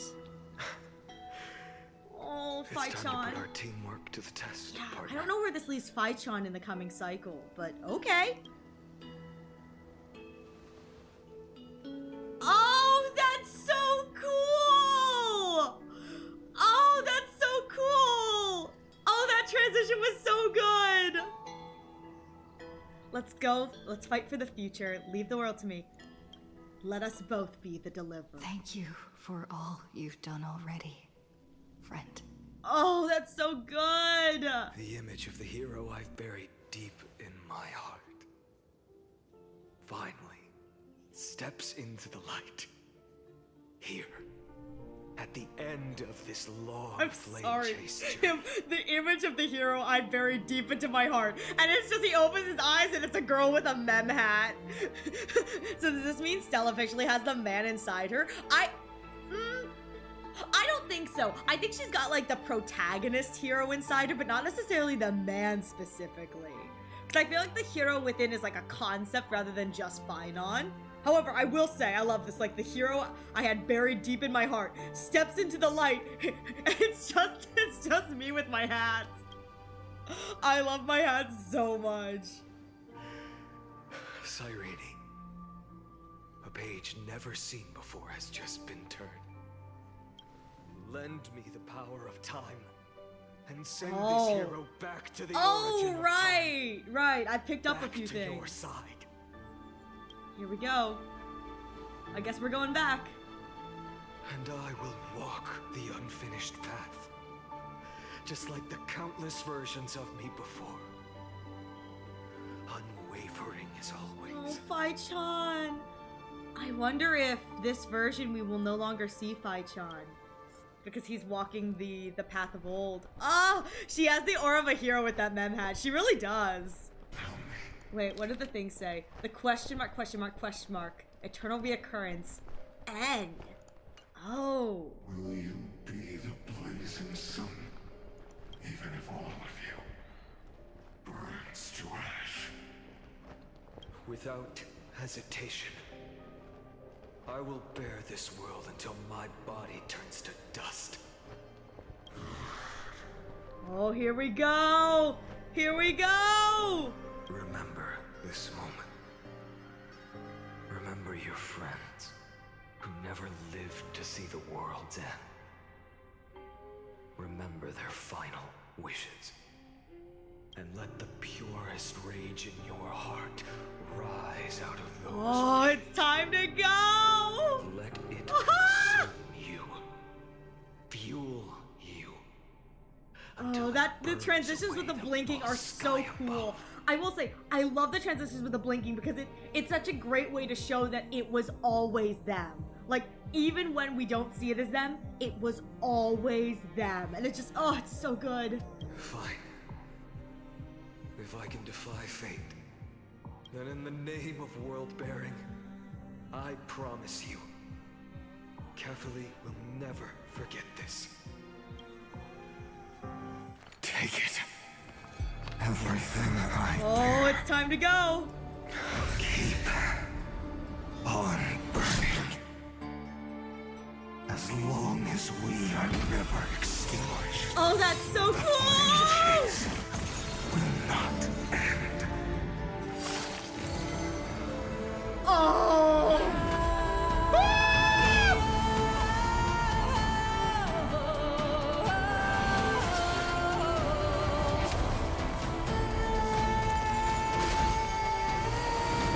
Oh my god!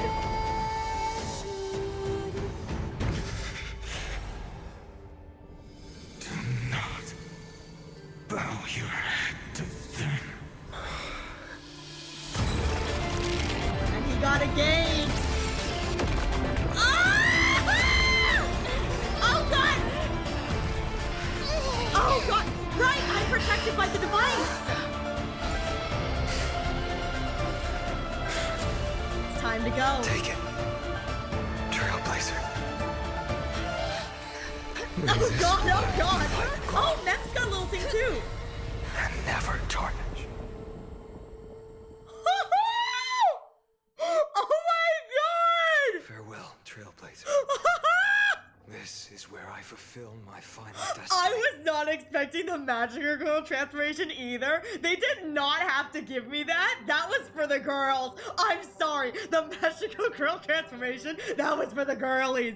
Oh my god. Like, they could have had the Ascension be much more, like, rough and less pretty, but oh my god.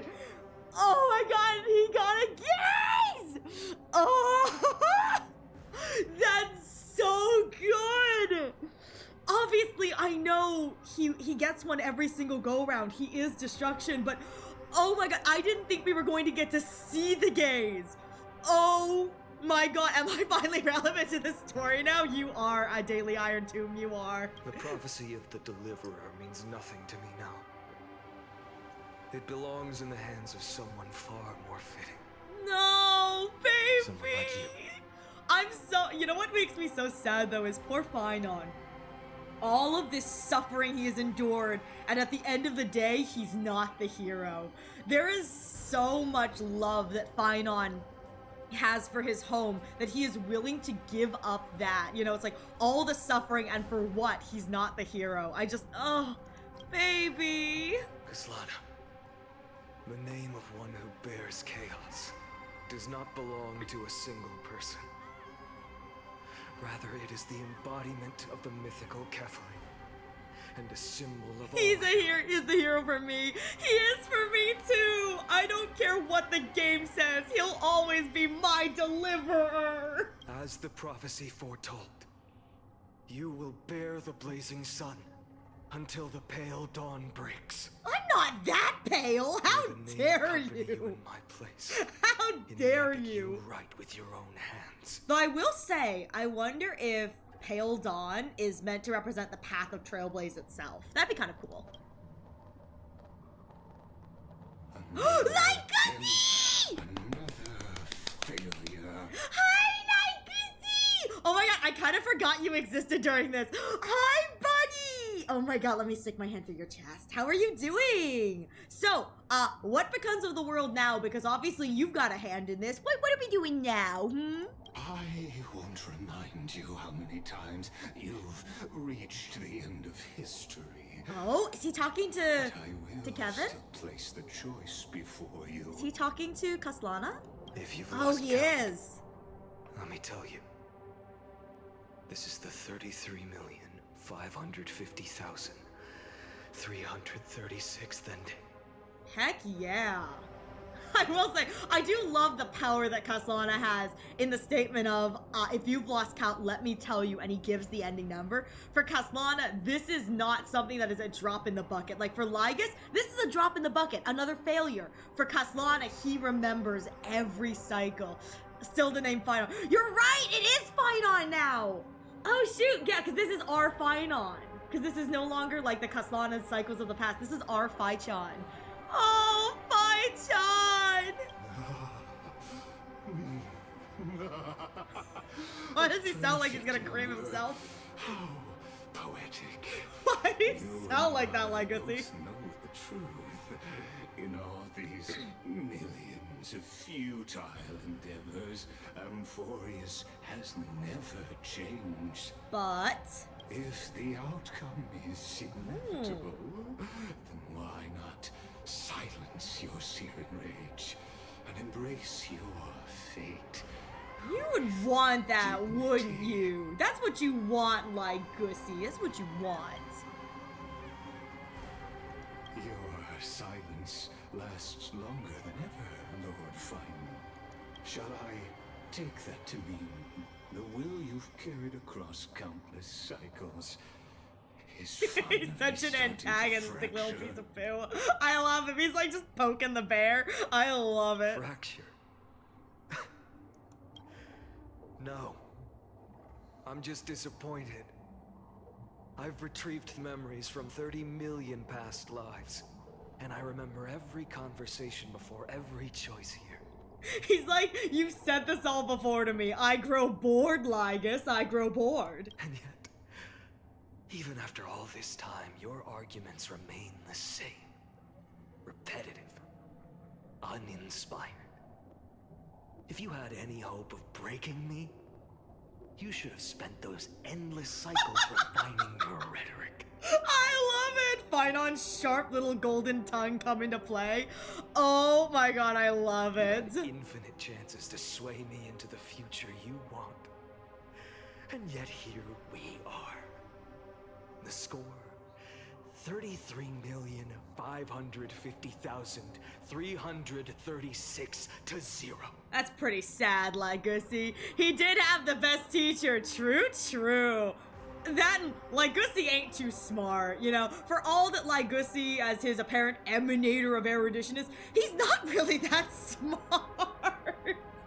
Like, all of these cycles, I feel like Lygus could have been doing something more from behind the scenes to push this on, but like, nope. So tell me, Lycurgus, who's the real loser? Oh, it's definitely Lygusi.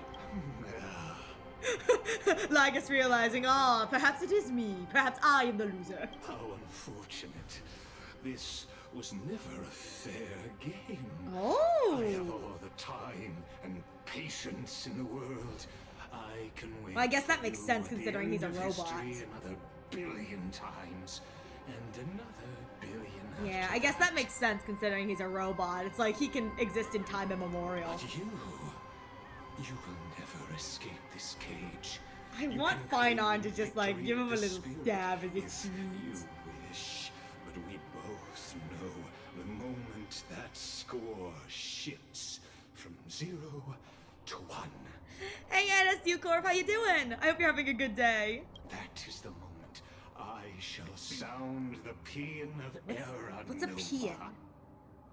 What's a paean?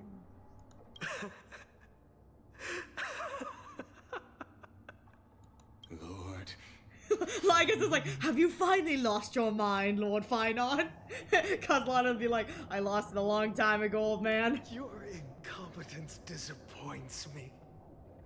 But what truly makes me laugh is your utter lack of self-awareness. Poor Fichon is losing it, and I love it. Think about it. In this story, who is truly the one in chains? Who is the one shackled to mindless vengeance, mistaking courage, the courage to rebel against the gods? Oh, a song of praise or triumph. Thank you! Thank you, thank you. Ooh, hit the nail on the head, didn't we? Perhaps you're right. Maybe I should have tired of this futile struggle long ago. But even so, I will never accept the mercy of your release. Because you are both a prisoner to the gods and to me. And tell me, what right does a mere prisoner have to speak of fate and choice? How is Lycus? He trapped here too? What right does a mere prisoner have to look upon my fury? Oh!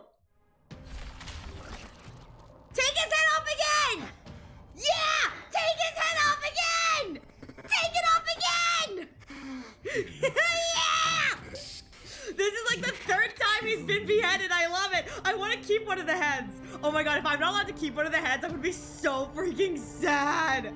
I would be so freaking sad if I were going to keep one of the heads. I want one of the heads. Of course not. But I am tired of being measured against a worm the gods keep as a pet. Damn, that goes hard. Listen well, creator of destruction. Oh shit. This cry comes from all your abandoned creations. Oh shit. In the 10th cycle, I drove Dawnmaker through the heart of every Titan. Golden blood ran down my fingers. Divine fire seared through my nerves, nearly breaking my will. But I endured. In the 10,000th cycle, my former comrades had all become my enemies. The endless slaughter dulled my senses to pain. The painful emptiness almost swallowed me, forcing me to stop fighting. But I endured. In the 100,000th cycle, the destruction had already fused into a blazing sun, surging within this fragile body. My rationality had been burned away at the dawn of the era. Yet even with only this shattered body remaining, I still endured. Oh my god, this is so good! In the 23,570,000th cycle, this time, I felt it. A tiny spark rising in the hollow cavity of my chest. Different from the obsession with deliverance. By its faint glow, once again, no, countless times again, I endured. Now, a sun is about to fall. Ready to incinerate this absurd space-time dimension in an instant. That sun is me. All the countless versions of me from the past. No! Along with my countless brethren, dragged into existence against their will. Drowning again and again in your golden blood. The very essence of this world's suffering and despair. I just realized purest hatred, what the title of this patch actually rage. means! Oh no! I just realized what the title of this patch actually means! Don't you arrogant fool! No! You think we were born to only serve fuel Oh the fire? no! Fine then. Just as you wish, let the fire burn. If I was born as the blazing sun of destruction, then let you and your lackeys be the flares erupting from my core. And let this rage, burning futilely for 30 million epochs, engulf everything. And grant you a dawn where all stars burn to ash. Warning, warning, warning. Experimental anomaly detected. Subject Kaslana failed to load into buffer zone. Memory dump irregularities detected. Legal references. Undeclared objects. Unhandled methods. Uncaught expectations. Anomaly destruction. Look. Surging.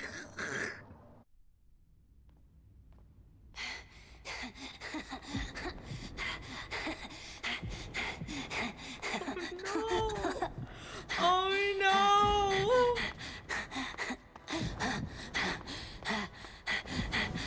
Oh no!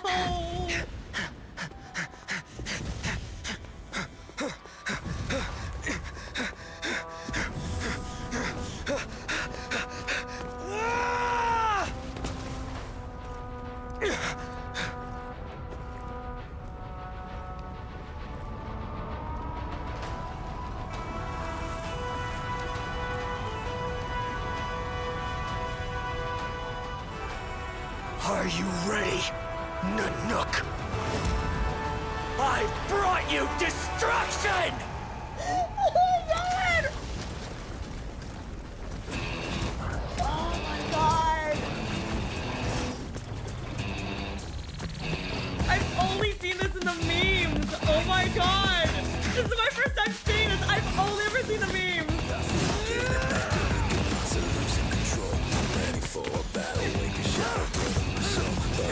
This is so cool! This is so clean considering how complex the outfit is. Yeah, there we go. They did more fighting the outfit than I thought they would, because I know that fight on Gun did that outfit. This is a lot easier to animate. Oh my god! Oh my god! Zephyro! Oh, that's interesting.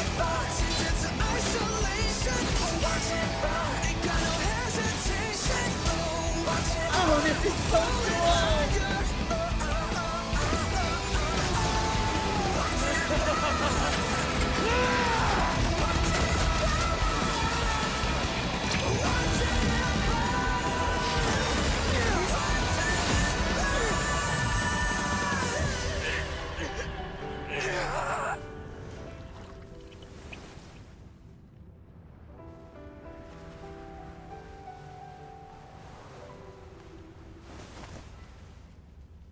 The glass that shattered, reaching through the darkness, voices trailing fires, echo of desires, a world of silence, sounds of desperation, phantoms in the shadows,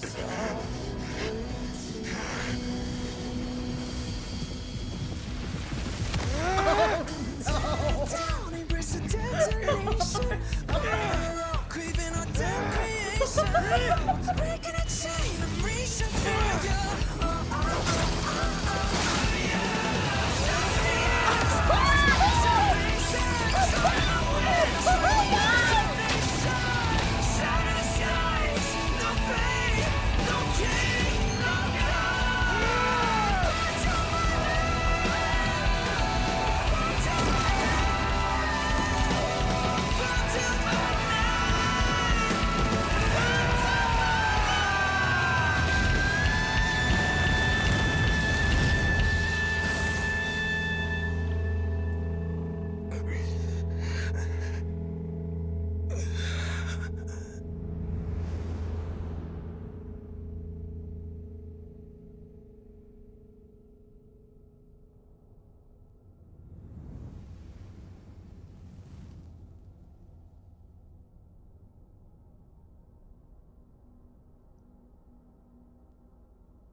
My wish? So cute! My wish is to fulfill everyone else's Oh wishes. my god, he's adorable! If I can't fulfill them, Oh my god, he's so cute! then send them on to tomorrow. Oh my god, he's so small! He's so small! Oh my god! Those eyes were filled with nothing but love. For the sun is set to die. I figured out what the title actually means! No!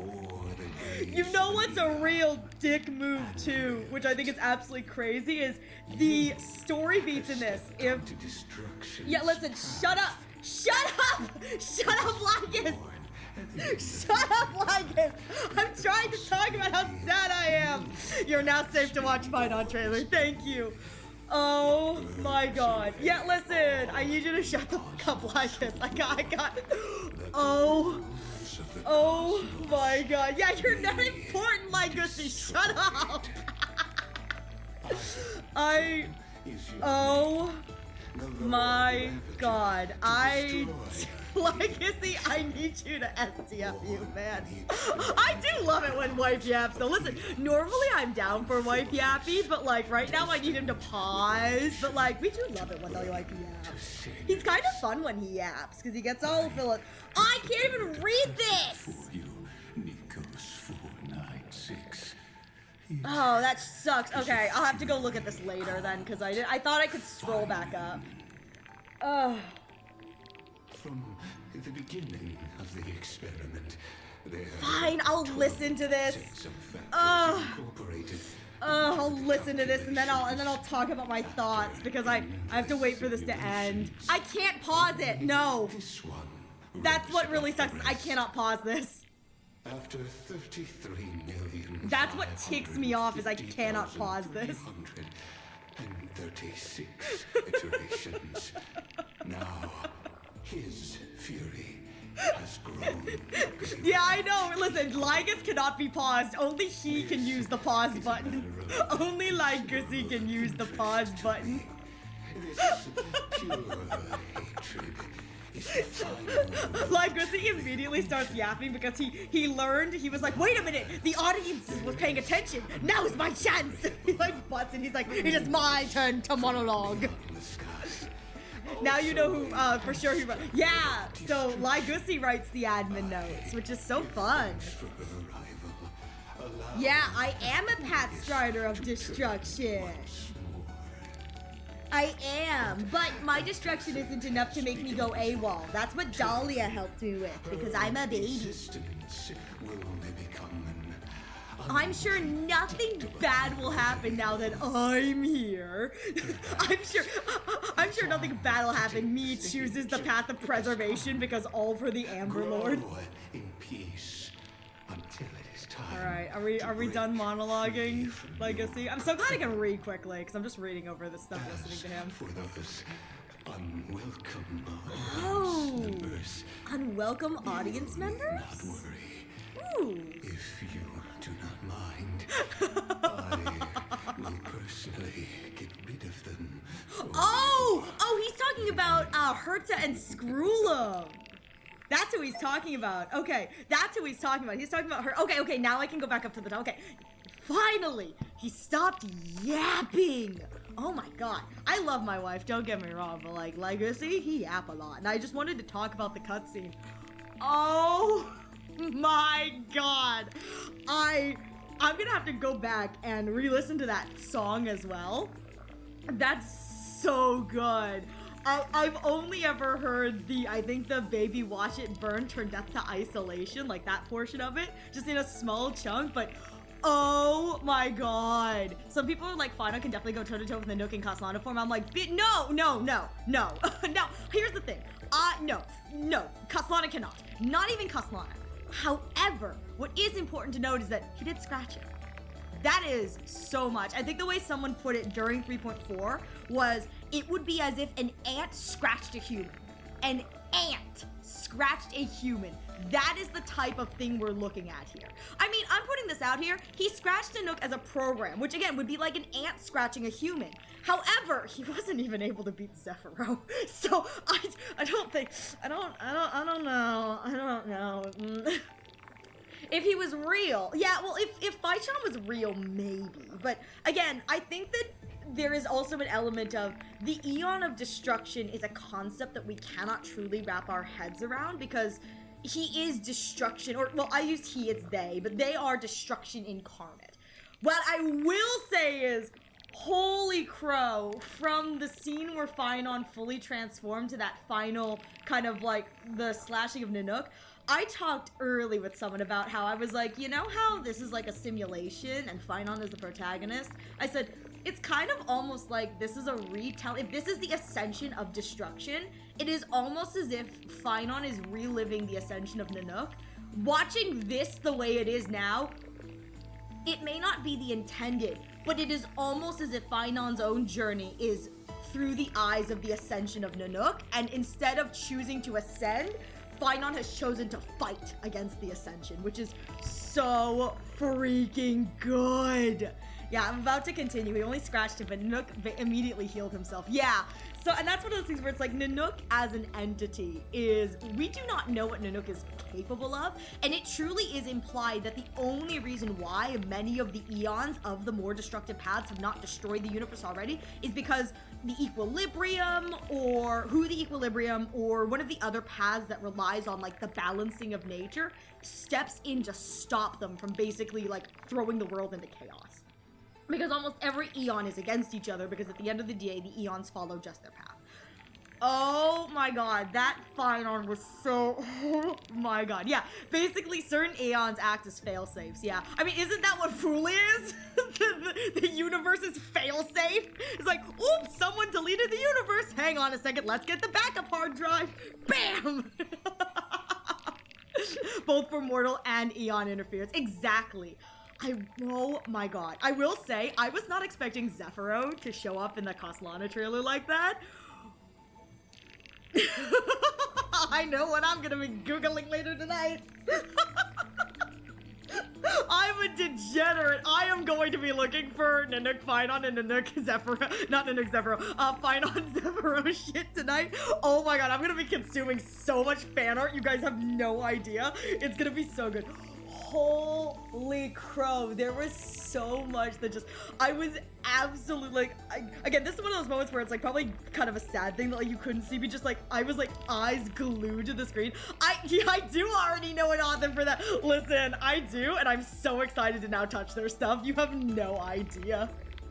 You have no idea how happy I am to start to getting to look at their stuff. I can't wait for Toxic Yaoi. This is like Toxic Yaoi, but like the bad Toxic Yaoi. This is the kind of thing where it's like you can't justify this Toxic Yaoi wise. You're just like, listen, it's Toxic Yaoi, just let it happen.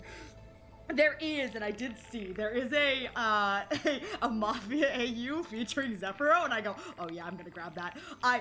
Oh my god, that was so cool. Also, shout out to the one little shot of Nikos that I got. That's gonna be tiding me over for like forever. He looks so soft and pathetic. Getting stabbed. He looks so pathetic. I love him so much, my boy. Oh my god, I'm so overwhelmed in the best way. That was so good. That was so freaking good. Oh my god. That's absolutely amazing. And I'm putting this out here. So when the voice acting and mobile game awards came around, because it happens every year, I saw people arguing XYZ for a bunch of different characters, and I had seen the performances of several other characters, and I had not seen Joshua Waters' performance as Finon. However, I had heard snippets of the voice drops and that kind of thing. There's the vocal drops, the kind of slow descent into madness. I was like, yeah, I'm an HSR fan. I really like the work here. I'm a Glazer. I don't care. I'm gonna vote for Joshua Waters as Finon. He won. The most deserved win, I genuinely think. I remember my sibling arguing that Mavuika should have won. I just finished this. No. While I think that Mavuika's VA did a wonderful, wonderful job, I do not think she did a bad job. I do not think that that meant that she was not a good voice actress. She killed the scenes that she had. However, I'm sorry, you are not beating that final scene where he screams at Nanook and says, I will grant you it. I think he should have won it for just singularly the one statement of, I will grant you a dawn where all stars burn to ash. And it is different than the way he delivers it in his ult.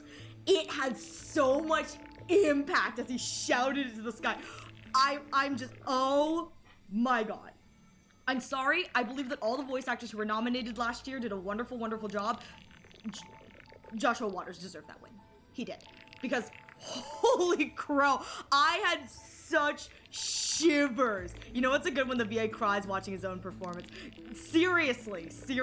Well, you know that's good because you know that means that them hearing it again, they can hear the emotion that was put in. And that's one of those things where it's like, if you as the actor can hear that emotion as you are doing it, instead of just reliving it, if you can hear the emotion, it means that you are doing your job correctly. Like, if you can hear the emotion in your own voice, it means that that emotion is being conveyed and others will hear it too, which is such a powerful thing, which is, oh god, this was so good. And I'm gonna put this out there, I want Fai-chan now. I think I am going to, I think I'm going to pull for Fai-chan when he comes back. I think this has fully sold me on Fai-chan. Now, I was gonna get him for Anaxagoras to begin with, but I think this has sold Fai-chan for me. I would really like to have Fai-chan on my account.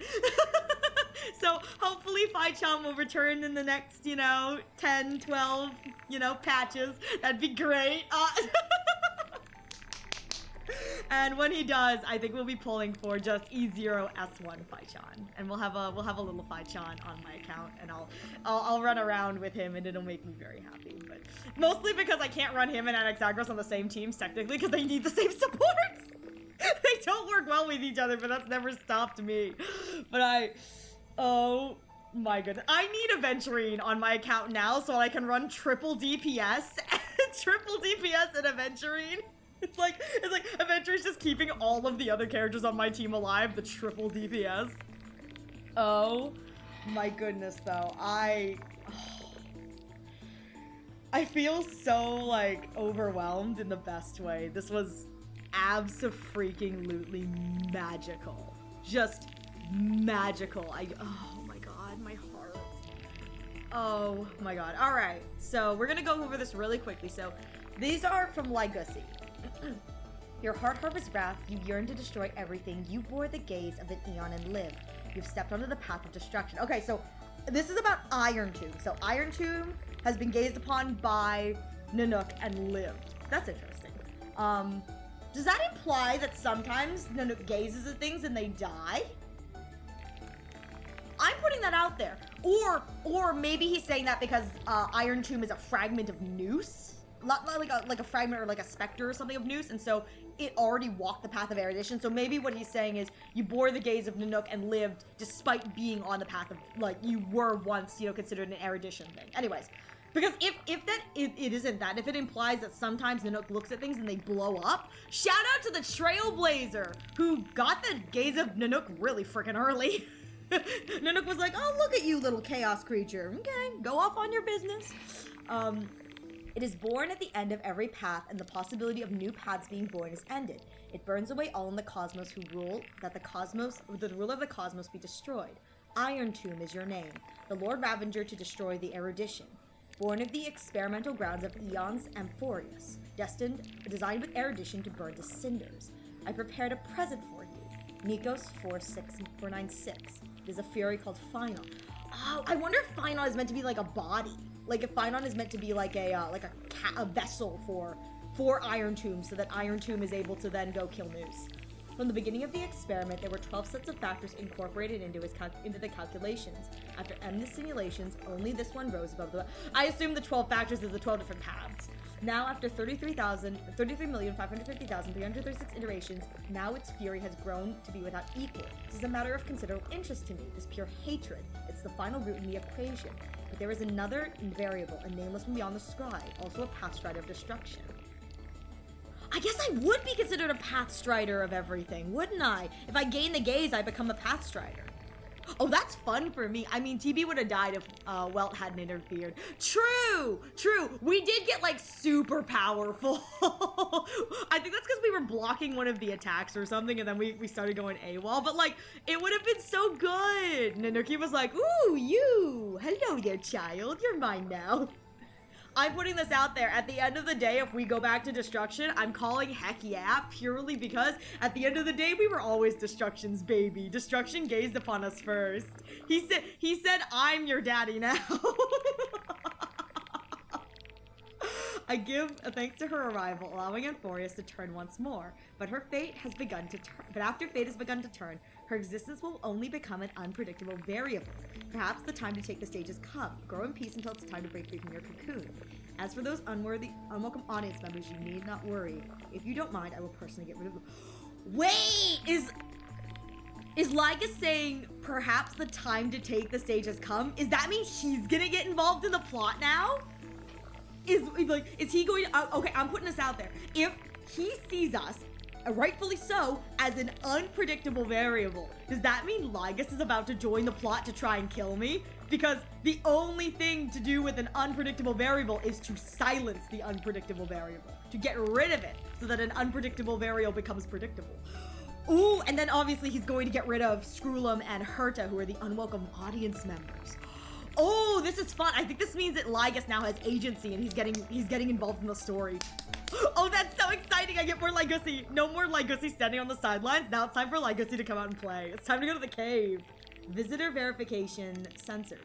Override protocol engaged. Access approved. What the hell?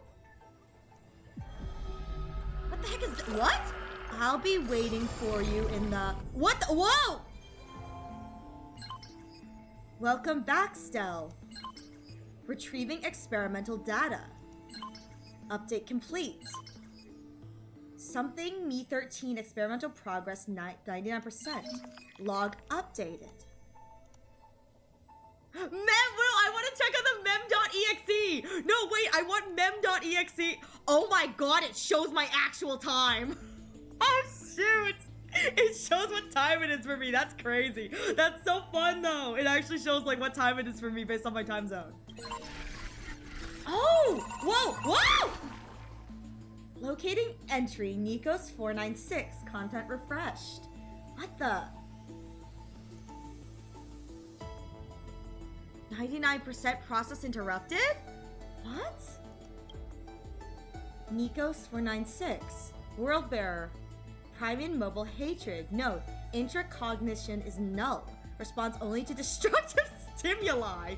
Its hatred drew the gaze of Nanook upon its individual being, proving that it having already been the most perfect factor of destruction, but it refused to complete the Era Nova.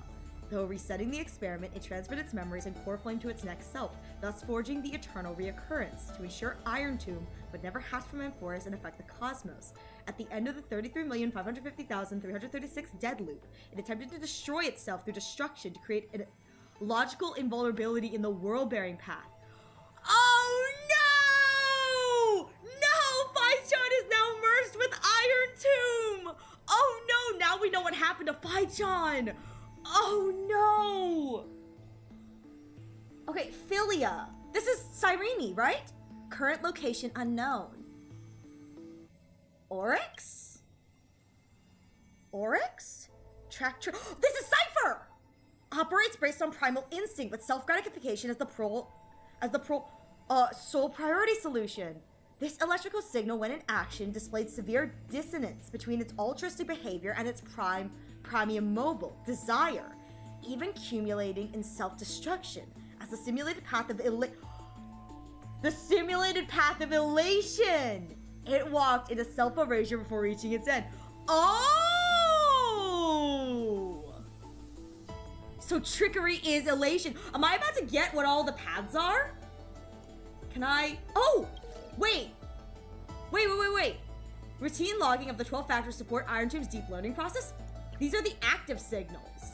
So these are the only ones that are active? Can I go down more? So trickery is active. Death. Epieikeia? Oh god, this is not a word I know how to pronounce. Death. This is Castorus. I don't know what this word is. Ow!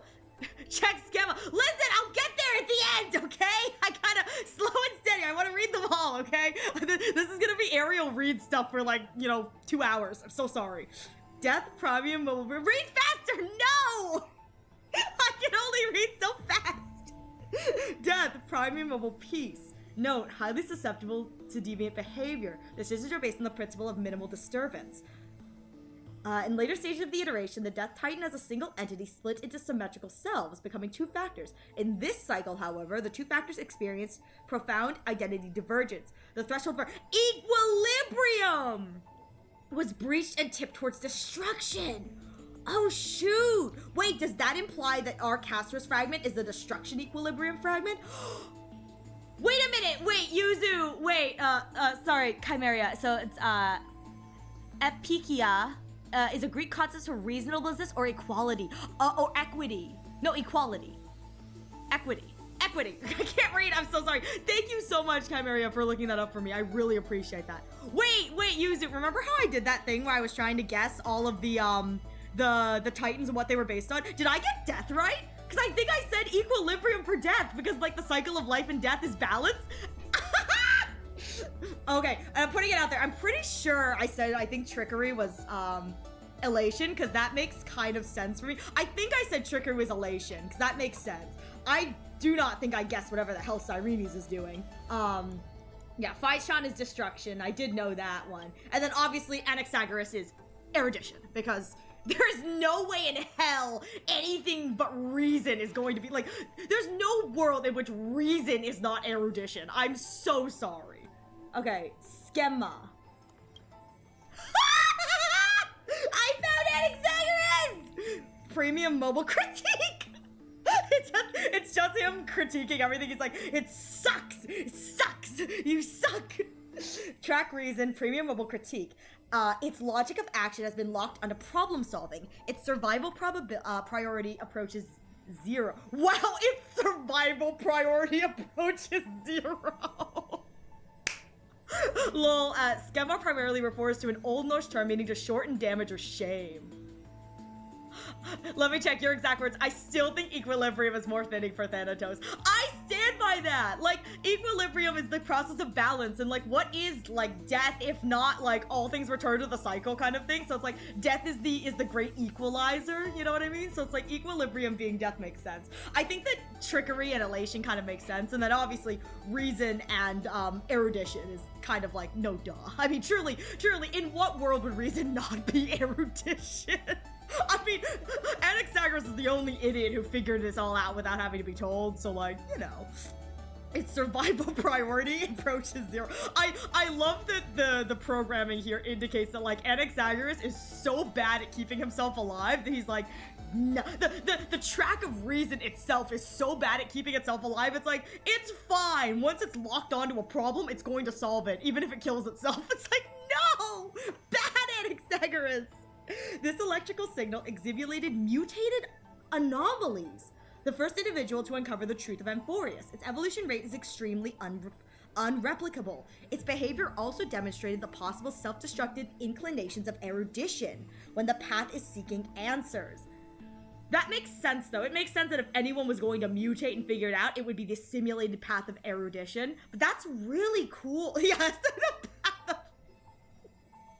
I will say, I think that's really cool that it makes sense that, yeah, if reason is the simulated path of erudition, it would make sense that erudition is probably the one, like, thing that's either going to A, figure it out, or B, mutate to figure it out. It's like, the unpredictability that comes with having too much knowledge is reason. It's the one thing you can't control. And I think that that's what this is making a note of, is that reason cannot be controlled because it is simulating erudition. All right. Oh! Oh, wait, there's so much stuff here. Oh, okay.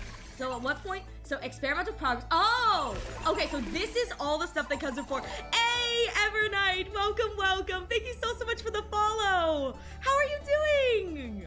I hope you're having a wonderful day. It's good to see you. Oh my goodness. Experiment progress human. Experiment progress Aranova. Experiment progress. Oh my god. All right, this stream maybe just be Ariel reads a lot. Okay, so these are the signals that are still active, which is very interesting. Anomaly log. Eternal reoccurrence, hero within, forgotten years, mem, and then ripples of past reverie, which is a Cyrene thing. Intrusion variable, Stell, March 7th, right, and then Daniel. Oh. What if I come out of this? Okay, content updated, Amphorius Saga appears.exe. Content update mem.exe. Upgrade complete, access granted. I want to see what mem.exe does. Oh, you know I've always got a soft spot for you. Startled you, didn't I? Don't worry. I was just thinking, if I had to write a preface for a yearbook, I'd have to be a line so heartfelt you'd be moved no matter how many times you've seen it.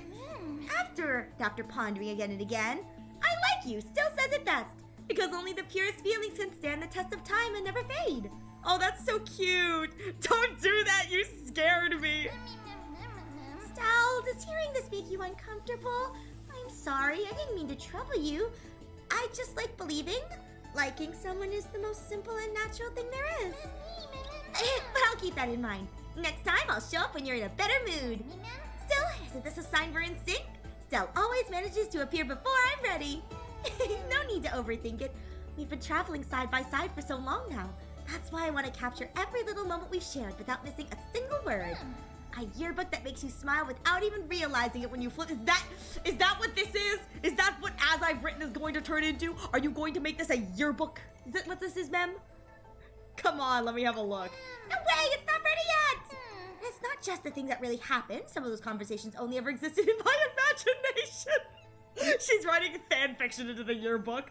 But they're precious too, so I'm tucking them all away, carefully, in the same book. Promise me this. Only open it up when I'm not around, okay? If you don't, I'll be too embarrassed. Oh, that's cool. Okay. All right. And then this is the... Oh, so this is what the book has turned into. It's turned into a computer program. Oh! I have Ceredra. I have Evernight now, and I've got Taravox, and these two are what they were in the DU, where it's Evie and then Taravox. And then Helectra. So Hysolins, Helectra. Finon's path is fully lit! Wait! Finon's path is fully lit! Everyone's path is fully lit except for the 4 new characters we'll be going into. Oh no! Oh, is that the end of their tales? Oh, that's so cool! So now I can just read through the end of them. Oh, that's so nice! Oh, I have almost all of them now. View admin notes! Wait, this is so cute! Oh, that's so cool. They hide that from you. That's so cool. Okay. Okay. So admin notes.log. Okay, that's all that we've got there. And then this is this. Oh my god. Oh, there's so much lore here. Oh no. Oh no. Oh, there's so much lore here. Oh my god. I should not be allowed to run around in here. Oh my god, oh, I should not be allowed to run around in here. Oh my god, I'm gonna have such a fun time in here. Oh, okay. Okay, this is definitely something Ariel is going to have to play with outside, because I don't think anyone wants to hear this. Oh. Wait. I think this right here implies that the cycles of the eternal reoccurrence are not the only cycles. It looks like Iron Tomb. It looks like these cycles that Iron Tomb was going through was trying to sustain life just to get Amphorius up and running. Oh, that's so cool. Oh, that's so cool. I'm sorry. This is okay. I should probably leave this. Okay, let's see what happens when I leave. Has I've written Exomyth? What's the Exomyth? I love that mem.exe is what this is called. I think that's so funny. Mem.exe. So I don't know what this means, the me13.exe. It's very interesting, but Exomyth. Okay. Where do I get put if I leave this? Wake up! Oh, that's Mem. Wake up, buddy. Oh, wait a minute! This is the first time we saw Mem, right? The Memmy. Right, can we now understand what Mem was saying to us? Exo myth, outside myth. So outside the myth, okay. You're finally awake. That's a relief. We were so close to being swept away by the reverse flow of time. It's lucky we found a safe place. Okay. Now, I'm going to send you back to the very start of time. Oh. But before we part, there's something I need to tell you. Something very, very important. That's right. At this very moment, my memories are finally whole. Oh, so Memi Cyrene got all her memories back? After watching so many fragments, my past is finally coming into focus, little by little. You're smart. You must have a clue now. Okay. Or maybe... You knew the answer long ago, didn't you? Ripples of past reverie. Oh, she dropped into the adult Cyrene voice. Not surprised at all. That's because I'm simple at heart. No matter what form I take, I've always been true to myself. But I'm glad that I remembered in the end. Oh! This way, I'll have no regrets. Regrets? Where are you going? Don't worry. We're not truly parting.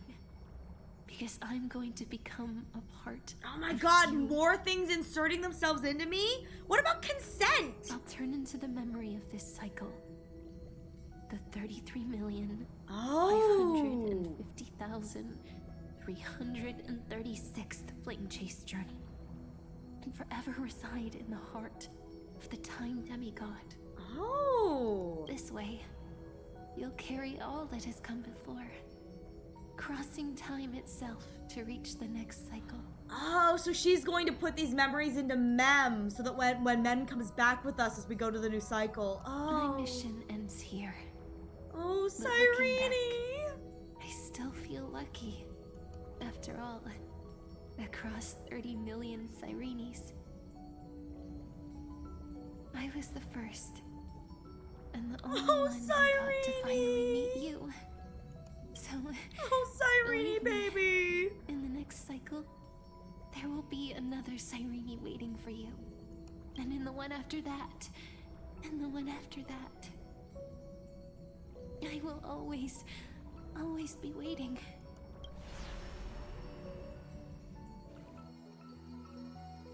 Oh. Saying all that, it can finally fade away in peace. Oh, Cyrene. And become a part of you. You can be my hat, baby girl. I've got a nice, pretty hat for you to inhabit. You could spit at the enemies when they make stupid remarks. Without even realizing it, we'd already taken a wonderful journey together. Oh, Cyrene. All the way to the world's end. Now take my hand, say a brief farewell, and step forward into tomorrow. Go, find the future Cyrene, and set out on another journey with her. Promise me you won't keep me waiting too long, okay? No need to say it out loud. This is enough for me. It's time to go, my dear friend. May your trailblazing journey always be accompanied by a cool breeze and rippling waves. And may the days ahead embrace you like the softest fluff, forever warm, forever gentle. Now, let's turn to the next page. What the? Oh? A page that exists because of you. Oh. Is that the pen? Cyrene! Is this a meeting ordained by fate? Or a long overdue reunion? Oh, she's so cute! It's time to wake up! Talk to Cyrene about future plans. Oh my god, I've been stuck in there forever.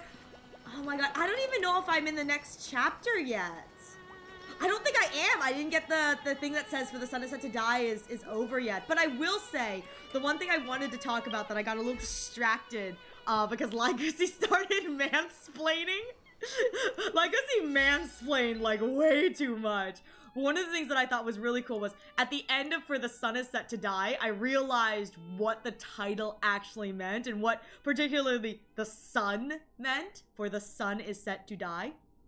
But one of the things that I thought was really heartbreaking when I saw the For the Sun is Set to Die flash on the screens is, particularly for this segment, the entirety of learning about the cycles is shown with fitting titles. So every time you finish a portion of the Aranova and learn the truth, you get a new title.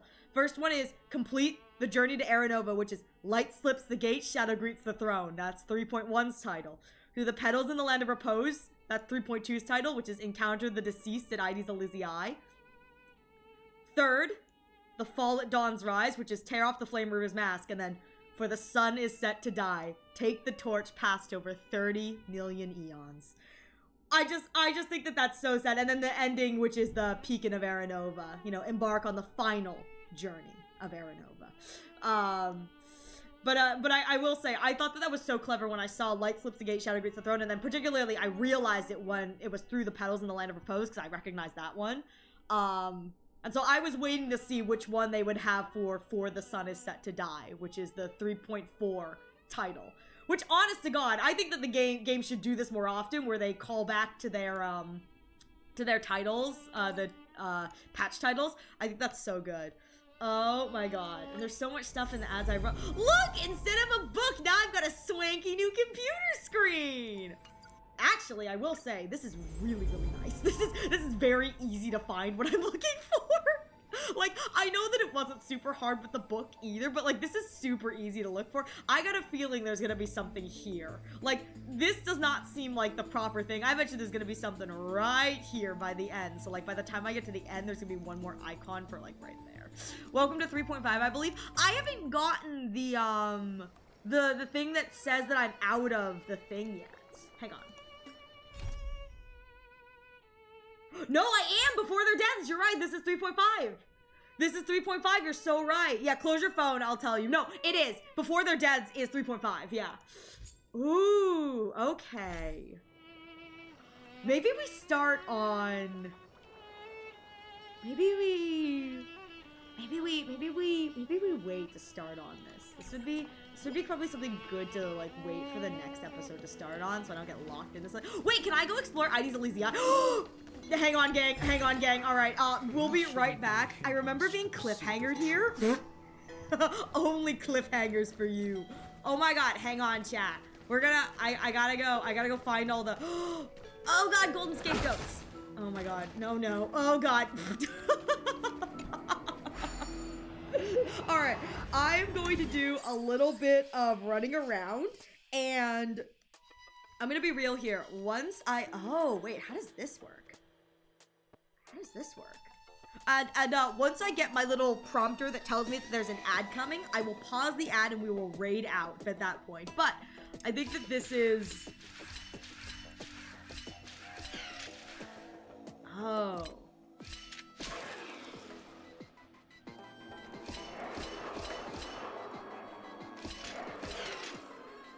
Oh shoot, okay, I needed to land on that. Oh god, more puzzles!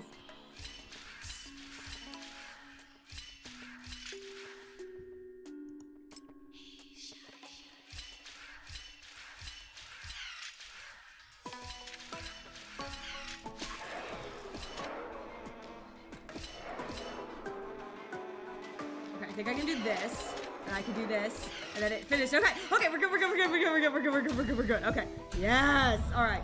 Oh my god, there's so many more puzzles. I'm gonna get so much stuff. Oh my god, where does this take me? Okay, it doesn't take me. The world is just a gargantuan sandbox game. Oh my god. Wait, this is so pretty.